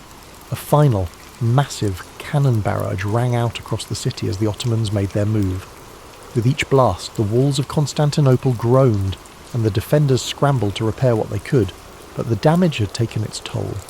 At the same time, the Ottoman fleet, now fully in position within the Golden Horn, moved to blockade the last remaining escape routes by sea. Constantinople, once a beacon of power and culture, was now a city trapped. Its streets, filled with the sounds of combat, became narrow avenues of despair and defiance. As the battle raged in the city, the defenders fought valiantly, but it was clear that the odds were stacked against them. The walls were crumbling. The artillery had breached a gap large enough for the Ottoman forces to swarm in. The fighting grew fiercer, house by house, street by street, as the city's residents and soldiers tried to push back the invaders, but there were too many Ottomans, and their determination to conquer the city was overwhelming. As the day wore on, the fate of Constantinople was sealed. By afternoon, the Ottomans had broken through the walls, and the city began to fall. Emperor Constantine XI, realizing that the end was near, fought bravely until the very last. But when the Ottoman forces entered the city, they found no mercy. The city was overrun, and its defenders, exhausted and outnumbered, were either captured or slain. The fall of Constantinople was not just the fall of a city, it was the end of an era. The Byzantine Empire, which had once been a powerful force in Europe and Asia, was no more. The city, now in Ottoman hands, would be renamed Istanbul and become the new capital of the Ottoman Empire. As you reflect on the fall of this great city, imagine the silence that followed the chaos of battle. The cries of the defeated soldiers faded into quiet, and the city, now under new rule, began its transformation. The once grand buildings, the churches, and the bustling marketplaces were left to be reborn into something new. Let the stillness of this moment wash over you, as the world that once was fades away, and a new world takes its place.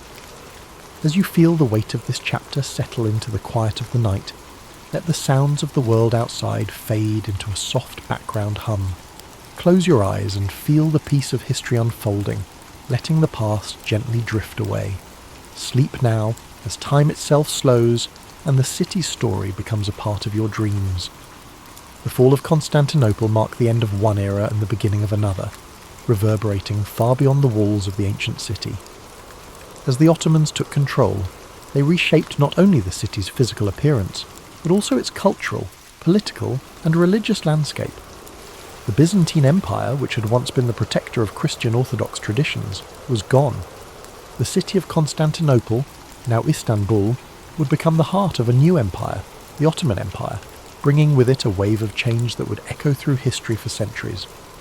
The fall of Constantinople was a pivotal moment for Europe, signalling the end of the medieval period and the start of the Renaissance. With the loss of one of the most important Christian cities, scholars, artisans, and intellectuals fled to the west, carrying with them priceless knowledge and manuscripts. The Greeks, who had lived under Byzantine rule for generations, brought their learning to places like Florence, Venice, and Rome. The rediscovery of classical texts and ancient Greek philosophy fueled the Renaissance, sparking a new era of intellectual and artistic flourishing. But the impact of the city's fall was not just felt in the west. For the Ottomans, capturing Constantinople was a moment of immense pride and significance. Sultan Mehmed II, now known as the Conqueror, solidified his legacy and the Ottoman Empire's power. He established a new capital that would rival all other cities in the world, renaming it Istanbul, and began transforming it into a thriving metropolis. The Hagia Sophia, once a Christian cathedral and a symbol of Byzantine glory, was converted into a mosque, and the city's skyline would be dominated by the grand minarets of Ottoman mosques. The Ottomans also began to expand their empire, pushing further into Europe, Asia, and Africa. Constantinople's fall opened up new trade routes and positioned the Ottomans as the dominant force in the eastern Mediterranean. The city's strategic location between Europe and Asia gave the Ottomans control of crucial land and sea trade routes, further strengthening their empire. In the centuries that followed, the legacy of Constantinople would continue to shape the world. For the East, it became a symbol of Ottoman strength and prosperity. For the West, it served as a reminder of the fragility of empires and the shifting tides of history. The fall of Constantinople was more than just a military victory. It was a symbolic event that signalled the changing balance of power in the world. As you reflect on the long-reaching consequences of this moment in history, imagine how the passing of centuries can transform a city, how the echoes of one era can reverberate into the next. Feel the calmness of time moving forward, each breath slower, as you let the weight of these changes settle into your thoughts. The past is a river, constantly flowing, and Constantinople's fall was but one ripple in the vast current of history. Let this ripple guide you into a peaceful place of reflection, where the weight of time and change lifts, and you feel the peace of quiet understanding. Though the city of Constantinople fell to the Ottomans in 1453, the spirit of its ancient civilization would never be fully extinguished. The echoes of its grandeur, its wisdom, and its role as the crossroads of empires resonated through time. The Byzantines, though defeated, had left an indelible mark on the world. The artifacts, the knowledge, and the stories of their culture continued to influence not only the Ottomans, but the entire world for generations. Even the name Constantinople itself would live on in the hearts of those who revered its history. For the Ottomans, the transformation of the city into Istanbul was more than a conquest. It was a blending of two worlds. The Greek Orthodox and Christian heritage of Constantinople mixed with the Islamic Ottoman culture, creating a rich and diverse society that would flourish for centuries. The city's iconic Hagia Sophia, once a Christian church, stood as a testament to this blending, a symbol of the city's enduring beauty and the confluence of different faiths, traditions and ideas. Over time, Istanbul would become a global hub for art, science and trade, fostering an environment where diverse cultures and ideas could meet. Scholars, artists and merchants from all corners of the world passed through the city, contributing to its ongoing legacy as a place of knowledge and exchange. As you reflect on the lasting impact of Constantinople, imagine how the quiet passage of time can allow a city's legacy to endure long after its walls have crumbled. The stories of Constantinople's rise, its cultural riches, and its eventual fall are woven into the fabric of history. And just as the city evolved, so did the stories of the people who lived there, stories that still inspire awe and contemplation today. Now, as the quiet night settles in, let yourself be carried away by the soft waves of time. The distant sounds of the past are now mere whispers in the night, fading into a calm silence. The story of Constantinople, its rise and fall, and its everlasting influence now rests softly in the back of your mind. Allow this story to guide you into a deep and peaceful rest, where the weight of history lifts and only the soothing silence remains.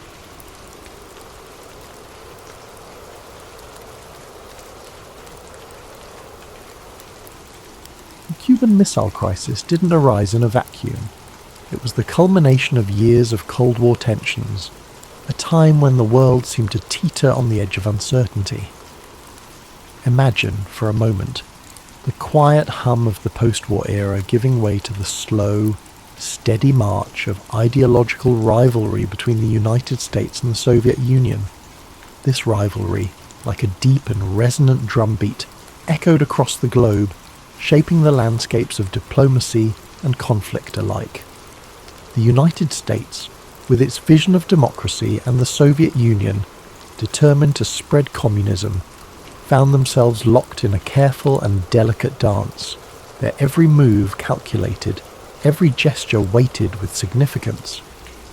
By the early 1960s, this struggle had already seen pivotal moments, like the Berlin blockade and the Korean War, leaving an enduring imprint on the hearts and minds of millions. Then came 1959, a turning point that brought Cuba into sharp focus. The Cuban Revolution swept through the island like a soft but unrelenting wind, carrying Fidel Castro to power and replacing the Batista regime. Under Castro, Cuba aligned itself with the Soviet Union, transforming into a communist stronghold just 90 miles from American shores, a distance so short it might as well have been a whisper across the ocean. This proximity brought with it a quiet but undeniable unease, a tension that settled in the minds of US leaders like a lingering shadow. The hum of covert operations soon followed, culminating in the failed Bay of Pigs invasion in 1961. This misstep, like a ripple in still water, spread embarrassment for the Kennedy administration and deepened the chasm of mistrust between the US and Cuba. At the same time, Soviet Premier Nikita Khrushchev, ever watchful and calculating, saw an opportunity to exploit this growing divide. He began to weave a plan that would take full advantage of Cuba's location, creating a web of uncertainty and anticipation that seemed to stretch endlessly across the calm skies. As we linger in this moment of reflection, picture a world on edge yet still wrapped in quiet resolve. Let these images and thoughts drift gently through your mind, like leaves carried by a slow, steady current. The stage was set, each thread of tension delicately placed, weaving the intricate fabric of what would soon become one of the most dramatic and perilous moments in modern history. In the quiet skies of October 14th, 1962, something extraordinary unfolded, something that would ripple through time like a soft, endless wave.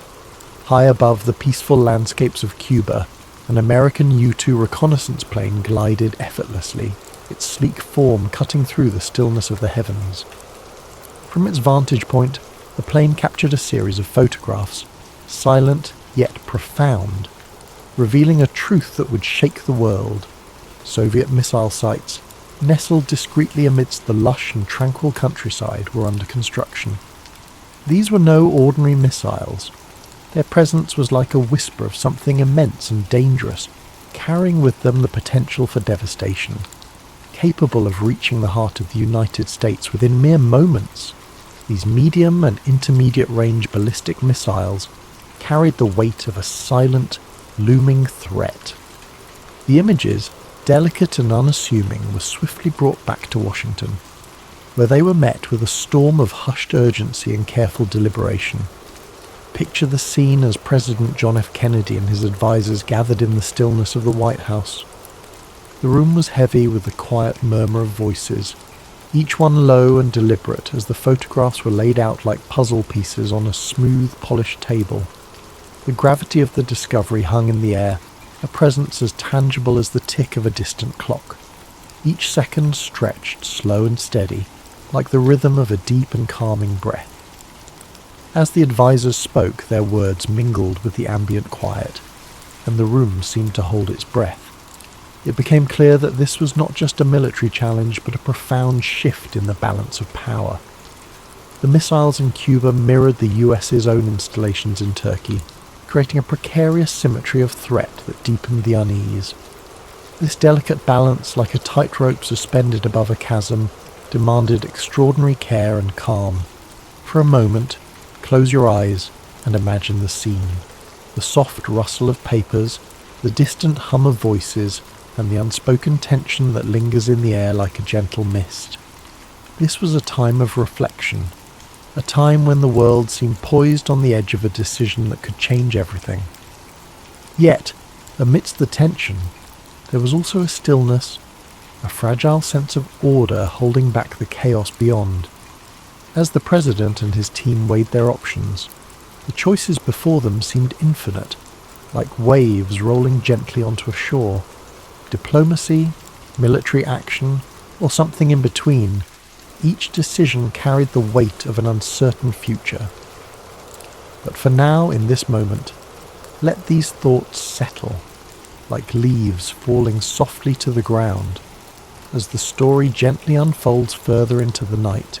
In the days that followed the discover, the world seemed to move in slow motion, each moment drawn out as though the air itself had grown thicker, heavier.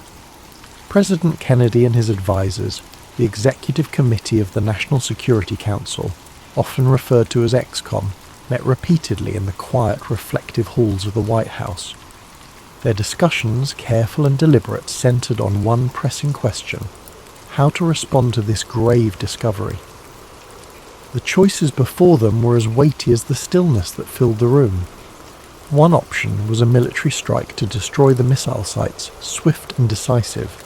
Another was a full-scale invasion of Cuba, an action that would surely provoke a direct confrontation with the Soviet Union. But even as these strategies were considered, their risks loomed large, like storm clouds gathering on the horizon. A misstep could spark the very thing they all feared: a nuclear war that might engulf the world in unimaginable devastation. Amid the tense deliberations, a third option emerged, one that seemed to offer a chance for resolution without immediate violence: a naval quarantine of Cuba. This option, though less aggressive, was no less bold. By establishing a blockade to prevent further delivery of Soviet missiles and military equipment to the island, the United States could demonstrate its resolve while leaving room for diplomacy to take hold. The term quarantine was chosen carefully, softer than blockade, to avoid the suggestion of an act of war. Picture, if you will, the long pauses between words as the advisors weighed this plan. Their voices, low and measured, filled the space like the gentle lapping of waves against a shore. The room, dimly lit and hushed, seemed to hold its breath as the implications of the quarantine began to crystallize. Would it be enough to deter the Soviets, or would it provoke them into escalating the conflict further? The question lingered, unanswered, like a faint echo in the stillness. On October 22nd, 1962, President Kennedy addressed the nation in a speech that broke the quiet tension of those days. His calm and steady voice carried across the airwaves, explaining the situation and announcing the quarantine. He described the missiles in Cuba as a secret, swift and extraordinary build-up, and made it clear that the United States would not tolerate this threat so close to its shores.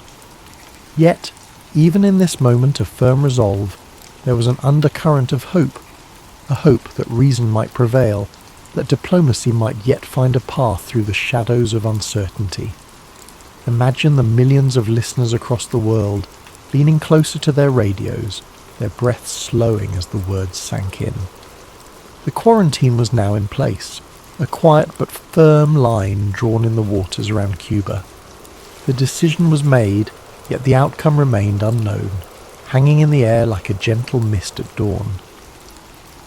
As we move forward, let these thoughts rest gently in your mind, like whispers carried on a cool, soothing breeze as we drift deeper into this unfolding story. Take a moment, breathe deeply, slowly, and imagine the calm before a storm, the kind of quiet that hums with anticipation when time seems to stretch and every second feels longer than the last. This was the atmosphere as the United States naval quarantine of Cuba went into effect on October 24, 1962. The blockade was not just a line drawn in the water, it was a test of wills between two superpowers. American warships moved into position, forming a silent, steady wall in the ocean, ready to intercept any Soviet vessels attempting to deliver more missiles or military supplies to Cuba. These ships, though distant from the shorelines, carried with them the weight of a global audience's gaze as the world watched and waited, holding its collective breath. Far away in the stillness of the Kremlin, Premier Khrushchev faced his own moment of reflection. Soviet ships were already en route to Cuba, some carrying cargo that would challenge the blockade directly. Would they stop or press on? To retreat might signal weakness. To advance might spark open conflict. The tension was palpable, an invisible thread pulling tighter with each passing hour. Imagine the seas, vast and unyielding, their surface calm but concealing a profound sense of unease beneath. The American ships floated silently, their crews ready but motionless, listening to the soft rhythm of the waves and the low hum of the engines. Across the Atlantic, the Soviet vessels continued their approach, the space between them shrinking slowly, steadily, like the narrowing of a great and ominous gulf. Back in Washington, the ExComm held near-constant meetings, their discussions now carrying the gravity of the quarantine's first test. Reports from the blockade zone came in, each one met with careful deliberation. The tension in those rooms was thick, almost tangible, as though it might spill out into the world beyond. Every voice was measured, every pause significant, as the weight of their decisions pressed down like a blanket of still and heavy air. Then, on October the 25th, an eerie moment of calm arrived. The Soviet ships stopped just short of the blockade line. This pause, this single moment of restraint, was both a relief and a reminder of how precariously balanced the situation remained. Khrushchev sent a message proposing negotiations, a glimmer of light breaking through the clouds of uncertainty. For a moment, let your mind linger on this fragile quiet. Imagine the stillness of the ocean, the distant shapes of the ships, and the muffled sounds of calm activity on deck. It was a pause, but not yet a resolution, like the faintest hint of dawn before the sun begins to rise. As the world held its breath, the next moves remained uncertain, waiting to unfold with the slow and deliberate pace of history itself. Pause for a moment. Let the tension of the previous days fade, and allow yourself to sink into this pivotal chapter, a time when words, not weapons, became the instruments of a potential resolution. As the blockade held firm and Soviet ships paused in their advance, the crisis shifted from the oceans to the realm of communication. It was now a battle of letters and messages, where every word carried the weight of the world. On October 26th, Premier Khrushchev sent the first of two letters to President Kennedy. It was a message of emotion and urgency, filled with words that seemed almost pleading, like whispers carried on a breeze. Khrushchev proposed a resolution, The Soviet Union would withdraw its missiles from Cuba if the United States would promise not to invade the island. The tone was personal, almost vulnerable, as if Khrushchev sought to reach Kennedy not as an adversary, but as a fellow human standing on the precipice of disaster. The next day, however, brought a second letter, different in tone, harsher, more calculated. This one demanded that the United States also remove its Jupiter missiles from Turkey, an escalation that added a new layer of complexity to the already delicate negotiations. These letters, arriving like waves in succession, left Kennedy and his advisers navigating treacherous waters. Which message represented Khrushchev's true intent? Was this a sincere offer or a ploy to gain an upper hand? In the stillness of the White House, Kennedy and the ex-com deliberated late into the night. Their discussions were careful, deliberate, each word spoken slowly, as if to avoid disturbing the fragile balance they were trying to maintain. The question lingered in the air like the soft echo of distant footsteps. How could they accept the first offer without appearing weak, while also avoiding a direct confrontation that might spiral into war? Imagine the quiet of those rooms, filled only with the faint rustling of papers and the low hum of thought. It was a moment of immense pressure, but also one of profound restraint, as though the weight of their decisions was held aloft by a delicate and invisible thread. Finally, Kennedy made his choice. He responded to Khrushchev's first letter, agreeing to the proposal of a non-invasion pledge in exchange for the removal of the missiles from Cuba. The Jupiter missiles in Turkey were not mentioned in this reply, a deliberate omission meant to simplify the path to resolution. At the same time, Robert Kennedy, the President's brother and Attorney General, quietly met with Soviet Ambassador Anatoly Dobrynin to discuss the removal of the Turkish missiles as a separate, unofficial arrangement. As the letters were exchanged, the world waited in silence. Imagine millions of hearts beating slowly, steadily, as the fate of humanity seemed to hang in the balance. This was diplomacy at its most fragile, like a fine thread spun across an open void. And yet, in that fragility, there was also hope, a faint but growing light at the end of a long and shadowed tunnel. Let this, though, drift gently through your mind as we move toward the final chapter of this remarkable story, where the crisis finds its resolution and the world begins to exhale. As the sun rose on October 28, 1962, the world awoke to a glimmer of relief. Premier Khrushchev announced that the Soviet Union would dismantle and remove its missiles from Cuba. His decision, conveyed in a public radio broadcast, marked the end of the 13-day standoff that had brought humanity to the brink of nuclear war. The missiles, he declared, would be taken apart and the weaponry returned to the Soviet Union under United Nations supervision. For President Kennedy, this was a moment of cautious triumph. The US quarantine had succeeded in forcing a peaceful resolution without resorting to violence. The secret agreement to remove the American Jupiter missiles from Turkey added a layer of complexity but remained undisclosed to the public, allowing both nations to save face in the eyes of the world. In the following days, work began to de-escalate the situation. Soviet personnel in Cuba started dismantling the missile sites, and American reconnaissance planes confirmed the progress.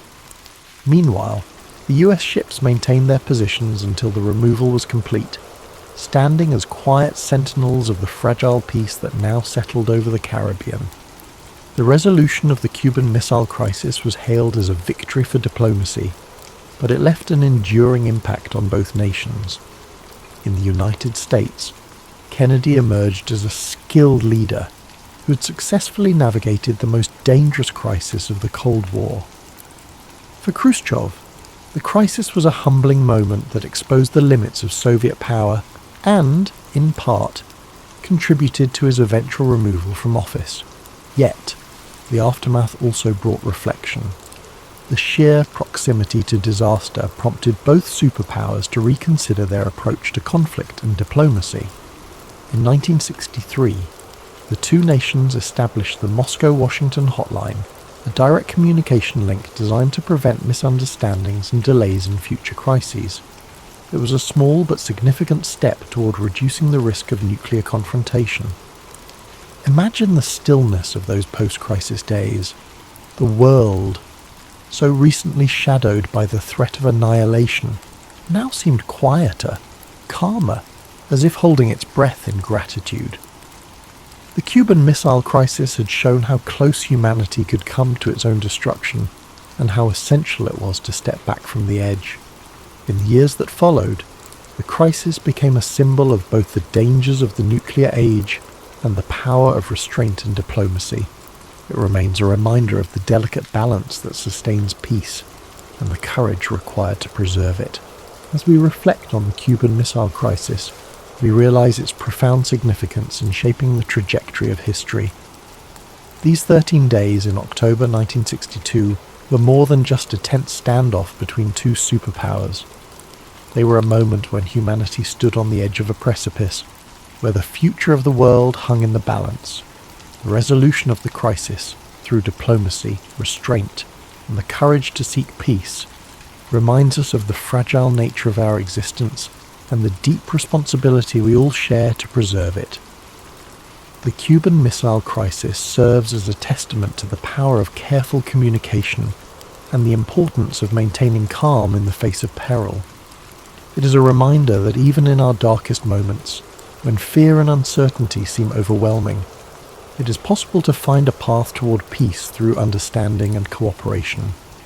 The decisions made during that crisis, by leaders and diplomats alike, were not just about averting disaster, but about fostering a future in which humanity could move forward, together, with a deeper commitment to avoiding the devastation of war.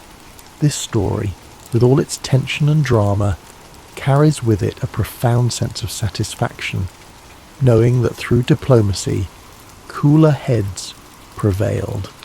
The crisis could have led to a catastrophe, but instead, it ended with the restoration of a delicate peace, and as we find comfort in that resolution, we can allow ourselves to drift into a space of tranquility, knowing that even in the most tumultuous times, peace is always within our reach if we dare to reach for it.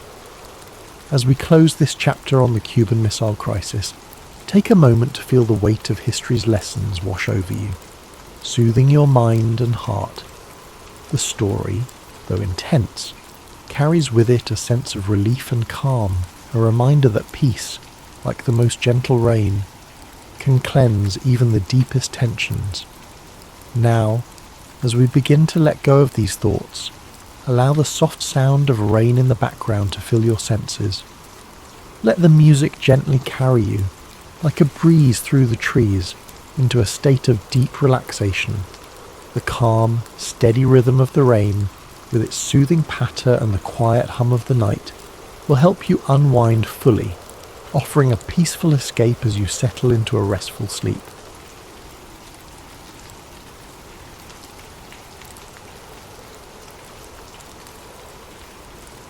Over 2,000 years ago, in 469 BCE, Socrates was born in Athens, Greece. Athens was a city at the heart of the ancient world, a centre of art, culture, and intellectual thought.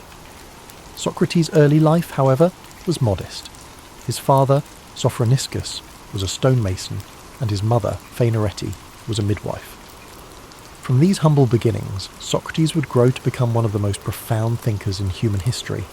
As a young man, Socrates likely followed in his father's footsteps as a stonemason, learning the craft of shaping stone and building structures. Yet, even then, his curiosity about the world and human nature set him apart. Socrates was not drawn to wealth or power. Instead, he found fulfillment in observing life, questioning beliefs, and seeking wisdom. Unlike many of his contemporaries, Socrates did not write books or leave behind written records of his teachings.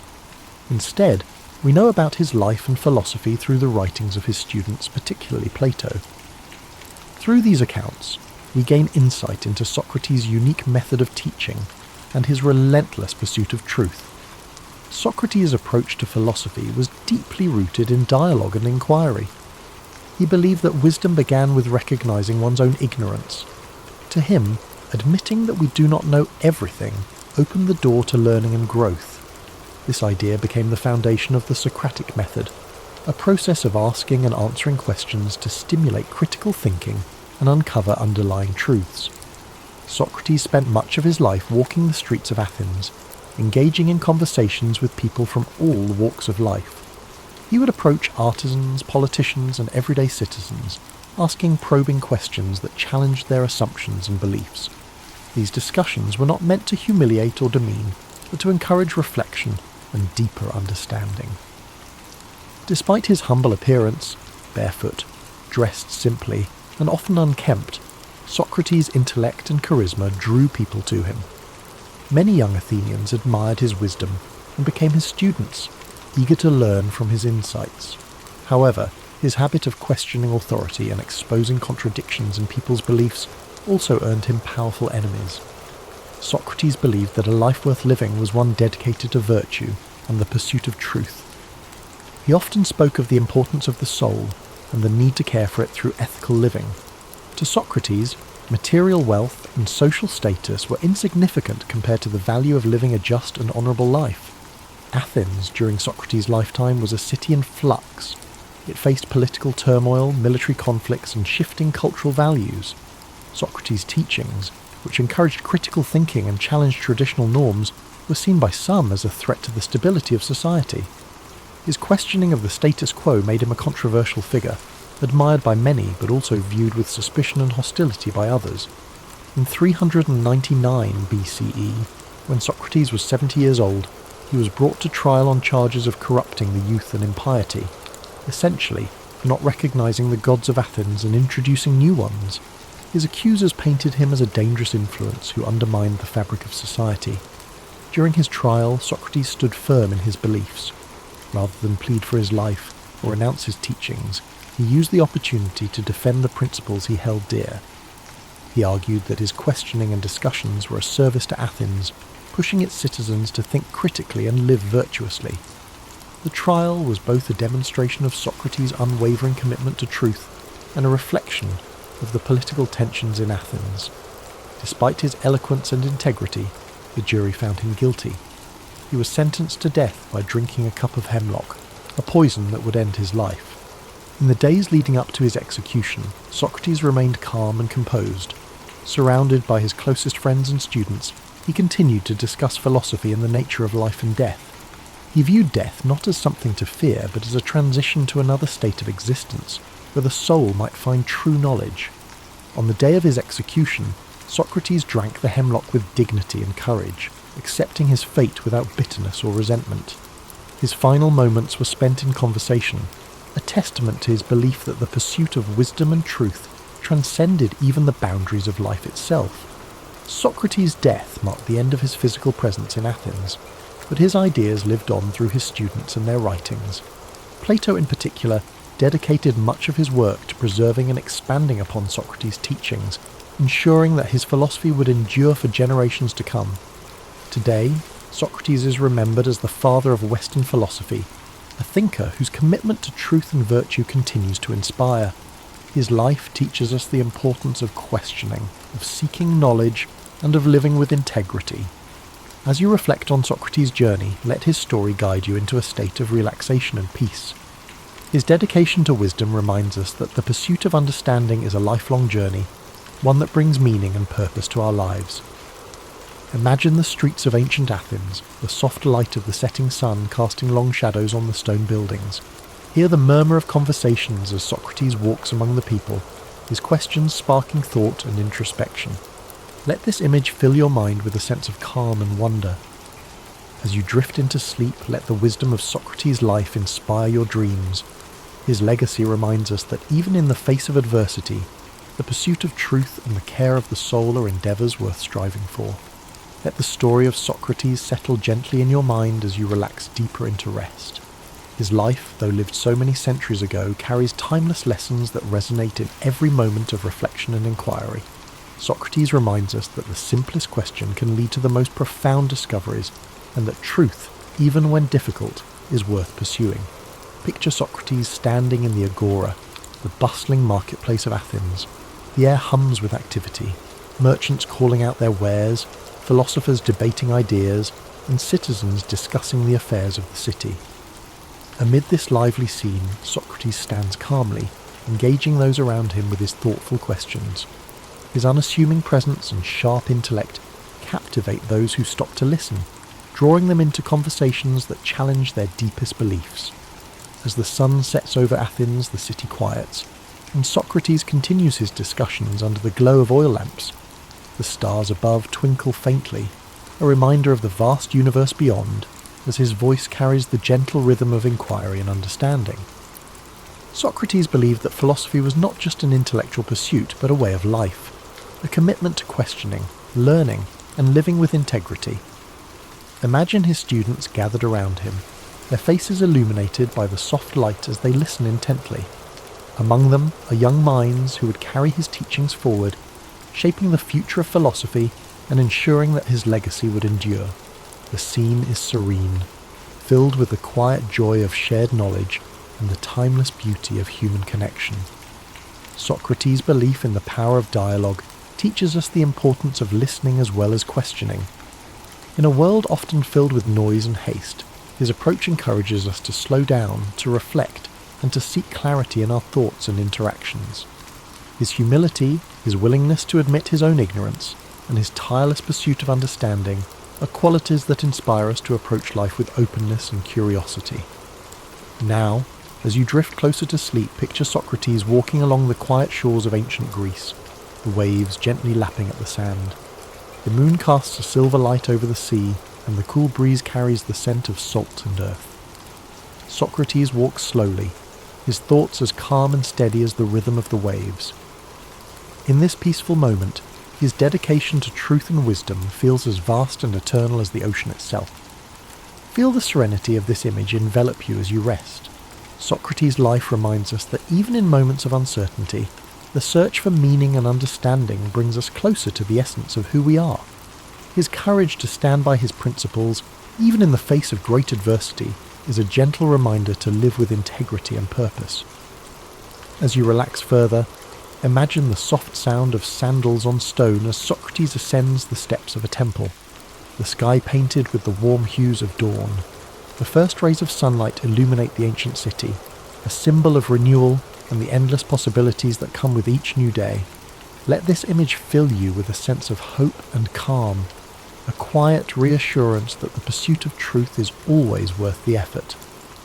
As you drift into a deep and restful sleep, carry with you the wisdom and spirit of Socrates. His life teaches us that even the simplest questions can open the door to profound insights, and that the search for understanding is a journey without end. As the gentle rhythm of Socrates' life story echoes in your mind, allow yourself to relax even further. His life, dedicated to the pursuit of wisdom and the betterment of the human soul, is a profound reminder that every question we ask is a step toward understanding the world and ourselves. Socrates believed that knowledge was not about having answers, but about the courage to ask and to seek. Picture the calm stillness of ancient Athens at night, the soft glow of lanterns lining narrow streets. Socrates, with his simple cloak draped over his shoulders, moves quietly among the people, his presence as humble as it is impactful. Each conversation he sparks is a journey into thought, a reminder to those around him that wisdom begins with wonder. Socrates' approach to life was marked by an unshakable commitment to virtue. He often spoke of the importance of living a life in harmony with one's values, of aligning actions with principles. To him, the care of the soul was the highest purpose, far more important than wealth, fame, or material success. This philosophy reminds us that true fulfillment comes not from external achievements, but from inner growth and ethical living. As you rest, let the wisdom of this teaching soothe your thoughts. The idea that our choices shape not just our lives, but the essence of who we are, encourages us to approach each moment with intention and care. Socrates' belief in the transformative power of self-reflection invites us to look inward, to nurture our inner lives with the same dedication and compassion we offer to others. Now imagine the gentle breeze of a spring morning in ancient Greece, the hills around Athens bathed in golden light. Socrates walks with his students along a quiet path, the sounds of birdsong and rustling leaves creating a peaceful symphony. Their conversation flows naturally, filled with questions and ideas that challenge and inspire. This idyllic scene captures the essence of Socrates' philosophy, a life lived in connection with nature, community, and the endless pursuit of knowledge. As you drift deeper into relaxation, think of Socrates' courage in facing the end of his life. His calm acceptance of his fate, his willingness to stand by his beliefs, even in the face of death, is a testament to the strength of his character. He taught his students not to fear death, but to view it as a natural part of existence. A transition that, like life itself, holds the potential for learning and growth. Feel the serenity of Socrates' perspective as it envelops you like a warm blanket. His unwavering faith in the value of a life well lived reminds us that even in moments of uncertainty, we can find peace by staying true to our values and seeking the truth within ourselves. His life, though marked by challenges, was ultimately one of profound purpose and enduring legacy. As the night deepens, imagine Socrates standing on a hill overlooking Athens, the city lights twinkling below like stars fallen to earth. The wind carries with it the faint sounds of laughter and conversation, the echoes of a city alive with thought and creativity. In this quiet moment, Socrates reflects on the beauty of a world filled with questions and possibilities. Let this image guide you into a deep, restful sleep. The story of Socrates reminds us that life's greatest journeys are not measured by distance, but by the depth of our exploration. His commitment to wisdom, his humility in the face of the unknown, and his courage to challenge convention inspire us to live with authenticity and purpose. As the soothing story of Socrates carries you further into relaxation, let the timelessness of his teachings resonate deeply within you. His belief in the transformative power of questioning and reflection is a reminder that growth begins when we dare to examine our lives. Socrates once said, "The unexamined life is not worth living," a sentiment that invites us to seek meaning and purpose in even the smallest moments. Picture the serene landscape of ancient Athens at dawn. The first light of the sun spills over the Acropolis, painting the marble temples in soft hues of pink and gold. Socrates stands with his students in the quiet morning air, his voice calm and steady as he shares his thoughts. The city begins to wake, its streets gradually filling with life, but in this tranquil moment, the exchange of ideas feels timeless, as if the wisdom being shared is as eternal as the sun's light. Socrates' method of teaching was not about providing answers, but about encouraging others to think for themselves. He believed that through dialogue, one could uncover deeper truths and challenge assumptions. His way of guiding others with questions was both gentle and profound, a reminder that sometimes the best teachers are those who help us find our own way. As you let these thoughts settle, imagine the peaceful simplicity of Socrates' life. Despite living in a city known for its grandeur, Socrates valued humility and lived with few possessions. He found joy not in material wealth, but in the richness of thought and the connections he forged with others. This simplicity is a reminder that contentment often lies not in having more, but in appreciating what truly matters. Now, as you drift deeper into rest, imagine the stars above Athens twinkling softly in the night sky. Socrates, seated with his students, gazes upward, his mind pondering the mysteries of the universe.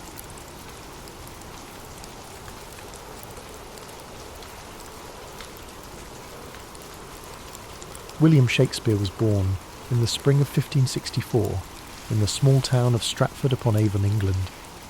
Though the exact date of his birth is not known, tradition holds it to be April 23rd.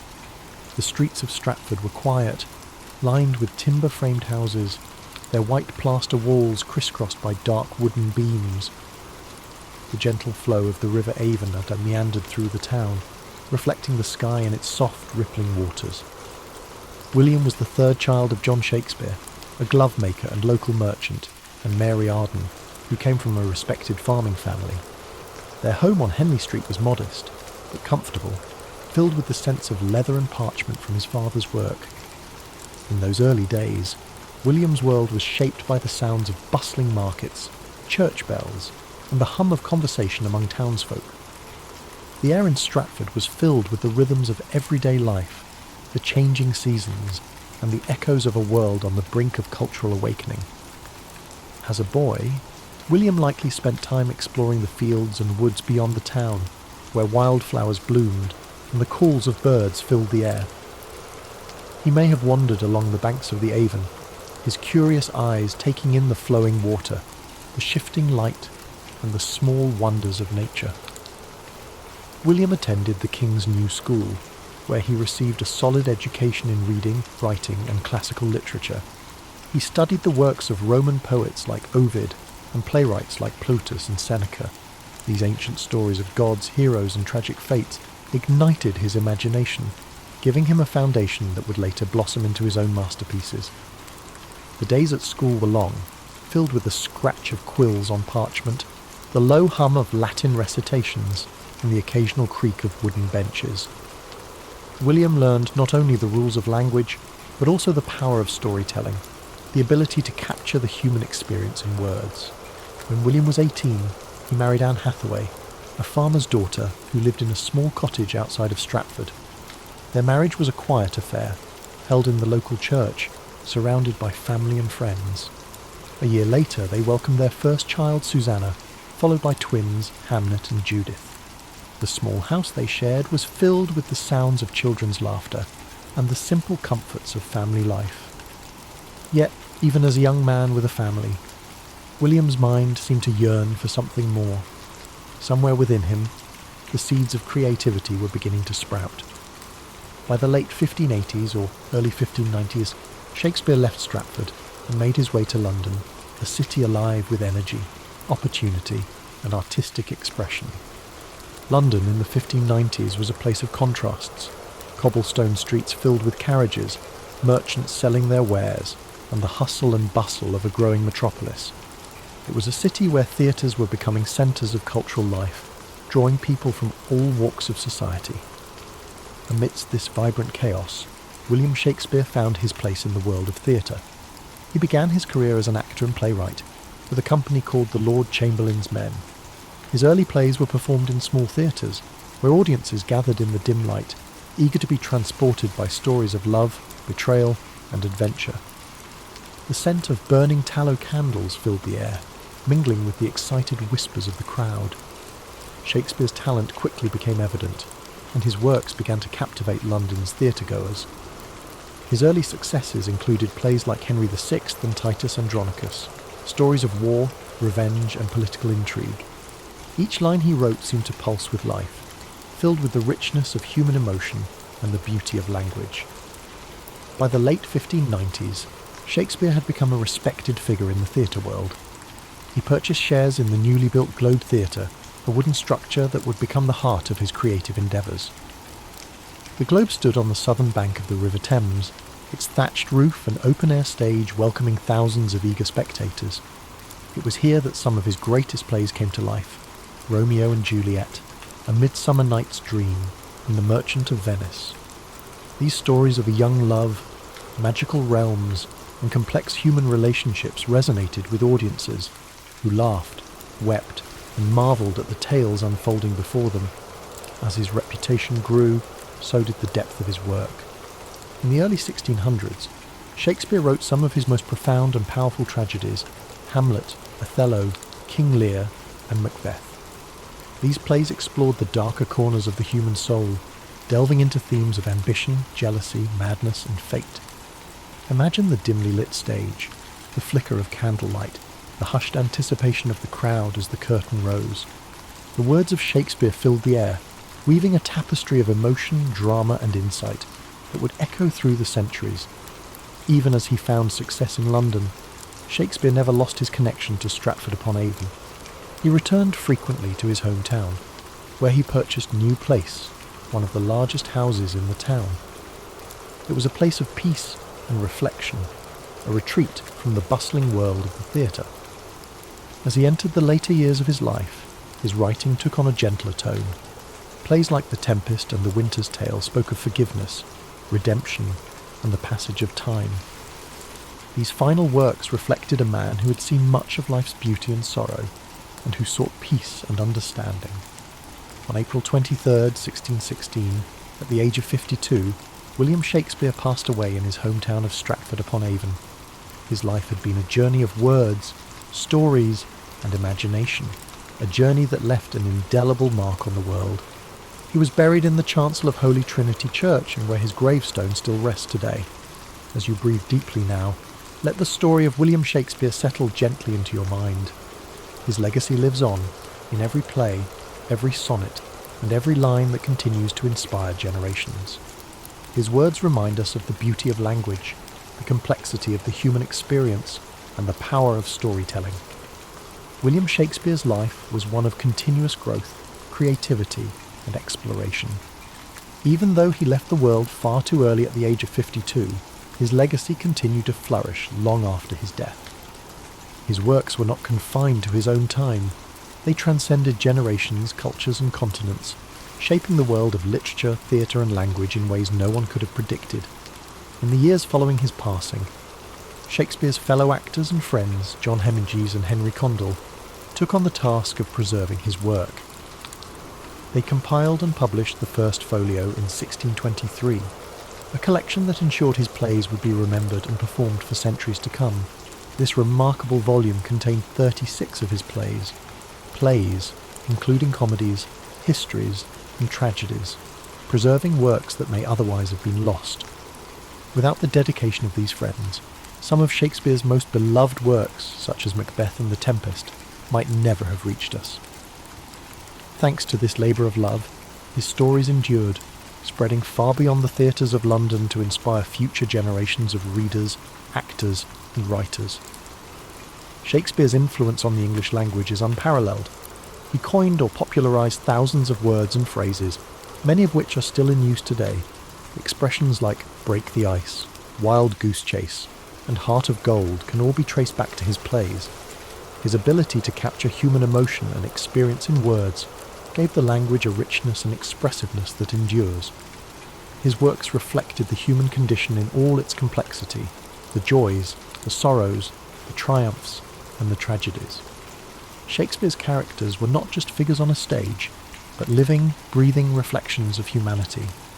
They spoke of love, ambition, betrayal, and redemption with a clarity that resonated across time. Imagine Romeo and Juliet, young lovers torn apart by the feud of their families, speaking words that echo the passions and heartbreaks of every generation. Picture Hamlet, the introspective prince, grappling with questions of life, death, and morality. Think of King Lear, an old man facing the consequences of his pride and folly, or Macbeth, driven to ruin by ambition and fate. These stories were not just meant to entertain. They were designed to make audiences think, feel, and understand themselves and the world around them. In Shakespeare's time, the theatre was a place where the barriers of class and status melted away, where the common folk and the nobility could come together to share in the experience of a story. The Globe Theatre, with its thatched roof and wooden beams, echoed with the laughter, tears and applause of audiences who saw their lives reflected on stage. Shakespeare understood that stories had the power to unite people, to reveal truths, and to inspire change. In his quieter moments, Shakespeare returned to Stratford-upon-Avon, where he enjoyed the peace of his family home. Here, he could escape the noise of the city and the demands of the theatre. He tended to his affairs and spent time with his families and walked the familiar streets of his hometown. But even in retirement, the creative spark never truly left him. Later years, he collaborated with younger playwrights and continued to refine his craft. The serenity of Stratford offered him a chance to reflect on his life's work, to find peace in the knowledge that he had given the world something timeless and extraordinary. Though his life ended on April 23, 1616, his impact was only just beginning. Over the centuries, Shakespeare's works were performed in countless theatres, translated into every major language, and adapted into countless forms. His stories found new life in operas, films, novels, and modern reinterpretations that brought his characters into new settings and contexts.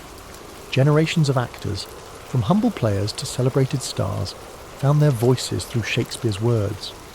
Directors reimagined his plays in endless ways, setting them in modern cities, distant futures, and war-torn landscapes. Each interpretation shed new light on his timeless themes. In schools and universities, students continue to explore his plays, discovering the brilliance and depth of his writing. His sonnets, with their delicate beauty and insight into the nature of love and time, continue to touch the hearts of readers across the globe.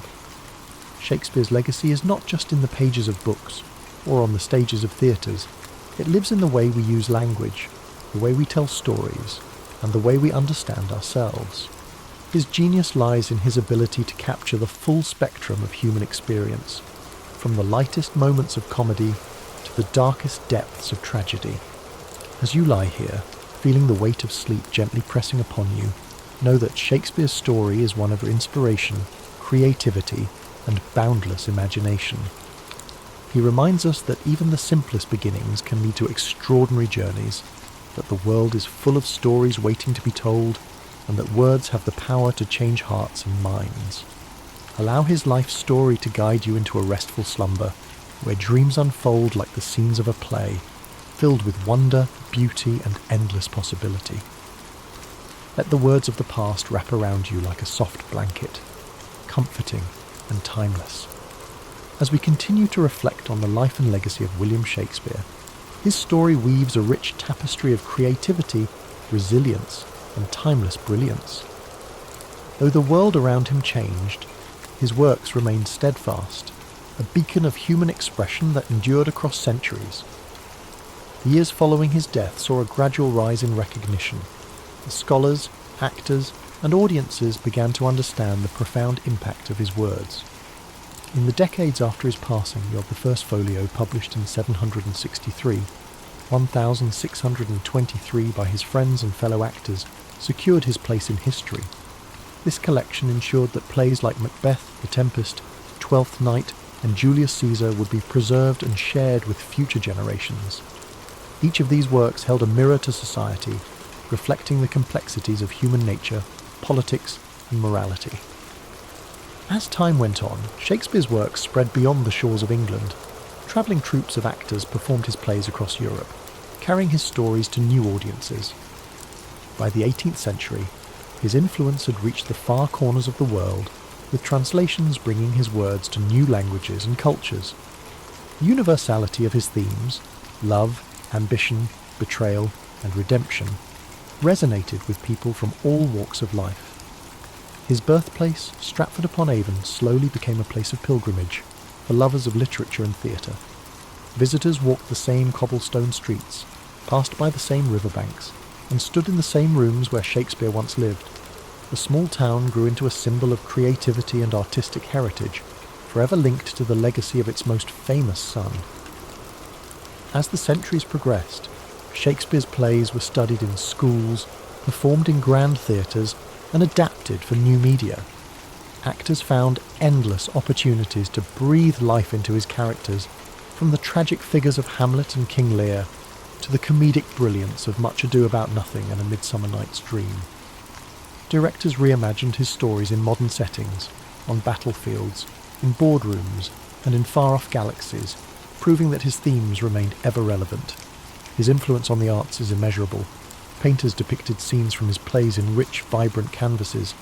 Composers like Felix Mendelssohn and Giuseppe Verdi turned his works into operas and orchestral pieces. Poets and writers drew inspiration from his words, finding new ways to explore the human experience.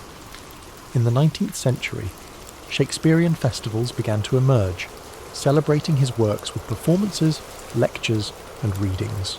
The Royal Shakespeare Company, founded in the 20th century, became a beacon for the continued performance and exploration of his plays.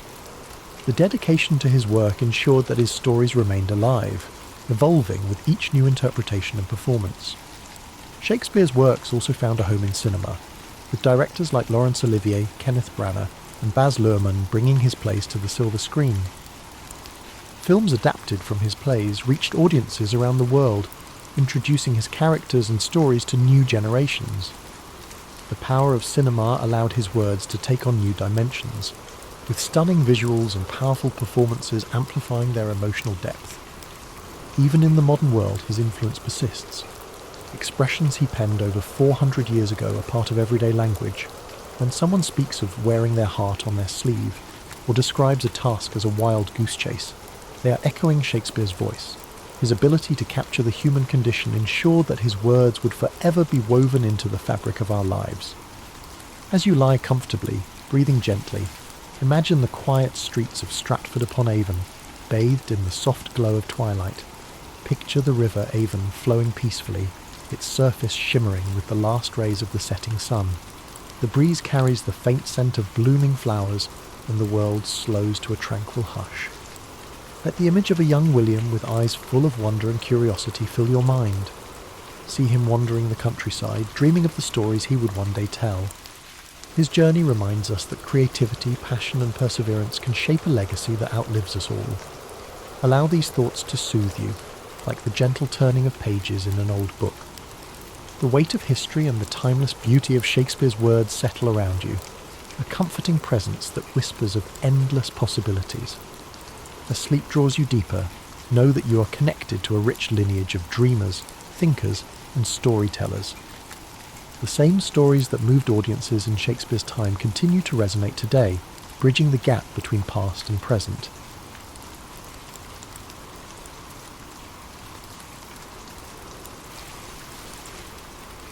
In the year 1162, amidst the sweeping steppes of Mongolia, a child was born into a world of cold winds and endless plains.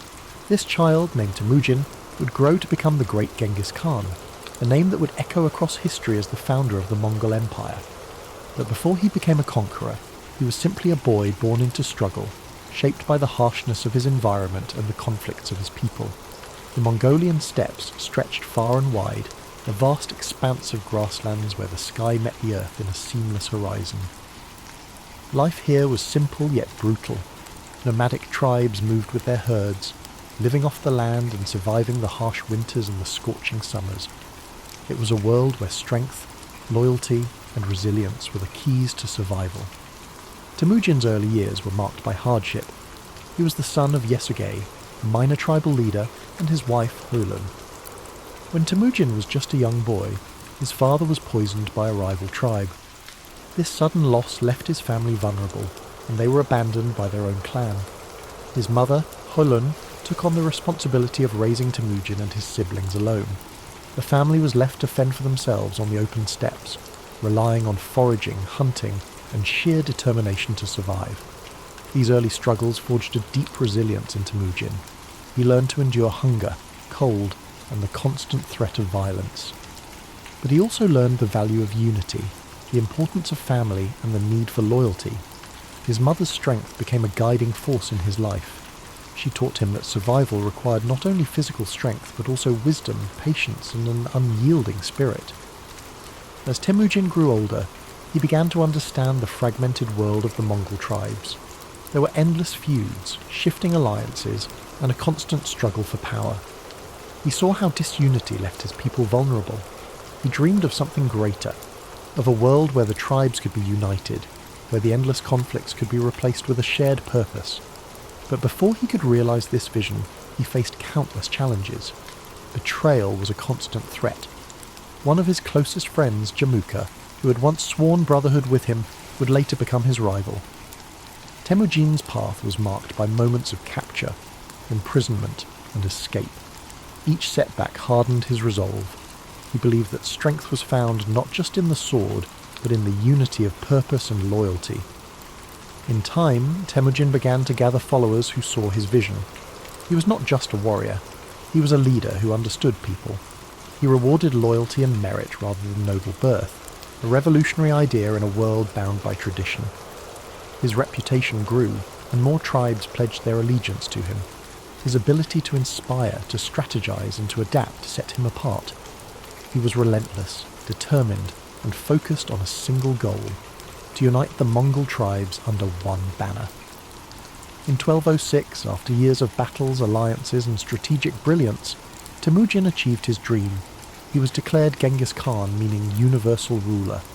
It was a title that reflected his role as the unifier of the Mongols, a leader who'd brought together the once fractured tribes into a formidable force. But Genghis Khan's vision did not stop at the borders of Mongolia. He saw beyond the steppes, beyond the horizon.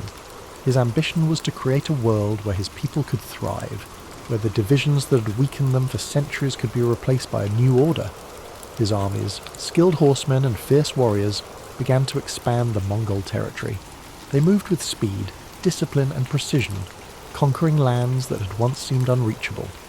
The campaigns of Genghis Khan swept across Central Asia, into China and beyond. His leadership was marked by a combination of ruthless efficiency and strategic genius. He understood the importance of adapting to new challenges, incorporating new technologies, and learning from the cultures he encountered. Under his rule, the Mongol Empire became a melting pot of ideas, trade, and communication. But Genghis Khan was more than just a conqueror. He established laws to bring order to the chaos of his expanding empire. His code, known as the Yasa, emphasized loyalty, discipline, and justice.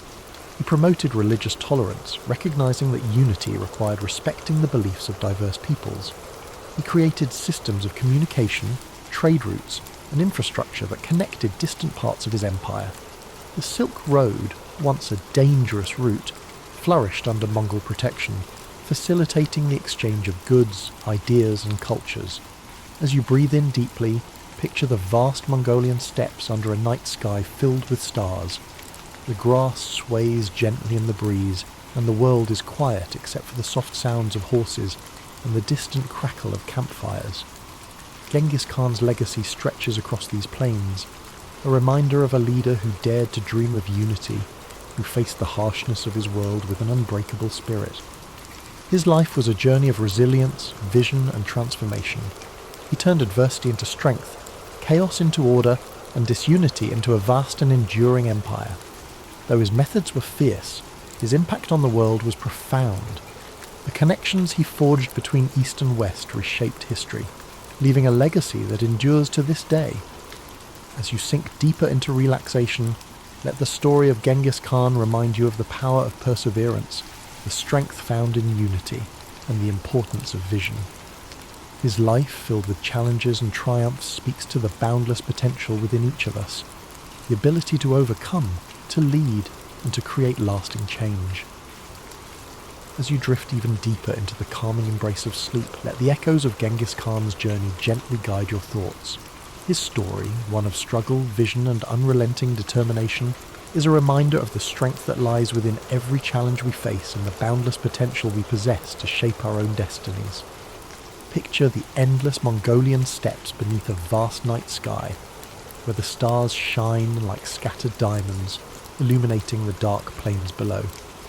The wind moves softly, whispering tales of ancient conquests and unification, carrying with it the faint scent of grasslands and distant fires. This is the world where Genghis Khan forged his legacy, a world where survival was harsh, but the spirit of resilience was even stronger. As his empire expanded, so too did his influence. His conquests stretched from the mountains of China to the deserts of Persia, from the plains of Russia to the cities of the Middle East. But beyond the battles and the victories, Genghis Khan's mind remained focused on a singular goal: creating a world where his people could thrive. He was not driven purely by conquest, but by the desire to establish order where there was once chaos, to bring unity to lands divided by endless feuds. The Mongol Empire under his leadership was not just vast, but interconnected. Trade routes flourished under his protection, allowing merchants, scholars, and travellers to move more freely than ever before. This period of stability and security, often referred to as the Pax Mongolica, allowed ideas, cultures, and innovations to flow across continents. Paper, gunpowder, and art travelled from east to west, while philosophies, religions, and scientific discoveries spread in return. Imagine the caravans moving slowly across the Silk Road, their lanterns glowing softly in the dark, their footsteps measured and steady, the gentle clinking of goods, the murmur of languages blending together. This was a world where once isolated cultures began to connect, creating a tapestry of shared human experience. Genghis Khan's vision of an interconnected world laid the foundation for this exchange, bridging the gaps between civilizations and opening pathways that had once seemed impassable. As you breathe in slowly, picture the vast expanse of his empire, the lands stretching beyond sight. Mountains rise in the distance, rivers carve paths through fertile valleys, and open plains roll endlessly toward the horizon. Each part of this landscape, once divided, is now united under a common rule, a testament to the power of a shared purpose. Genghis Khan's dream of unity has become a reality, one shaped by his unwavering will and strategic brilliance. But even as his empire grew, Genghis Khan remained tied to the simplicity of his roots. He lived a life close to the earth, surrounded by the people who had followed him from the very beginning. He never allowed himself to be consumed by luxury or excess. His strength lay in his ability to understand both the warrior's path and the leader's burden, to balance the ferocity of conquest with the wisdom of governance. As the years passed, Genghis Khan continued to guide his people, his vision extending beyond his own lifetime. He established systems of law and order, ensuring that justice and discipline held his empire together. His code, the Yasa, provided structure and fairness, holding even the highest-ranking leaders accountable. This commitment to order and loyalty became the backbone of the Mongol Empire, a legacy that would endure long after his death. In 1227, Genghis Khan's journey came to an end. He passed away during a military campaign. His body returned to the land he had known since childhood.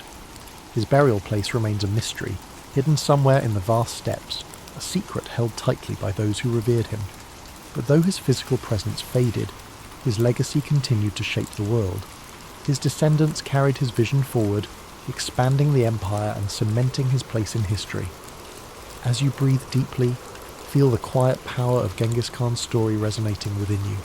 His life teaches us that, even in the face of unimaginable challenges, a determined spirit can overcome, a clear vision can unify, and resilience can shape the course of history. He transformed his hardships into strength, his struggles into purpose, and his dreams into reality. Imagine the steppes once more, now calm under the vast night sky. The stars continue their silent watch. The wind carries a sense of timelessness, and the land stretches out in quiet peace. The world rests much like you do now, embracing the stillness that follows the storm, the calm that comes after a journey well travelled. Allow yourself to let go completely, to surrender to this peaceful stillness. The story of Genghis Khan has taken you across endless plains, through battles, struggles, and victories. Now, you rest, knowing that strength, resilience, and vision lie within you, just as they did within him. The journey of discovery, growth, and purpose is yours to continue when you awaken.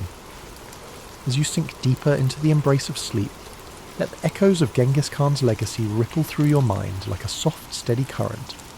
His journey was vast, stretching across endless plains and through the annals of history, yet his life was also a reflection of universal truths: strength in adversity, vision beyond boundaries, and the enduring power of unity.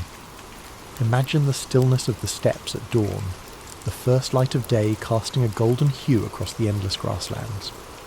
The world holds its breath in quiet anticipation, a moment suspended between night and day. This is the same land that shaped Temujin, the boy who became Genghis Khan. The cold winds, the hardships, the endless horizons, all these elements forged his spirit, teaching him to endure, to adapt, and to lead. As you breathe deeply, let that same sense of quiet resilience settle within you. Just as the steppes stretched beyond sight, so too do the possibilities within your own life. The journey of Genghis Khan reminds us that no matter how vast the challenges before us, the human spirit is capable of incredible endurance and transformation. In your mind's eye, picture the endless caravans that travelled the Silk Road under the protection of the Mongol Empire. Merchants from distant lands move steadily along ancient routes, their carts loaded with silks, spices, and knowledge. The world is connected in ways it had never been before, ideas flowing freely across continents. These connections, once fragile and uncertain, now weave a tapestry of shared human experience. Genghis Khan's vision brought people together, creating pathways where there had once been barriers. His legacy lives not just in the conquests, but in the bridges he built between cultures, the systems of order he established, and the idea that unity, even amidst diversity, is possible. Now, let your thoughts drift further into the stillness of night. The campfires have burned down to embers, their soft glow casting faint light across the faces of warriors, nomads, and travellers. The air is filled with the faint scent of smoke and the quiet murmur of people at rest. This moment of peace, hard-earned and cherished, reflects the balance that Genghis Khan sought, a world where strength and stability allowed for moments of tranquility. Feel the calm spread through your body, each breath drawing you deeper into a space of comfort and safety. The struggles of the day fall away like grains of sand carried by the wind. You are part of a larger story, one where each challenge you face shapes you, where every moment of resilience adds to your strength. Like the great Khan, you possess the power to endure, to dream, and to create a legacy of your own. Imagine now the vast plain stretching out beneath a sky filled with stars. The universe seems infinite, yet there is a profound sense of peace in knowing that you are a part of this grand expanse. The wind whispers gently, carrying with it the stories of the past, the hopes of the present, and the dreams of the future. You're connected to this timeless flow, your spirit at ease, your heart steady. As your mind drifts further into sleep, let the essence of Genghis Khan's story remain with you. His life, shaped by hardship and triumph, reminds us that within every challenge lies an opportunity for growth. His journey from a boy abandoned on the steppes to a ruler who united vast lands is a testament to the power of determination and vision. You too carry that same potential within you, the ability to overcome, to rise, and to transform. The world outside grows softer now, the edges of reality blurring as you surrender to rest. Your breath is slow, steady, and calm. Each inhale fills you with a sense of possibility. Each exhale releases any tension you've been holding. The night wraps around you like a warm cloak, protecting and soothing you as you drift further into peaceful sleep. As you drift even deeper into the embrace of sleep, the vast plains of history stretch endlessly before you, serene and timeless. The gentle rhythm of your breath mirrors the calm, steady winds of the Mongolian steppes, whispering stories of courage, resilience, and transformation. The journey of Genghis Khan lingers softly in your mind, a reminder that every challenge faced, every hardship overcome, shapes the path towards something greater. In this peaceful expanse, the world feels limitless. The night sky, filled with an infinite sea of stars, reflects the boundless potential within you. Each star glimmers with a quiet brilliance, a beacon of possibility, hope, and the dreams that lie waiting beyond the horizon. Just as Genghis Khan dared to look beyond the confines of his world, you too are capable of breaking through barriers, of envisioning new paths, of creating a life defined by your own resilience and purpose. Imagine the quiet of the ancient world. No city lights, no noise of modern life, just the pure, unbroken silence of the night. The grass beneath you is soft, cool and fragrant. The air is crisp, carrying the scent of earth and distant fires. The only sounds are the faint rustling of the wind and the occasional soft nicker of a horse standing watch. This tranquility is a gift, a space where you can let go, breathe deeply, and allow your mind to float freely. As you inhale, draw in a sense of calm strength. With each exhale, release the burdens of the day, the worries that cling like shadows. In this space, there is no need to rush, no need to struggle. You are safe, held gently by the vastness of history and the quiet wisdom it offers. Like the open steppes, your mind expands, free from constraints, filled with possibility. The story of Genghis Khan is one of transformation, of a young boy who endured pain and loss, but who rose to become a leader who reshaped the world. His journey reminds us that strength is born in moments of adversity, that the spirit is forged in the fires of challenge. His vision was clear, his resolve unbreakable, and within you too lies that same seed of potential, that same capacity for growth, for vision, for resilience. Picture the endless plains bathed in the soft glow of dawn. The first rays of sunlight touch the horizon, casting a warm golden light over the land. The sky shifts from deep indigo to gentle hues of pink and orange. The world awakens slowly, peacefully, as the night gives way to a new day. This transition, from darkness to light, is a symbol of hope, a reminder that no matter how long the night may seem, the dawn always comes. Let this thought settle gently in your mind. Just as the night must yield to the morning, every struggle you face, every challenge you endure holds the promise of renewal, of new beginnings, of possibilities yet to be realized. The journey of life, like the journey of Genghis Khan, is one of cycles, of hardship and triumph, of darkness and light, of endings and new beginnings. Feel your body relax even further, each muscle letting go, your mind sinking deeper into the comfort of sleep. The weight of the world lifts away, leaving you light, free, and at peace. The winds of the steppes, the vast horizons, and the quiet strength of history envelop you in a cocoon of serenity. In this state of deep relaxation, know that you are part of something timeless. The struggles, the victories, the dreams of those who came before you live on, whispering their wisdom and encouragement. You are connected to this greater tapestry of humanity, a thread woven through the fabric of time, resilient and unbroken.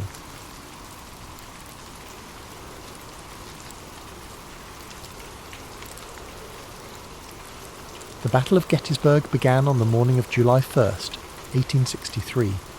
It was a warm summer day, the kind where the golden light of dawn touched the fields and forests with a serene glow. But the tranquility of the Pennsylvania countryside would soon be shattered by the thunder of battle. This clash was not merely another skirmish in the long and bloody conflict of the Civil War. It was a turning point, a moment where the fate of the Union and the Confederacy hung precariously in the balance. General Robert E. Lee, commanding the Confederate Army of Northern Virginia, had set his sights on a bold invasion of the North. His army, emboldened by a string of victories, marched into Pennsylvania with the hope of striking a decisive blow that would force the Union to sue for peace. Lee's strategy was not just about military conquest. It was about shaking the Northern resolve, bringing the war to Union soil, and perhaps swaying foreign powers to recognize the Confederacy. On the Union side, General George G. Meade had recently taken command of the Army of the Potomac. His task was daunting: to stop Lee's advance and protect the Union's heartland. The soldiers under his command were weary from years of conflict, but their resolve to defend their homeland and preserve the Union burned brightly. The two armies converged near the small town of Gettysburg, a place of rolling hills, fertile farmland, and winding roads. It was an unlikely setting for one of the most significant battles in American history. On the first day, the fighting began west of the town, as Confederate forces encountered Union cavalry. The clash was fierce and chaotic, with both sides scrambling to gain the upper hand. By day's end, the Confederates had pushed Union forces back through the town and onto the high ground to the south, securing an early advantage. The second day of the battle dawned with tension thick in the air. The Union Army had established a strong defensive position along a series of hills and ridges known as Cemetery Hill, Culp's Hill, and Little Round Top. Lee, confident in his army's strength, launched a series of attacks to break the Union lines. The fighting on July 2nd was intense and bloody. At Little Round Top, Union Colonel Joshua Lawrence Chamberlain and the 20th Maine Regiment made a heroic stand to defend the hill's southern flank. Outnumbered and nearly out of ammunition, Chamberlain ordered a desperate bayonet charge that drove the Confederates back and secured the Union's position. It was a moment of extraordinary courage, one that would later be remembered as a turning point in the battle. Elsewhere, the fields of wheat and peach orchards became killing grounds, their beauty scarred by the carnage of war. The air was thick with smoke and the cries of the wounded. Soldiers on both sides fought with ferocious determination, knowing that the stakes were higher than ever. By the end of the day, the Union lines had held, but at a terrible cost. The third and final day of the battle, July 3rd, brought the infamous assault known as Pickett's Charge. Lee, believing that a concentrated attack on the Union center could break their lines, ordered 12,500 Confederate soldiers to march across open fields under heavy Union artillery fire. The sight of that charge was both awe-inspiring and harrowing. The Confederate soldiers advanced in tight ranks, their banners waving, their determination unyielding. But the Union defenders, entrenched on Cemetery Ridge, unleashed a devastating barrage of cannon and musket fire. The fields became a scene of chaos as men fell by the hundreds. Despite their bravery, the Confederate soldiers could not overcome the Union's defences. The charge was repelled, and the fields were littered with the fallen. As the sun set on July 3rd, the Battle of Gettysburg came to an end. Lee, realizing that his army could not sustain another assault, began the long retreat back to Virginia. The Union Army, though battered and exhausted, had won a decisive victory. It was a moment of relief and triumph for the North, a turning point that shifted the momentum of the war. The cost of the battle was staggering. Over 50,000 soldiers were killed, wounded, or missing. The fields of Gettysburg, once peaceful and lush, were now marked by the scars of war. Families in both the North and the South mourned the loss of loved ones, their lives forever changed by the conflict. In the months that followed, Gettysburg became a symbol of sacrifice and resilience. On November 19, 1863, President Abraham Lincoln delivered the Gettysburg Address at the dedication of the Soldiers' National Cemetery. His words, though brief, captured the essence of what the battle had come to represent. He spoke of a nation conceived in liberty and dedicated to the proposition that all men are created equal. He reminded the audience that the soldiers who had fought and died at Gettysburg had done so to ensure that freedom and democracy would endure. The Battle of Gettysburg remains one of the most studied and remembered events in American history. It was a moment of profound struggle and sacrifice, a reminder of the costs of war and the resilience of the human spirit. The bravery of the soldiers on both sides, their dedication to their causes, and the impact of their actions continue to echo through time. As you drift into sleep, let the story of Gettysburg fill your mind with a sense of reverence and reflection. Imagine the stillness of the fields after the battle, the quiet wind carrying the memory of those who fought and fell. Feel the weight of their sacrifice, but also the hope that their struggle helped to shape a better future. The aftermath of the Battle of Gettysburg left an indelible mark, not only on the landscape of Pennsylvania, but also on the hearts and minds of the American people. The quiet town that had seen a horrific convergence of armies now bore the weight of countless graves, hastily dug for the fallen soldiers. The once lush fields, orchards, and rolling hills were now etched with scars of war, trenches, shattered fences, and abandoned artillery. In the days immediately following the battle, the townspeople of Gettysburg rose to meet the grim reality of what had unfolded. Civilians who had sought shelter during the 3 days of fighting now ventured out to help the wounded and dying. Homes, barns, and churches were transformed into makeshift hospitals. Women, men, and even children worked tirelessly to bring comfort to soldiers, regardless of the uniforms they wore. The lines of battle blurred in the face of shared humanity. Doctors and nurses were overwhelmed by the sheer number of wounded. Medical supplies were scarce, and the knowledge of sanitation was rudimentary at best. Despite the primitive conditions, countless acts of compassion unfolded as townspeople did what they could to save lives or bring solace to those whose time was short. As the Confederate Army retreated southward, General Lee bore the burden of his army's defeat. The invasion of the North had failed, and the high hopes of a quick victory and a potential peace agreement were dashed. For Lee, Gettysburg marked a turning point, a moment when the tide of the war began to turn decisively against the Confederacy. The loss of so many men and the inability to break Union resolve were blows from which his forces would never fully recover. For the Union, the victory at Gettysburg was a critical morale boost. General Meade, despite some criticism for not pursuing Lee's retreating army more aggressively, had achieved what many thought impossible. The Army of the Potomac had stood firm against Lee's forces, proving that the Union could hold its ground and turn the tide of the war. The significance of Gettysburg reached far beyond the battlefield. It became a symbol of the broader struggle, the fight to preserve the Union and the principles upon which it was founded. In the months following the battle, efforts began to ensure that the sacrifices made there would not be forgotten. One of the most poignant moments came on November 19, 1863, with the dedication of the Soldiers' National Cemetery at Gettysburg. President Abraham Lincoln was invited to deliver a few remarks, following a lengthy oration by Edward Everett, a renowned speaker of the time. Lincoln's address, though brief, would become one of the most enduring speeches in American history. Standing on the blood-soaked fields of Gettysburg, Lincoln spoke not only to honour the dead, but to remind the living of the greater cause for which they had fought. His words, beginning with the now iconic phrase, 77 years ago, framed the battle within the context of the nation's founding ideals.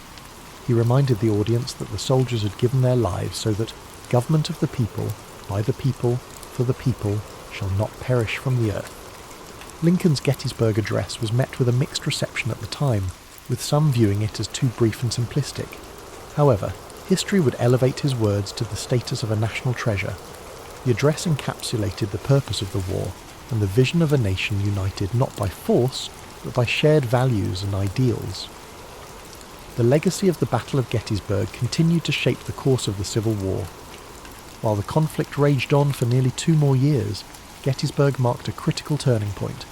It showed that the Union could resist the might of the Confederacy, and that the resolve of its people would not be broken. The war's conclusion in 1865 brought an end to the fighting but left the nation grappling with the wounds it had inflicted upon itself. The fields of Gettysburg became a place of reflection and remembrance, a site where the cost of division was laid bare. Over the years, Gettysburg transformed from a battlefield to a place of education and pilgrimage. Monuments and markers were erected to honour the soldiers who had fought and died there, preserving their memory for future generations. Visitors from across the country and around the world came to walk the hallowed ground, to reflect on the sacrifices made, and to ponder the lessons of history. Today, Gettysburg stands as a testament to the resilience of the human spirit and the enduring struggle for freedom and equality. It reminds us of the fragility of unity and the strength required to preserve it. The lessons of Gettysburg echo through time, challenging us to remember that the cost of division is far greater than the effort required to come together. As you rest tonight, let the story of Gettysburg remind you of the courage and sacrifice of those who came before us. Imagine the quiet fields at dawn, the soft rustle of the wind, and the stillness that now blankets a place once filled with chaos. Let the strength of their resolve bring you a sense of peace, and may their legacy inspire hope and understanding in your heart. The legacy of Gettysburg extends far beyond the battlefield itself. It remains a cornerstone of American history, not only as the site of a pivotal clash during the Civil War, but also as a symbol of the nation's enduring struggle to reconcile its ideals with its realities. The battlefields and memorials at Gettysburg now stand as a reminder of the courage, sacrifice, and humanity displayed by those who fought there, as well as the immense costs of division and conflict. In the years following the Civil War, Gettysburg became a focus for national healing. Veterans from both the Union and the Confederacy returned to the site to honour their comrades and reflect on the events that had shaped their lives. These reunions, particularly those held on significant anniversaries of the battle, fostered a sense of reconciliation and shared purpose. Despite the lingering wounds of war, these gatherings underscored a shared humanity that transcended the divisions of the past. One of the most moving examples of this came during the 50th anniversary of the battle in 1913. Veterans from both sides, now old men, came together to remember their shared history. The event culminated in a symbolic handshake across the stone wall at the site of Pickett's charge, a powerful gesture that reflected the desire for unity and peace. These reunions were not without their complexities, but they marked an important step in the nation's journey toward healing and understanding. Over time, Gettysburg evolved into a place of education and reflection. The Gettysburg National Military Park, established in the late 19th century and further developed in the 20th, preserves the battlefield and its many monuments, ensuring that future generations can walk the same paths and learn the same lessons. The park's museum and visitor centre provide context and insight into the events of the battle, offering a deeper understanding of its significance and the people who shaped it. The Gettysburg Address, too, continues to resonate as a defining moment in American history. Lincoln's words, spoken with such clarity and purpose, serve as a reminder of the ideals upon which the United States was founded. They challenge us to honour the sacrifices of those who fought by striving to create a more just and equitable society. Today, Gettysburg stands as a living testament to the enduring importance of history. It draws visitors from across the globe who come to honour the past, reflect on the present, and consider the future. The battlefield, with its rolling hills, stone walls, and quiet woods, invites contemplation. Walking its paths, one cannot help but feel a connection to the stories of those who stood there, to the bravery and determination that defined them, and to the lessons they left behind. The Battle of Gettysburg teaches us that even in the darkest times, there is hope for redemption, for reconciliation, and for a brighter tomorrow. It reminds us of the costs of division and the strength required to build unity. It challenges us to live up to the ideals of liberty and equality, to honour the sacrifices of those who came before us by working to create a better world. As you settle into rest tonight, let the story of Gettysburg fill your heart with a sense of reflection and gratitude. Picture the fields bathed in the soft light of the setting sun, the gentle rustle of leaves in the breeze, and the quiet peace that now blankets the land. Let the echoes of courage and sacrifice guide your thoughts, and may their legacy inspire hope and understanding in your dreams. The story of Gettysburg is not only about the battle itself, but also about the enduring lessons it offers. It is a story of courage under fire, of ordinary people facing extraordinary challenges, and of a nation striving to find its way through the darkness of conflict. Gettysburg reminds us that history is not just a series of dates and events, but a tapestry of human experience, woven with threads of sacrifice, resilience, and hope. As we reflect on Gettysburg, we are reminded of the power of unity and the dangers of division. The Civil War, of which Gettysburg was a turning point, was born out of deep-seated disagreements and unresolved tensions. The soldiers who fought at Gettysburg came from different walks of life, different regions and different perspectives, but they shared a common humanity. Their bravery and sacrifice speak to the strength of the human spirit, even in the face of unimaginable hardship. In the years following the battle, the memory of Gettysburg became a source of inspiration for those working to rebuild and reconcile a fractured nation. The scars of war ran deep, but so too did the determination to heal. Gettysburg became a symbol of what could be achieved when people came together to confront their shared challenges and embrace their common humanity. The stories of the individuals who fought at Gettysburg add depth and texture to the history of the battle. From generals like Robert E. Lee and George Meade, whose decisions shaped the course of the conflict, to the rank-and-file soldiers who carried out those orders with bravery and resolve, each story adds a layer of understanding to the larger narrative. These men, from both the Union and Confederate armies, faced unimaginable adversity with courage and dignity. One of the most enduring legacies of Gettysburg is its role in shaping the collective memory of the Civil War. The battlefield, now a serene and solemn place, serves as a reminder of the costs of war and the value of peace. Monuments and markers dot the landscape, each telling a story of the men who fought and the sacrifices they made. Visitors to Gettysburg are often struck by the quiet beauty of the place, a stark contrast to the violence that once engulfed it. The Gettysburg Address, delivered by President Lincoln just months after the battle, continues to resonate as a call to action and a statement of purpose. Lincoln's words remind us of the importance of dedication, of recommitting ourselves to the principles of freedom and equality. His speech, though brief, captures the essence of what Gettysburg represents, not just a battle, but a turning point in the ongoing struggle to create a more perfect union. Today, Gettysburg remains a place of pilgrimage for those seeking to understand the complexities of the past and draw inspiration for the future. The stories of those who fought there, the lessons of unity and perseverance, and the enduring call to honour their sacrifices continue to guide us. Gettysburg is not just a place on a map, it is a symbol of resilience, a reminder of what we can achieve when we come together to face our challenges. As you drift off to sleep tonight, let the story of Gettysburg wrap around you like a warm blanket of reflection and peace. Imagine the stillness of the battlefield at dawn, the quiet hum of nature reclaiming a place once filled with chaos. Let the courage and sacrifice of those who stood there inspire you, reminding you that even in the darkest times there is light to be found. Thank you for spending this time with us on History and Sleep. May the story of Gettysburg bring you a sense of calm, perspective and hope. Sleep well, and may your dreams be filled with peace, understanding, and the enduring strength of the human spirit. Sweet dreams. Its roots lie in the escalating tensions between the United States and Japan. In the early 20th century, Japan emerged as a dominant power in East Asia. Through rapid industrialization and military expansion, it asserted its influence. By the 1930s, Japan's imperial ambitions clashed with the interests of Western powers.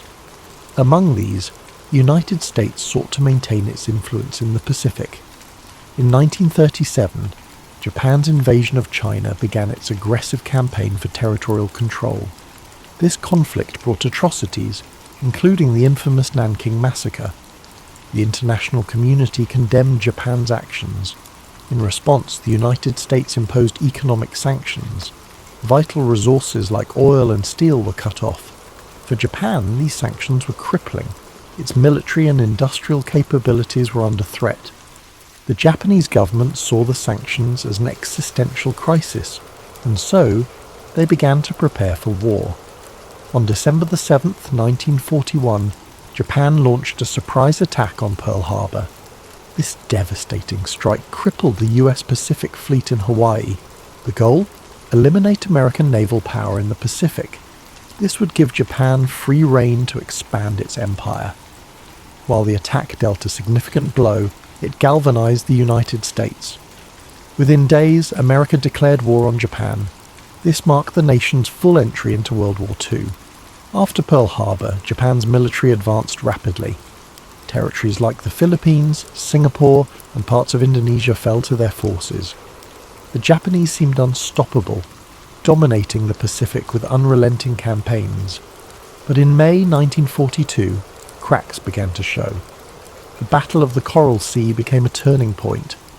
This costly engagement marked the first time Japan's expansion was checked. The United States stopped Japan from capturing Port Moresby in New Guinea. This preserved a critical Allied position. Despite this setback, Japan remained confident. Its military leaders, particularly Admiral Isoroku Yamamoto, planned a decisive battle. Yamamoto's strategy was ambitious. He aimed to lure the US fleet into a trap by attacking Midway Atoll. Midway was remote but strategically vital. Its proximity to Hawaii made it a key target. If captured, Midway would allow Japan to extend its defensive perimeter. It might even threaten the American mainland. Unbeknownst to the Japanese, the United States had a crucial advantage. American cryptographers, led by Lieutenant Commander Joseph Rochefort, had broken Japan's naval codes. Through intercepted communications, US intelligence uncovered the plan. The attack on Midway, codenamed Operation MI, was no longer a secret. Armed with this knowledge, Admiral Chester W. Nimitz took action. As commander of the US Pacific Fleet, he devised a bold counter-strategy. Rather than falling into Yamamoto's trap, Nimitz planned to ambush the Japanese fleet. In preparation, Nimitz assembled his forces. The US Navy had 3 carriers available: USS Enterprise, USS Hornet, and USS Yorktown. The Yorktown, damaged during the Battle of the Coral Sea, was a critical piece. Repaired in record time, it returned to action just in time for the fight. These carriers, along with their escorts and aircraft, represented America's best hope. This was their chance to turn the tide in the Pacific. On the morning of June 4th, 1942, the battle began. Japanese aircraft launched waves of attacks on Midway Atoll. Bombs rained down, targeting airstrips and defences. The defenders, though heavily outnumbered, fought valiantly. Anti-aircraft fire and fighter planes took a toll on the attackers, yet Midway suffered significant damage. Even so, the Japanese failed to achieve their primary goal, neutralising Midway's air power. As the Japanese prepared for a second wave, the Americans struck back. Carrier-based aircraft launched a bold counterattack. The first waves of US torpedo bombers faced devastating losses. Their slow, outdated planes were no match for the agile Japanese Zero fighters. Many brave crews were lost, but their sacrifice distracted the Japanese defences. This left the enemy fleet vulnerable. At a critical moment, American dive bombers arrived. They found the Japanese carriers, Akagi, Kaga, and Soryu, completely exposed. The ships were refueling and rearming planes. Their decks were crowded with explosives. The American bombers struck with devastating precision. Direct hits ignited explosions and fires. Akagi, Kaga, and Soryu were consumed by flames. This was a catastrophic blow to Japan's naval power. The 4th Japanese carrier, Hiryu, launched a counterstrike. It managed to severely damage the USS Yorktown, but the Americans regrouped quickly. They launched a final attack, sinking Hiryu by the end of the day. All 4 Japanese carriers were destroyed. This marked a turning point, not just in the battle, but in the war itself. The fighting continued for several days. The Japanese attempted to regroup and retreat. By June 7th, it was over. The United States had achieved a decisive victory. Japan's primary carriers were sunk. Their ability to project power in the Pacific was crippled. The loss was catastrophic for Japan. Over 3,000 sailors and airmen were killed. Their fleet suffered irreparable damage. The Battle of Midway marked a turning point. Japan, once seemingly invincible, was now on the defensive. the United States began a bold campaign of island hopping. Strategic locations were captured one by one. Step by step, they pushed closer to Japan. Midway reshaped the nature of naval warfare. The battle proved the central role of aircraft carriers. It signaled the end of the battleship era. Beyond its strategic significance, Midway is remembered for its human cost. The courage of American pilots was extraordinary. They faced overwhelming odds with determination. The resilience of sailors aboard the Yorktown and other ships was inspiring. Their sacrifices showed the strength of the human spirit, even in the face of adversity.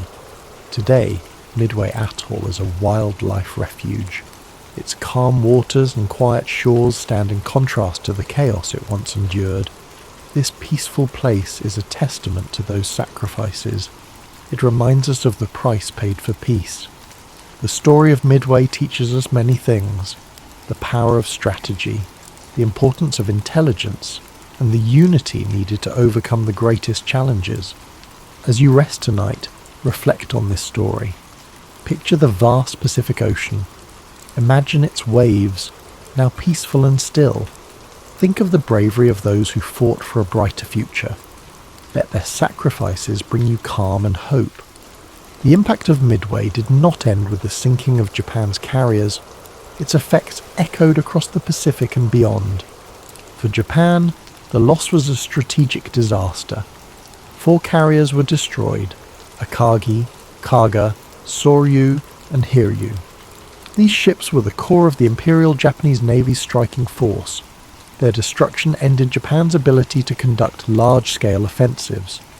The loss of experienced pilots and aircrew was another blow. Unlike the United States, Japan struggled to replace its forces. Its industrial capacity and training programs were limited. The expertise of the aviators lost at Midway was irreplaceable. This left the Japanese fleet at a growing disadvantage in later battles. For the United States, Midway was a game-changer. Victory allowed the US to shift from defense to offense. The Pacific, once dominated by Japan, began to change.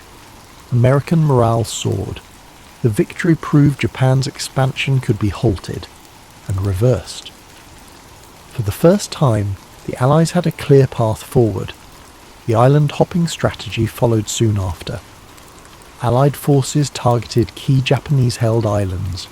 They bypassed heavily fortified positions, choosing strategic locations instead. Each island captured brought the Allies closer to Japan's home islands. Japanese supply lines were cut off, isolating their forces.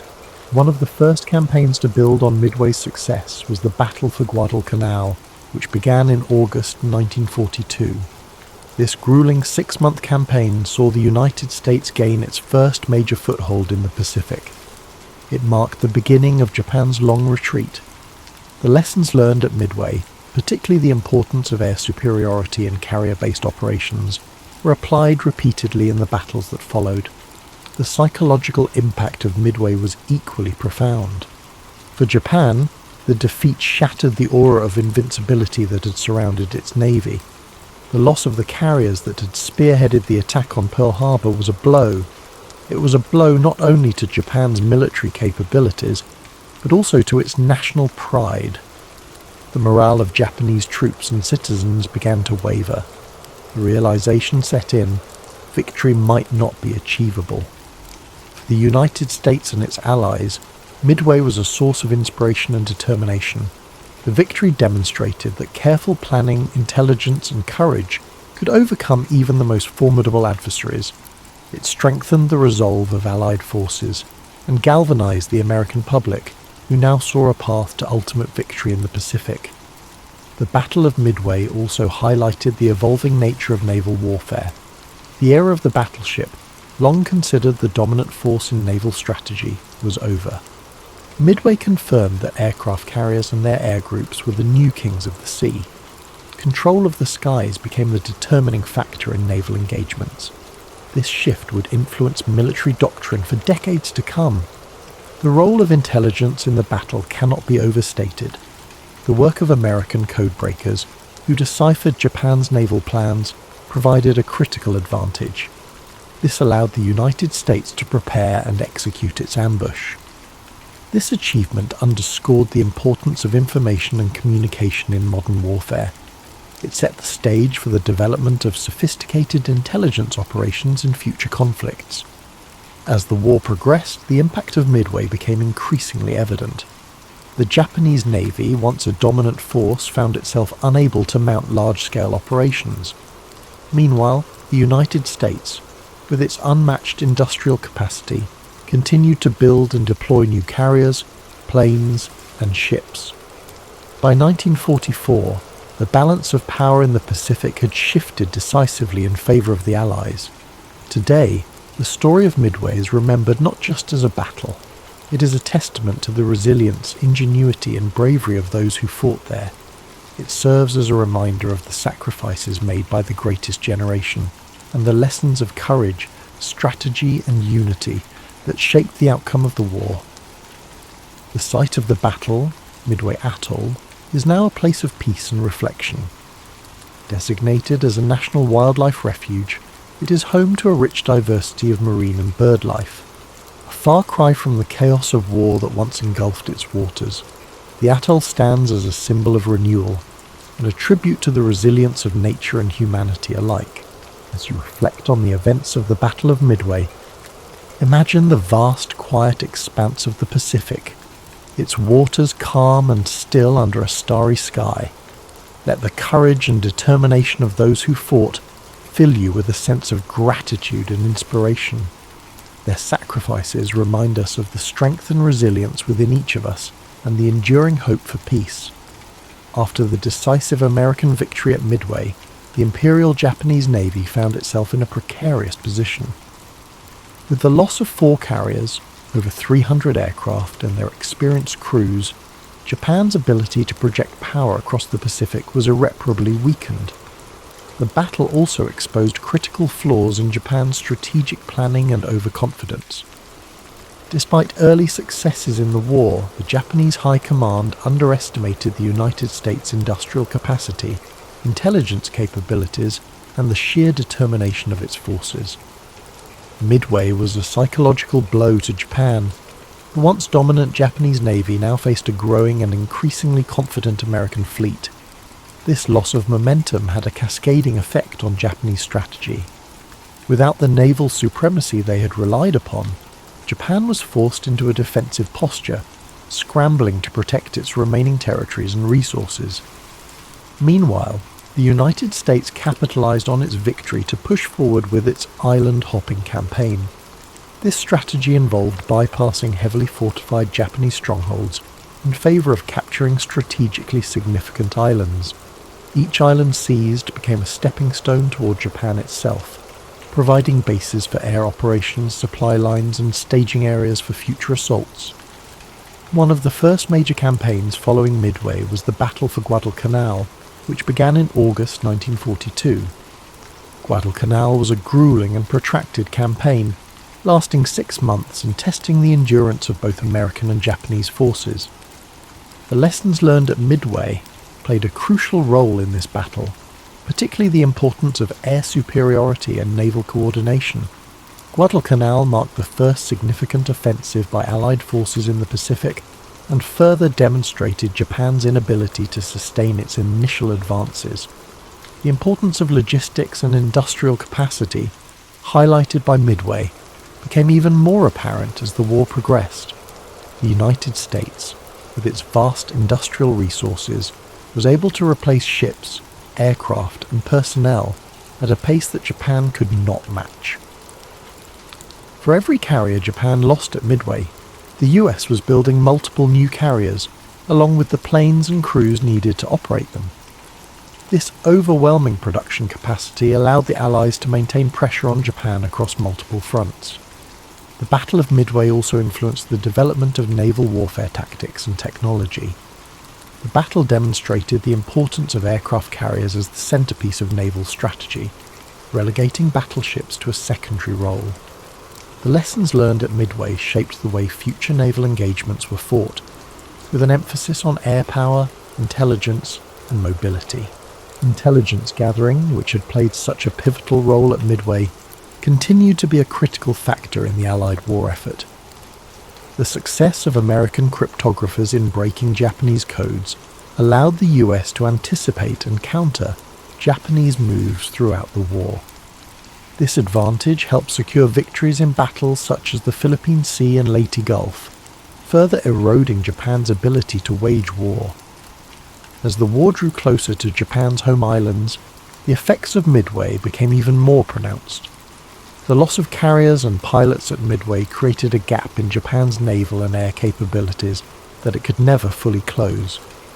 By the time of the Battle of the Philippine Sea in 1944, often referred to as the Great Marianas Turkey Shoot, Japanese pilots were so inexperienced that American forces decimated them with relative ease.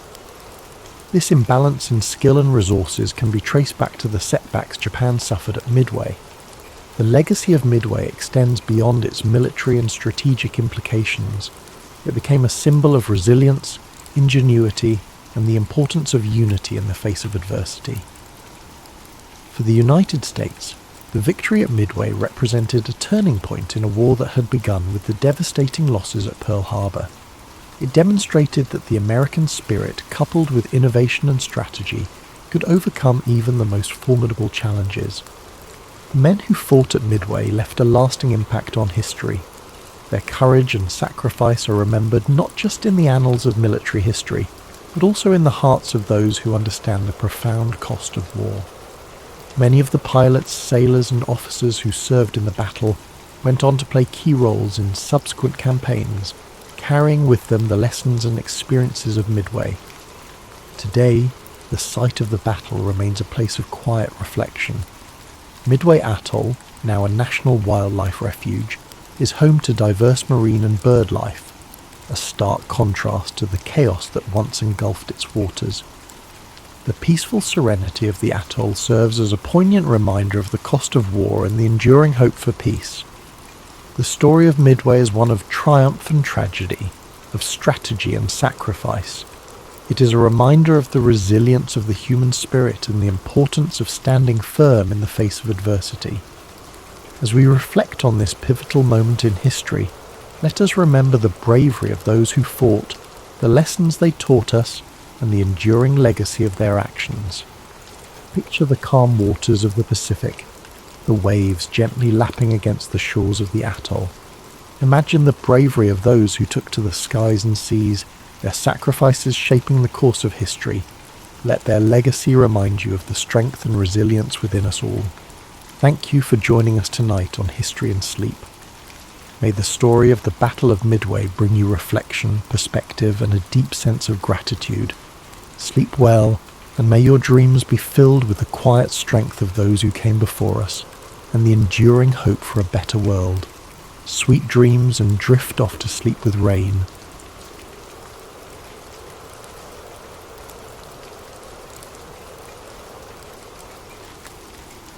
In a land of rolling hills, ancient olive trees and desert winds, the region of Judea lay under the vast starry sky. It was a quiet, cool night in the small town of Bethlehem. The streets were still, save for the gentle rustling of leaves and the faint sounds of animals in the distance. In a humble stable, surrounded by the soft glow of lantern light and the warmth of resting animals, a child was born. His name was Jesus. His mother, Mary, wrapped him in swaddling clothes and held him close, her eyes filled with wonder and love. Beside her, her husband Joseph watched over them protectively. This child's arrival had been foretold by angels and marked by a brilliant star that shone brightly above the stable. Shepherds came from the fields, their faces full of awe as they knelt to honour the newborn. Wise men from distant lands, guided by the star, brought gifts of gold, frankincense, and myrrh. This moment of peace and simplicity marked the beginning of a life that would change the world.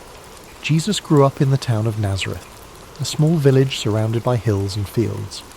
The days were filled with the sounds of daily life, the clinking of tools in Joseph's carpenter shop, the soft voices of neighbours, and the calls of birds overhead. Jesus helped Joseph with his work, learning to shape wood with care and precision. Life was simple, yet each moment was infused with quiet purpose. The young boy's eyes were filled with curiosity, and his heart was gentle and kind. When Jesus was 12 years old, he travelled with his family to the great city of Jerusalem for the Passover festival. The city was alive with energy, filled with pilgrims from far and wide. After the celebrations, as his family began the journey home, they realized that Jesus was not with them. In a moment of worry, they returned to the city and found him in the temple. He was sitting among the teachers, listening and asking questions. His understanding amazed those who heard him. When Mary asked why he had stayed behind, he answered softly, "Did you not know that I must be in my Father's house?" The years passed, and Jesus grew into a man. At the age of 30, he began his ministry. He travelled to the Jordan River, where his cousin John the Baptist was calling people to repentance. As Jesus stepped into the cool waters, John baptized him. In that moment the heavens opened, and a gentle voice said, "This is my beloved Son, in whom I am well pleased." A sense of peace and purpose settled over him. From that day forward, Jesus began to teach and share his message.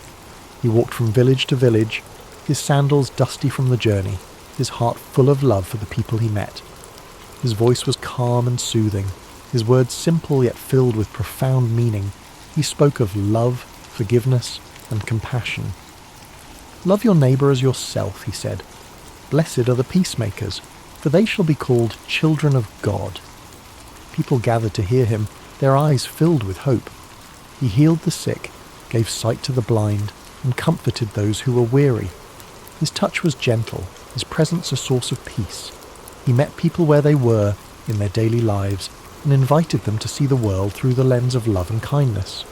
Jesus called 12 men to be his closest followers, his disciples. They travelled with him, listened to his teachings, and witnessed his miracles. Together, they walked the dusty roads of Galilee and Judea, sharing simple meals beneath the open sky.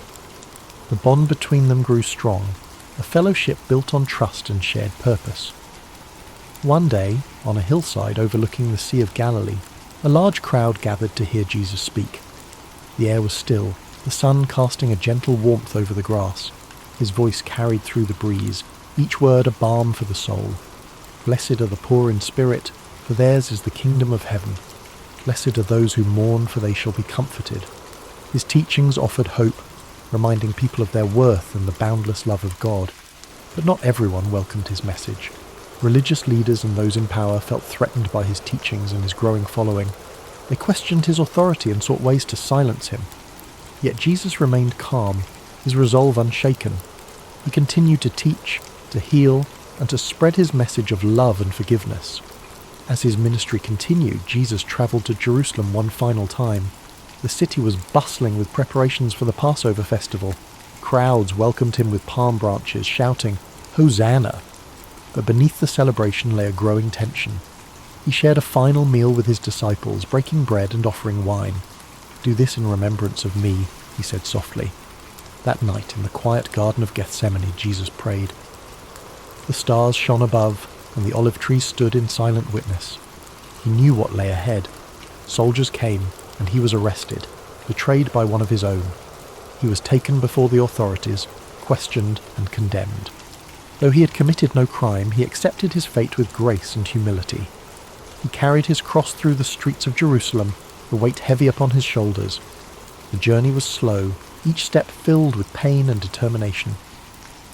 On a hill called Golgotha, he was crucified. The sky darkened, and a hush fell over the land. Even in his final moments, he spoke words of forgiveness. "Father, forgive them, for they know not what they do." As the sun set, his body was taken down and laid in a tomb.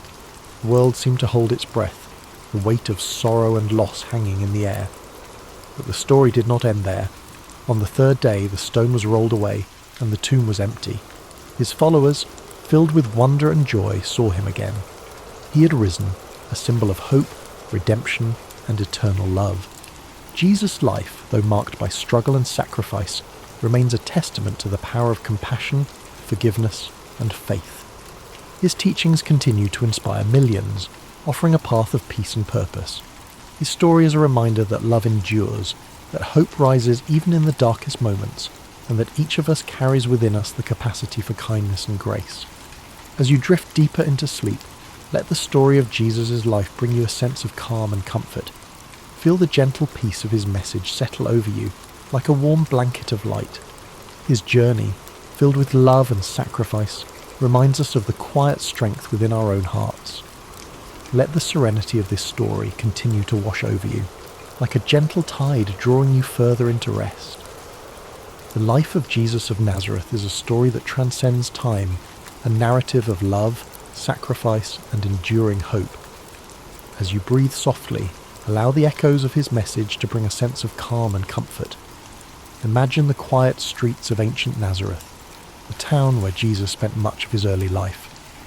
The air is cool, the distant hills bathed in the soft light of dawn. The scent of olive trees and wildflowers drifts through the breeze. This peaceful village, with its modest homes and narrow paths, was where he grew in wisdom and strength, surrounded by the rhythms of daily life. It was a place of simplicity, where each sunrise brought new possibilities, where every moment was a chance to learn and love. As you picture these scenes, feel the simplicity and peace of a world free from noise and distraction. The sound of soft footsteps on the earth, the whisper of the wind through the trees, and the gentle murmur of quiet conversations create a soothing backdrop. Jesus walked these streets, his heart already filled with a quiet purpose. His presence was one of kindness, humility, and unwavering love. Now imagine the rolling hills of Galilee, where Jesus often taught and spent time with his disciples. The landscape is serene, with fields of wildflowers swaying in the breeze. The Sea of Galilee stretches out before you, its surface shimmering under the morning sun. The gentle lapping of waves against the shore creates a calming rhythm.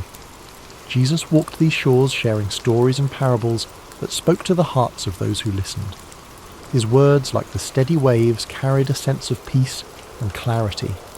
The parables he told were simple, yet profound. He spoke of the Good Samaritan, a reminder to love and care for one another, regardless of differences. He shared the story of the prodigal son, illustrating the boundless nature of forgiveness and acceptance. Each story he told invited people to see the world through the lens of compassion, empathy, and understanding. As the sun sets over Galilee, the skies painted in hues of gold, pink, and lavender. Jesus and his disciples sit together on the grass, the warmth of the day fading into the cool of evening. They share bread and fish, the simple meal reminding them of life's basic joys. The bond between them is one of trust, friendship, and shared purpose. In this quiet moment, there is peace, a sense that everything is as it should be. Let this image fill your mind, the simplicity of life stripped down to its essence, companionship, kindness, and love. Jesus' journey was one of profound purpose, but it was also filled with these small, tender moments of connection. His life reminds us that even in the midst of challenges, there is beauty in simplicity and strength in unity. Now, imagine walking with him through the bustling streets of Jerusalem. The city is alive with energy, the sounds of merchants, travellers, and pilgrims blending together in a harmonious hum. The ancient stone buildings glow in the sunlight, their walls filled with centuries of stories. In this vibrant city, Jesus continued to teach, to heal, and to offer hope to those who felt lost or forgotten. Even as challenges and opposition grew, he faced each moment with grace and courage. His steps were steady, his heart unshaken. He knew that his path would lead to sacrifice, but his love for the world was greater than his fear of suffering. Each moment of his life was a reflection of his message, to love selflessly, to forgive endlessly, and to walk in peace. Picture the gentle stillness of the Garden of Gethsemane, where Jesus spent his final moments of solitude before his arrest. The olive trees stand as silent witnesses, their gnarled branches reaching out like ancient hands. The night air is cool, and the stars above shimmer faintly. In this place of quiet reflection, Jesus prayed, his heart filled with both sorrow and acceptance. Even in this moment of deep vulnerability, his love remained steadfast. As the story of his life reaches its end, the message of hope and resurrection lingers. The empty tomb, the rolled-away stone, and the joy of his followers who saw him again speak of renewal and the promise that love endures beyond even the darkest moments. His story does not end with loss, but with the triumph of light over darkness, hope over despair. Let these images settle gently in your mind, like leaves drifting onto a still pond. The life of Jesus is a story of unwavering love, of sacrifice that brings renewal, and of hope that rises like the dawn. His journey teaches us that even in moments of doubt or struggle, there is a quiet strength within each of us, a capacity for love and kindness that can transform the world. As you continue to breathe softly, feel the comfort of his message surrounding you like a warm blanket. You're safe, you're loved, and you're held in the quiet peace of this moment. Allow your mind to float gently on the currents of this story, the calming rhythm guiding you deeper into rest. As you drift further into relaxation, let the calmness of this story continue to embrace you. The life of Jesus of Nazareth is more than a historical tale. It is a gentle reminder of the boundless capacity for love, forgiveness, and hope that lives within us all. His journey is a thread woven into the fabric of time, stretching across centuries, touching hearts, and bringing comfort to those who seek peace. Imagine the soft light of dawn breaking over the hills of Galilee. The sky transitions from deep indigo to a gentle shade of gold, the first rays of sunlight spilling across the fields. The air is crisp and filled with the scent of dew-kissed grass. The world stirs quietly to life, and in this tranquil moment there is a sense of renewal, of infinite possibility. This peaceful scene mirrors the promise that each day offers, a chance to start anew, to embrace life with love and compassion. As you breathe deeply, picture Jesus walking along a dusty path, his sandals leaving faint imprints in the earth. The road stretches out before him, winding through olive groves and small villages. The breeze carries the sound of distant laughter, the clink of tools, the murmur of conversations. These simple, everyday moments were the backdrop to his teachings, a reminder that holiness and grace are often found in the ordinary rhythms of life. Jesus walked these roads not as a figure of wealth or power, but as a humble man with a message of hope. His heart was open to the weary, the broken, and the forgotten. He healed those in need, not just with his touch, but with his presence. The warmth of his compassion was like a light in the darkness, a balm for aching souls. His words, spoken softly and with love, offered solace and direction to those who wandered through life seeking meaning. Imagine now the stillness of a quiet lake at sunset, the water smooth and reflective like glass. The sky glows with hues of amber and violet, the last light of the day casting long shadows across the shore. Jesus and his disciples sit by the water's edge, their voices low and peaceful. The gentle lapping of the waves creates a calming rhythm, a reminder that even in the midst of life's storms, there is always a place of stillness, a refuge for the heart. In moments of solitude, Jesus often sought quiet places to pray, to reflect, and to find peace. The hills and gardens, the quiet shores and wilderness paths, these were his sanctuaries. Let this image guide you to your own place of stillness, a place where the noise of the world fades away and you are left with the comforting presence of peace. As you drift deeper, picture a star-filled night sky stretching endlessly above you. Each star is a beacon of light, a reminder of the infinite possibilities and the enduring presence of love and hope.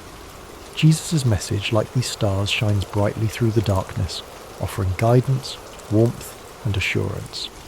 His life teaches that even when the path is uncertain, the light of love can always lead us forward. Think of his gentle words, "Come to me, all you who are weary and burdened, and I will give you rest."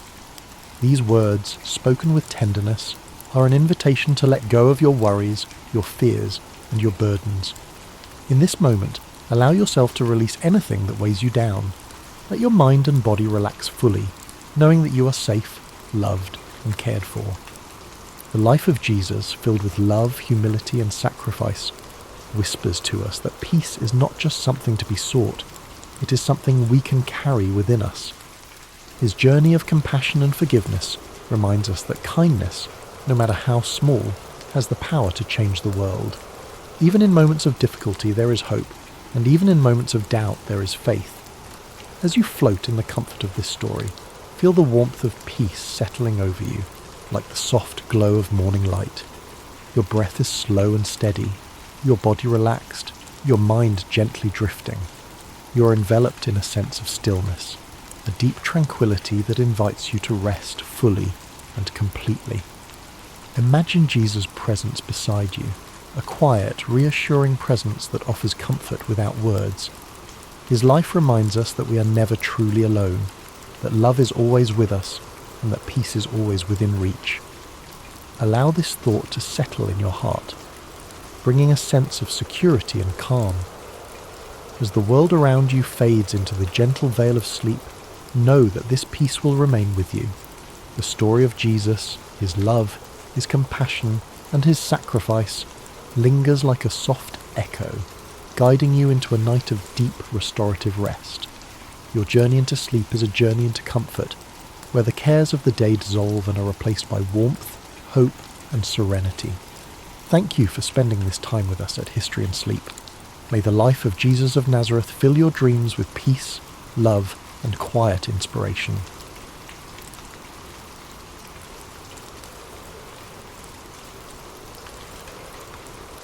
It is the 3rd century BCE in the ancient city of Syracuse, a bustling Greek settlement on the island of Sicily.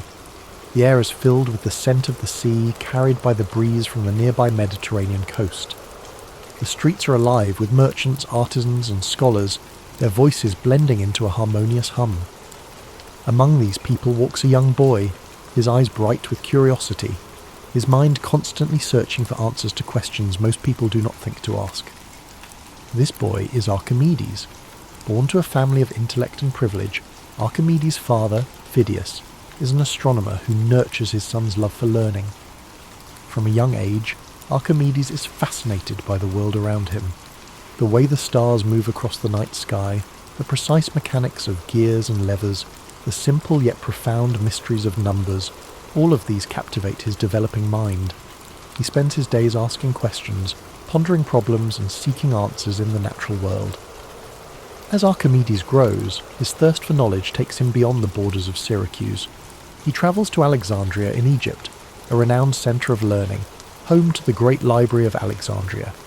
Here he studies alongside the brightest minds of his time, absorbing knowledge like a sponge. He dives deep into the works of great thinkers, geometry, physics, astronomy. Each new concept fuels his passion for discovery, and his mind sharpens with each lesson learned. Upon returning to Syracuse, Archimedes dedicates himself to a life of study and invention. He spends his days in quiet contemplation, often retreating to his study or wandering the shores of the sea. His mind dances with ideas, equations, and theories. He is not concerned with wealth or fame, but with understanding the fundamental principles that govern the universe. One of his most famous discoveries begins in a moment of quiet observation. The story goes that King Hero II, ruler of Syracuse, asks Archimedes to determine whether a crown made for him is pure gold, or if the goldsmith has mixed in lesser metals. Pondering this problem, Archimedes relaxes into a warm bath, the water rippling around him. As he lowers his body into the tub, he notices how the water rises, displaced by his form. In that instant, a revelation strikes him, the principle of buoyancy. He realizes that by measuring how much water an object displaces, he can determine its density and thus its purity. Overcome with excitement, he leaps from the bath and runs through the streets shouting, "Eureka! Eureka!" Greek for "I have found it." This moment, though simple, is a breakthrough in science and engineering, demonstrating Archimedes' brilliance and his ability to find solutions in the most ordinary of experiences. This principle, now known as Archimedes' principle, lays the foundation for understanding buoyancy and density, concepts that will influence science for centuries to come. Archimedes' work continues to expand. He is fascinated by the power of simple machines and begins to develop tools and mechanisms that demonstrate the incredible potential of levers, pulleys, and screws. He famously declares, "Give me a place to stand, and I will move the earth." These words reflect his deep understanding of the mechanical advantage provided by levers. He designs ingenious contraptions such as the Archimedean screw, a device used to raise water for irrigation and drainage. This invention, with its elegant spiral structure, helps farmers move water efficiently and will continue to be used for centuries in different parts of the world. Archimedes' mind does not rest. He explores the mysteries of geometry, calculating areas, volumes and surfaces with astonishing precision. He develops formulas for the areas of circles, the volumes of spheres, and the properties of parabolas. His work on the mathematics of shapes lays the groundwork for calculus, a field that will not fully develop until many centuries later. In addition to his theoretical work, Archimedes applies his knowledge to practical problems. Syracuse faces threats from rival powers, and Archimedes' inventions become tools of defence. He designs war machines, catapults, cranes, and even rumoured death rays that use mirrors to focus sunlight and set enemy ships ablaze. These devices, products of his genius, help protect his city from invaders. Yet for all his achievements, Archimedes remains humble, his mind always focused on the pursuit of truth. His days are spent drawing diagrams in the sand, solving equations and pondering the mysteries of the universe. His joy lies not in the recognition of others, but in the quiet satisfaction of discovery. As you breathe deeply and slowly, imagine Archimedes in his study, the soft glow of an oil lamp illuminating the scrolls and diagrams spread before him. The gentle sound of waves drifts through an open window, a soothing rhythm that accompanies his thoughts. The air is filled with the faint scent of parchment and seawater. In this moment of stillness, there is a profound sense of peace, a quiet celebration of the mind's limitless potential. Archimedes' life, though dedicated to discovery, ends in a moment of tragic misunderstanding.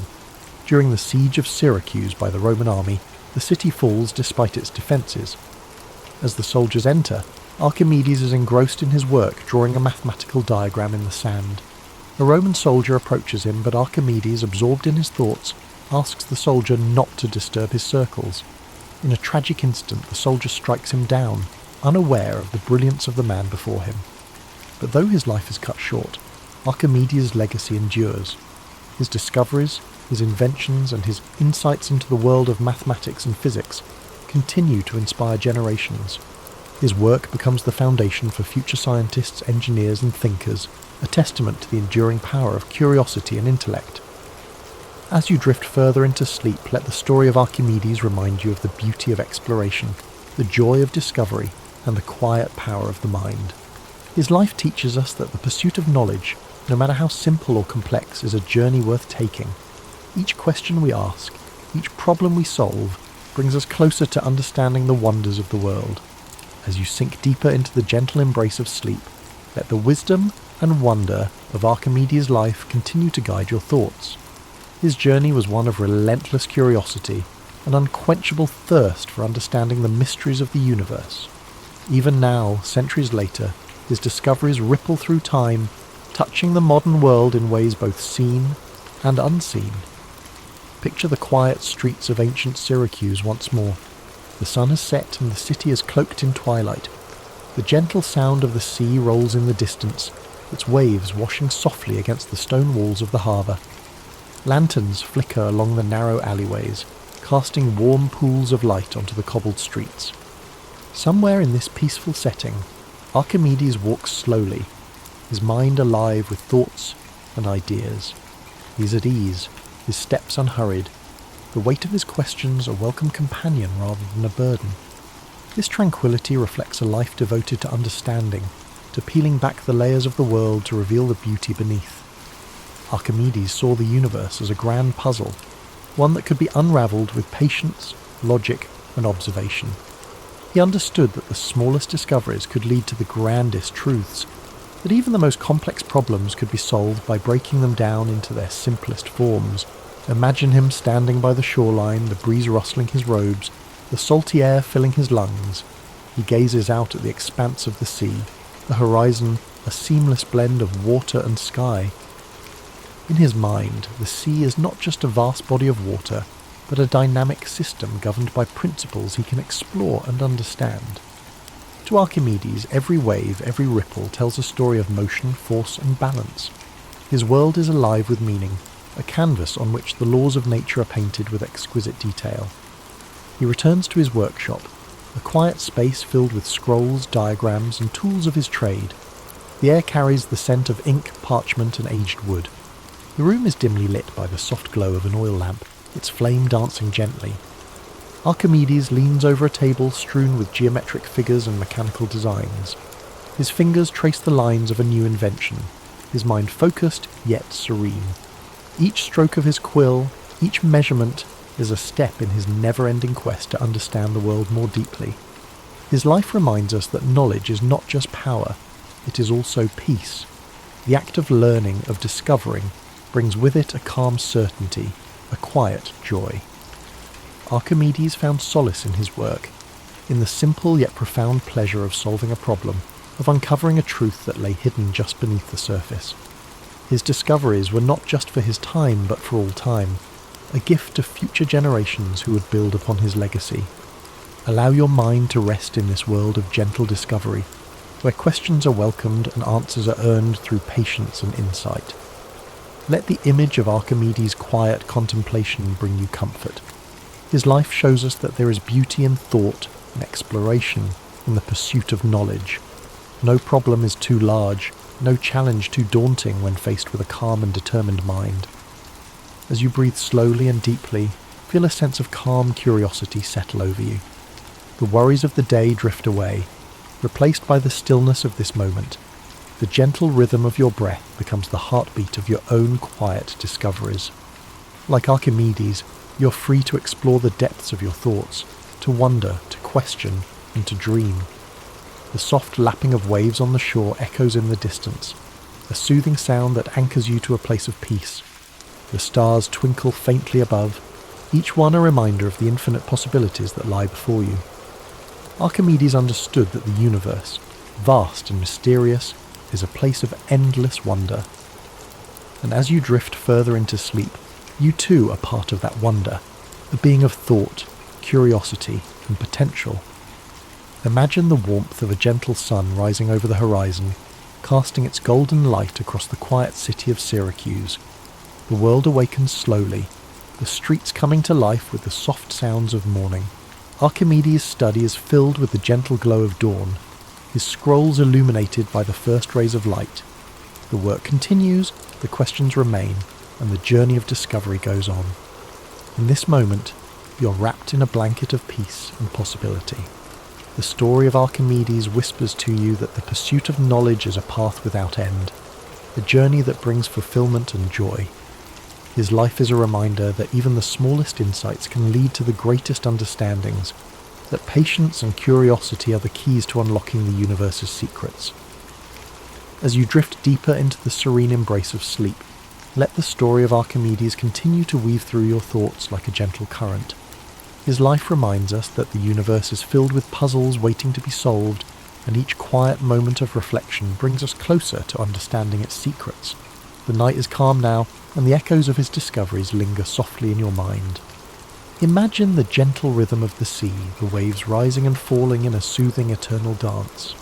The moon casts a silvery light upon the water, its reflection shimmering and rippling with each movement. This same sea, with its endless motion, once inspired Archimedes to develop theories of fluid mechanics, his brilliant mind observing patterns and laws hidden in the simplest of things. To him, the sea was more than just water. It was a universe of knowledge, a place where physics, geometry, and nature met in perfect harmony.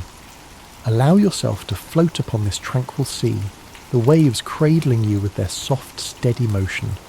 The worries of the day dissolve, carried away by the tides. Each breath you take is like the rise and fall of the waves, a rhythm of life, of peace, of calm. You're held safely in this space of quiet discovery, where the world's complexities fade into simplicity, and every thought leads you closer to rest. Picture Archimedes seated on a sun-warmed rock by the shoreline, a piece of parchment resting on his knee. The wind tousles his hair as he sketches shapes and equations with a steady hand. His eyes are focused, yet there is a deep peace in his expression. The world is his canvas, and with every observation, every calculation, he adds a stroke to the masterpiece of human knowledge. His mind is a sanctuary, a place where curiosity flows freely, unencumbered by doubt or fear. In your own mind, you too have this sanctuary, a place where thoughts drift like clouds, where questions are welcomed, and where answers are like stars twinkling softly in the night sky. There is no need to rush, no pressure to understand everything at once. The act of wondering, of exploring is enough. This quiet space within you is a reflection of Archimedes' own calm, thoughtful mind, a place where peace and discovery coexist. As the night deepens, the sounds of Syracuse fade into stillness. the bustling markets, the clink of hammers in workshops, the calls of merchants, all grow quieter, like the world itself is gently falling asleep. The only sounds that remain are the whispering of the sea and the soft sigh of the breeze. Archimedes continues his work, his mind at ease, immersed in the beauty of the world's mysteries. In his final moments, Archimedes was said to have been absorbed in thought, drawing figures in the sand. Even as chaos swirled around him, his focus remained unbroken, his mind lost in contemplation. This dedication, this unwavering love of knowledge, is a gentle reminder that we, too, can find peace in the simple act of thinking, of observing, of being present with our thoughts. As you breathe in deeply, imagine the sand beneath your feet, warm and soft. The gentle waves wash over your toes, each ripple a soft caress that soothes and relaxes you. The horizon stretches endlessly before you, the boundary between sea and sky blurred by a golden haze. This endless horizon is like the realm of knowledge, a place where there is always more to explore, more to understand, more to discover. Feel the weight of your body sinking into comfort, your muscles relaxing, your mind unwinding. The story of Archimedes lingers like a comforting presence, a reminder that within you is the potential for great insight, for curiosity, for peace. You are part of the same universe that Archimedes sought to understand, a universe filled with beauty, logic, and wonder. Now let go completely, surrendering to the calm embrace of sleep. The sea of your thoughts grows still, the waves gentle and soothing. The stars above shine with a quiet brilliance, each one a beacon of endless possibility. You're safe here, wrapped in the warmth of the night, guided by the gentle wisdom of Archimedes' journey. Thank you for joining us tonight on History and Sleep. May this story of discovery, resilience, and curiosity guide you into a deep, restful slumber. Let Archimedes' legacy remind you that every question, every thought, every moment of wonder is a step toward understanding the world around you. Sleep deeply, knowing that you are part of a grand, beautiful universe, and that peace and curiosity are always within your reach.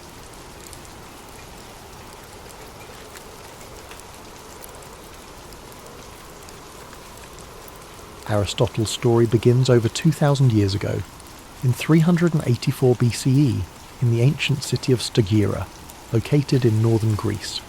Born to a physician named Nicomachus and his wife Phaestis, Aristotle came into the world surrounded by a mix of science, medicine, and tradition. His father's role as the physician to the royal court of Macedon meant that Aristotle grew up in an environment deeply rooted in observation, inquiry, and the natural sciences.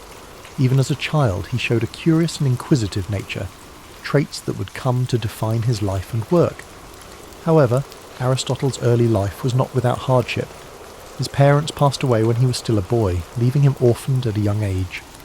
Despite this loss, he was taken in by a guardian and received an education that emphasized both discipline and exploration. His early exposure to the workings of the natural world, combined with the structured environment of his upbringing, set the stage for his intellectual journey. At the age of 17, Aristotle travelled to Athens, the intellectual and cultural centre of the ancient world. There, he enrolled in Plato's Academy, a prestigious school founded by the renowned philosopher Plato. Aristotle quickly distinguished himself as a brilliant student, one whose mind seemed boundless in its capacity for inquiry. For 20 years he studied under Plato, immersing himself in philosophy, mathematics, and the natural sciences. Though Aristotle greatly admired Plato, he did not always agree with his teacher's ideas. While Plato focused on the realm of ideal forms, Aristotle's mind was drawn to the tangible, the observable, and the concrete. He believed that understanding the world required examining it directly, through observation and experience. This difference in approach would later define Aristotle's own philosophy, setting it apart from that of his mentor. After Plato's death, Aristotle left Athens and began a period of travel and teaching. He journeyed across the Greek world, sharing his knowledge and expanding his understanding of different cultures and environments. During this time, he also married a woman named Pythias, with whom he would have a daughter. His travels brought him to the court of King Philip II of Macedon. where he was tasked with an extraordinary responsibility, tutoring the young prince, Alexander, who would later become known as Alexander the Great. Aristotle's influence on Alexander was profound. While the prince was destined for military conquest and political leadership, Aristotle introduced him to the worlds of philosophy, science, and ethics. He encouraged Alexander to think critically and to approach his rule with wisdom and fairness. Though their paths would eventually diverge, the relationship between teacher and student left a lasting impact on both. In 335 BCE, Aristotle returned to Athens and established his own school, the Lyceum. The Lyceum was more than just a place of learning. It was a community of thinkers and scholars dedicated to exploring every aspect of the world. Aristotle and his students walked the grounds of the Lyceum, engaging in discussions that range from biology and physics to ethics and politics. These peripatetic discussions, as they were called, became a hallmark of Aristotle's teaching style. Aristotle's curiosity knew no bounds. He sought to understand the world in its entirety, cataloguing plants and animals, studying the stars, and analysing human behaviour. His work was both broad and detailed, reflecting his belief that knowledge was interconnected. To Aristotle, understanding one aspect of the world helped illuminate the others. His contributions to philosophy were groundbreaking. Aristotle developed a system of logic that laid the foundation for scientific inquiry.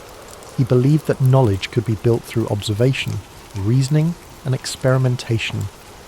This approach contrasted with the purely theoretical methods of his predecessors, and it marked the beginning of a more empirical way of thinking that would influence science for centuries to come.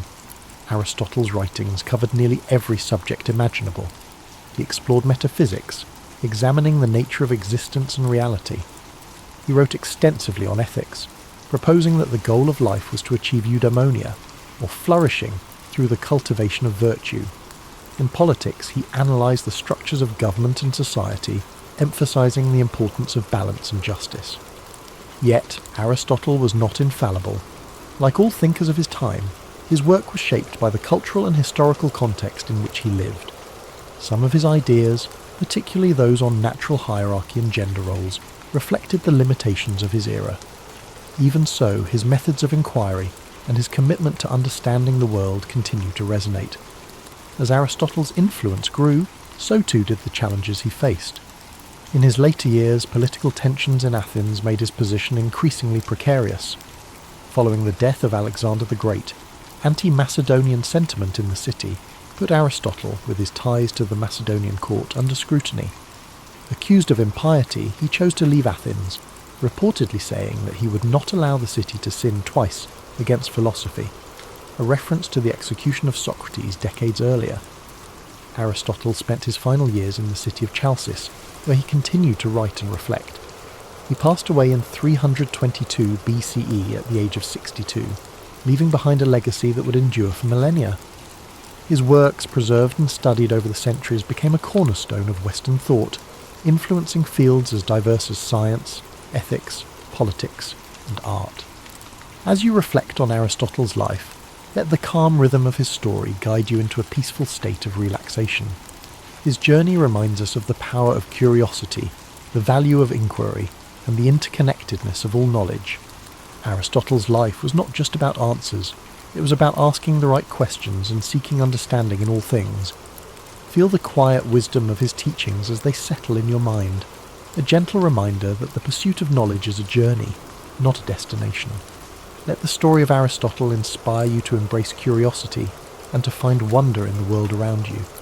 Now, as you drift off to sleep, imagine the serene halls of the Lyceum, the soft murmurs of philosophical discussions, and the gentle rustling of leaves as Aristotle and his students walk under the shade of ancient trees. Let these images carry you into restful dreams, where the wisdom of the past illuminates the infinite possibilities of tomorrow. As you continue to relax, let the profound legacy of Aristotle's life unfold in your mind. His dedication to understanding the world wasn't just about acquiring knowledge. It was about seeking harmony, balance, and truth in everything around him. Aristotle believed that knowledge was interconnected, and through his teachings, he encouraged others to see the unity between the natural world, human behaviour, and the cosmos itself. Imagine Aristotle walking through the Lyceum, the warm sun filtering through the trees as he engaged in thoughtful discussions with his students. His words carried a sense of purpose, guiding those who followed him to think critically and observe the world with care. These walks, known as peripatetic lectures, were not just a means of sharing knowledge, they were a journey of discovery, where every step brought new insights and understanding. Aristotle's influence reached far beyond his own lifetime. His writings were preserved and studied by scholars throughout history, shaping the foundations of many disciplines. In the Middle Ages, his works became central to both Islamic and European philosophy, earning him the title of the philosopher among medieval scholars. His contributions to logic, ethics, and the natural sciences provided a framework for future thinkers, from Thomas Aquinas to Galileo Galilei. In the realm of ethics, Aristotle's concept of virtue remains timeless.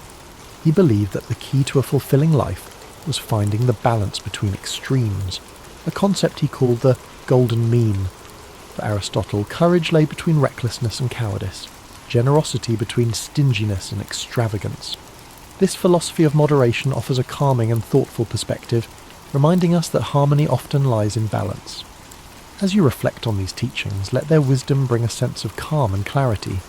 The idea that life's challenges can be approached with balance and thoughtfulness is a comforting reminder that, even in times of uncertainty, there is a path forward that brings peace and understanding. Aristotle's work on the natural sciences was equally revolutionary. He believed that observation and experience were the keys to understanding the world.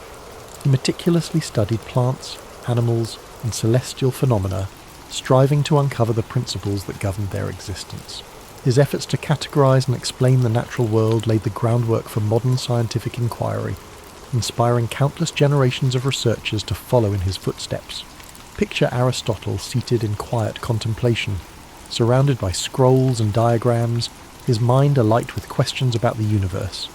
The gentle hum of the world around him, the rustling of leaves and the distant chirping of birds served as the backdrop to his endless curiosity. This serene image reminds us of the beauty of learning and the quiet joy of discovery. In his exploration of politics, Aristotle emphasized the importance of community and the role of government in promoting the common good. He studied different forms of governance, analyzing their strengths and weaknesses.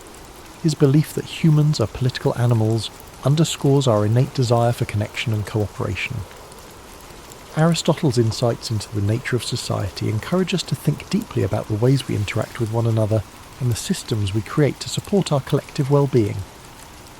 As the rain falls gently outside your window, imagine the ancient world Aristotle inhabited, a world filled with wonder, where the mysteries of existence invited exploration and understanding. Let his story remind you that curiosity is a gift, one that opens the door to endless possibilities. Now, as you drift deeper into relaxation, picture the stars shining above the Lyceum, their light guiding Aristotle and his students as they pondered the mysteries of life. The gentle rhythm of their footsteps, the soft murmur of their voices, and the stillness of the night create a peaceful atmosphere, one that invites you to find rest and serenity in your own journey. Aristotle's life was a testament to the power of inquiry, the joy of discovery, and the interconnectedness of all things. His teachings remind us that knowledge is not just about understanding the world, it's about finding our place within it and striving to live in harmony with ourselves and others. Let the quiet wisdom of Aristotle's journey settle into your thoughts as you rest. His legacy is not just one of intellectual brilliance, but of a life deeply dedicated to understanding the beauty and complexity of existence. Aristotle saw the world not as a collection of separate pieces, but as an intricate tapestry, where each thread is connected to the others in profound and meaningful ways.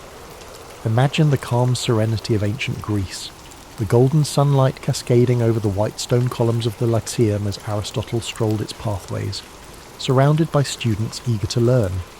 They debated, questioned, and explored every aspect of life, from the nature of the stars above to the behaviour of the animals in the fields nearby. Their conversations were filled with curiosity and wonder, a reflection of Aristotle's belief that every question, no matter how simple or complex, was worth pursuing. Aristotle's ability to bridge different disciplines was one of his greatest strengths. He saw no boundary between science and philosophy, ethics and politics, or art and nature. To him, everything was interconnected, part of a greater whole that deserved to be studied and understood. This holistic view of the world is a reminder of the beauty that lies in seeing the bigger picture, in understanding that each small piece contributes to something far greater than itself. As you drift further into relaxation, let the harmony of Aristotle's teachings bring you peace. His philosophy of balance and moderation encourages us to find calm in the chaos, to seek the middle ground where we can flourish. The idea of the golden mean is not just a guide for making choices, it is an invitation to live with grace and attention, to approach life with a steady and thoughtful heart. Picture Aristotle at his desk, surrounded by scrolls and notes, the flickering light of a lantern illuminating his work. The quiet hum of the night provides the perfect backdrop for his thoughts, as he meticulously records his observations and ideas. Each stroke of his pen represents a step forward in humanity's understanding of the world. This image is a reminder that even the grandest achievements begin with quiet moments of reflection and dedication. Aristotle's life was also a testament to resilience.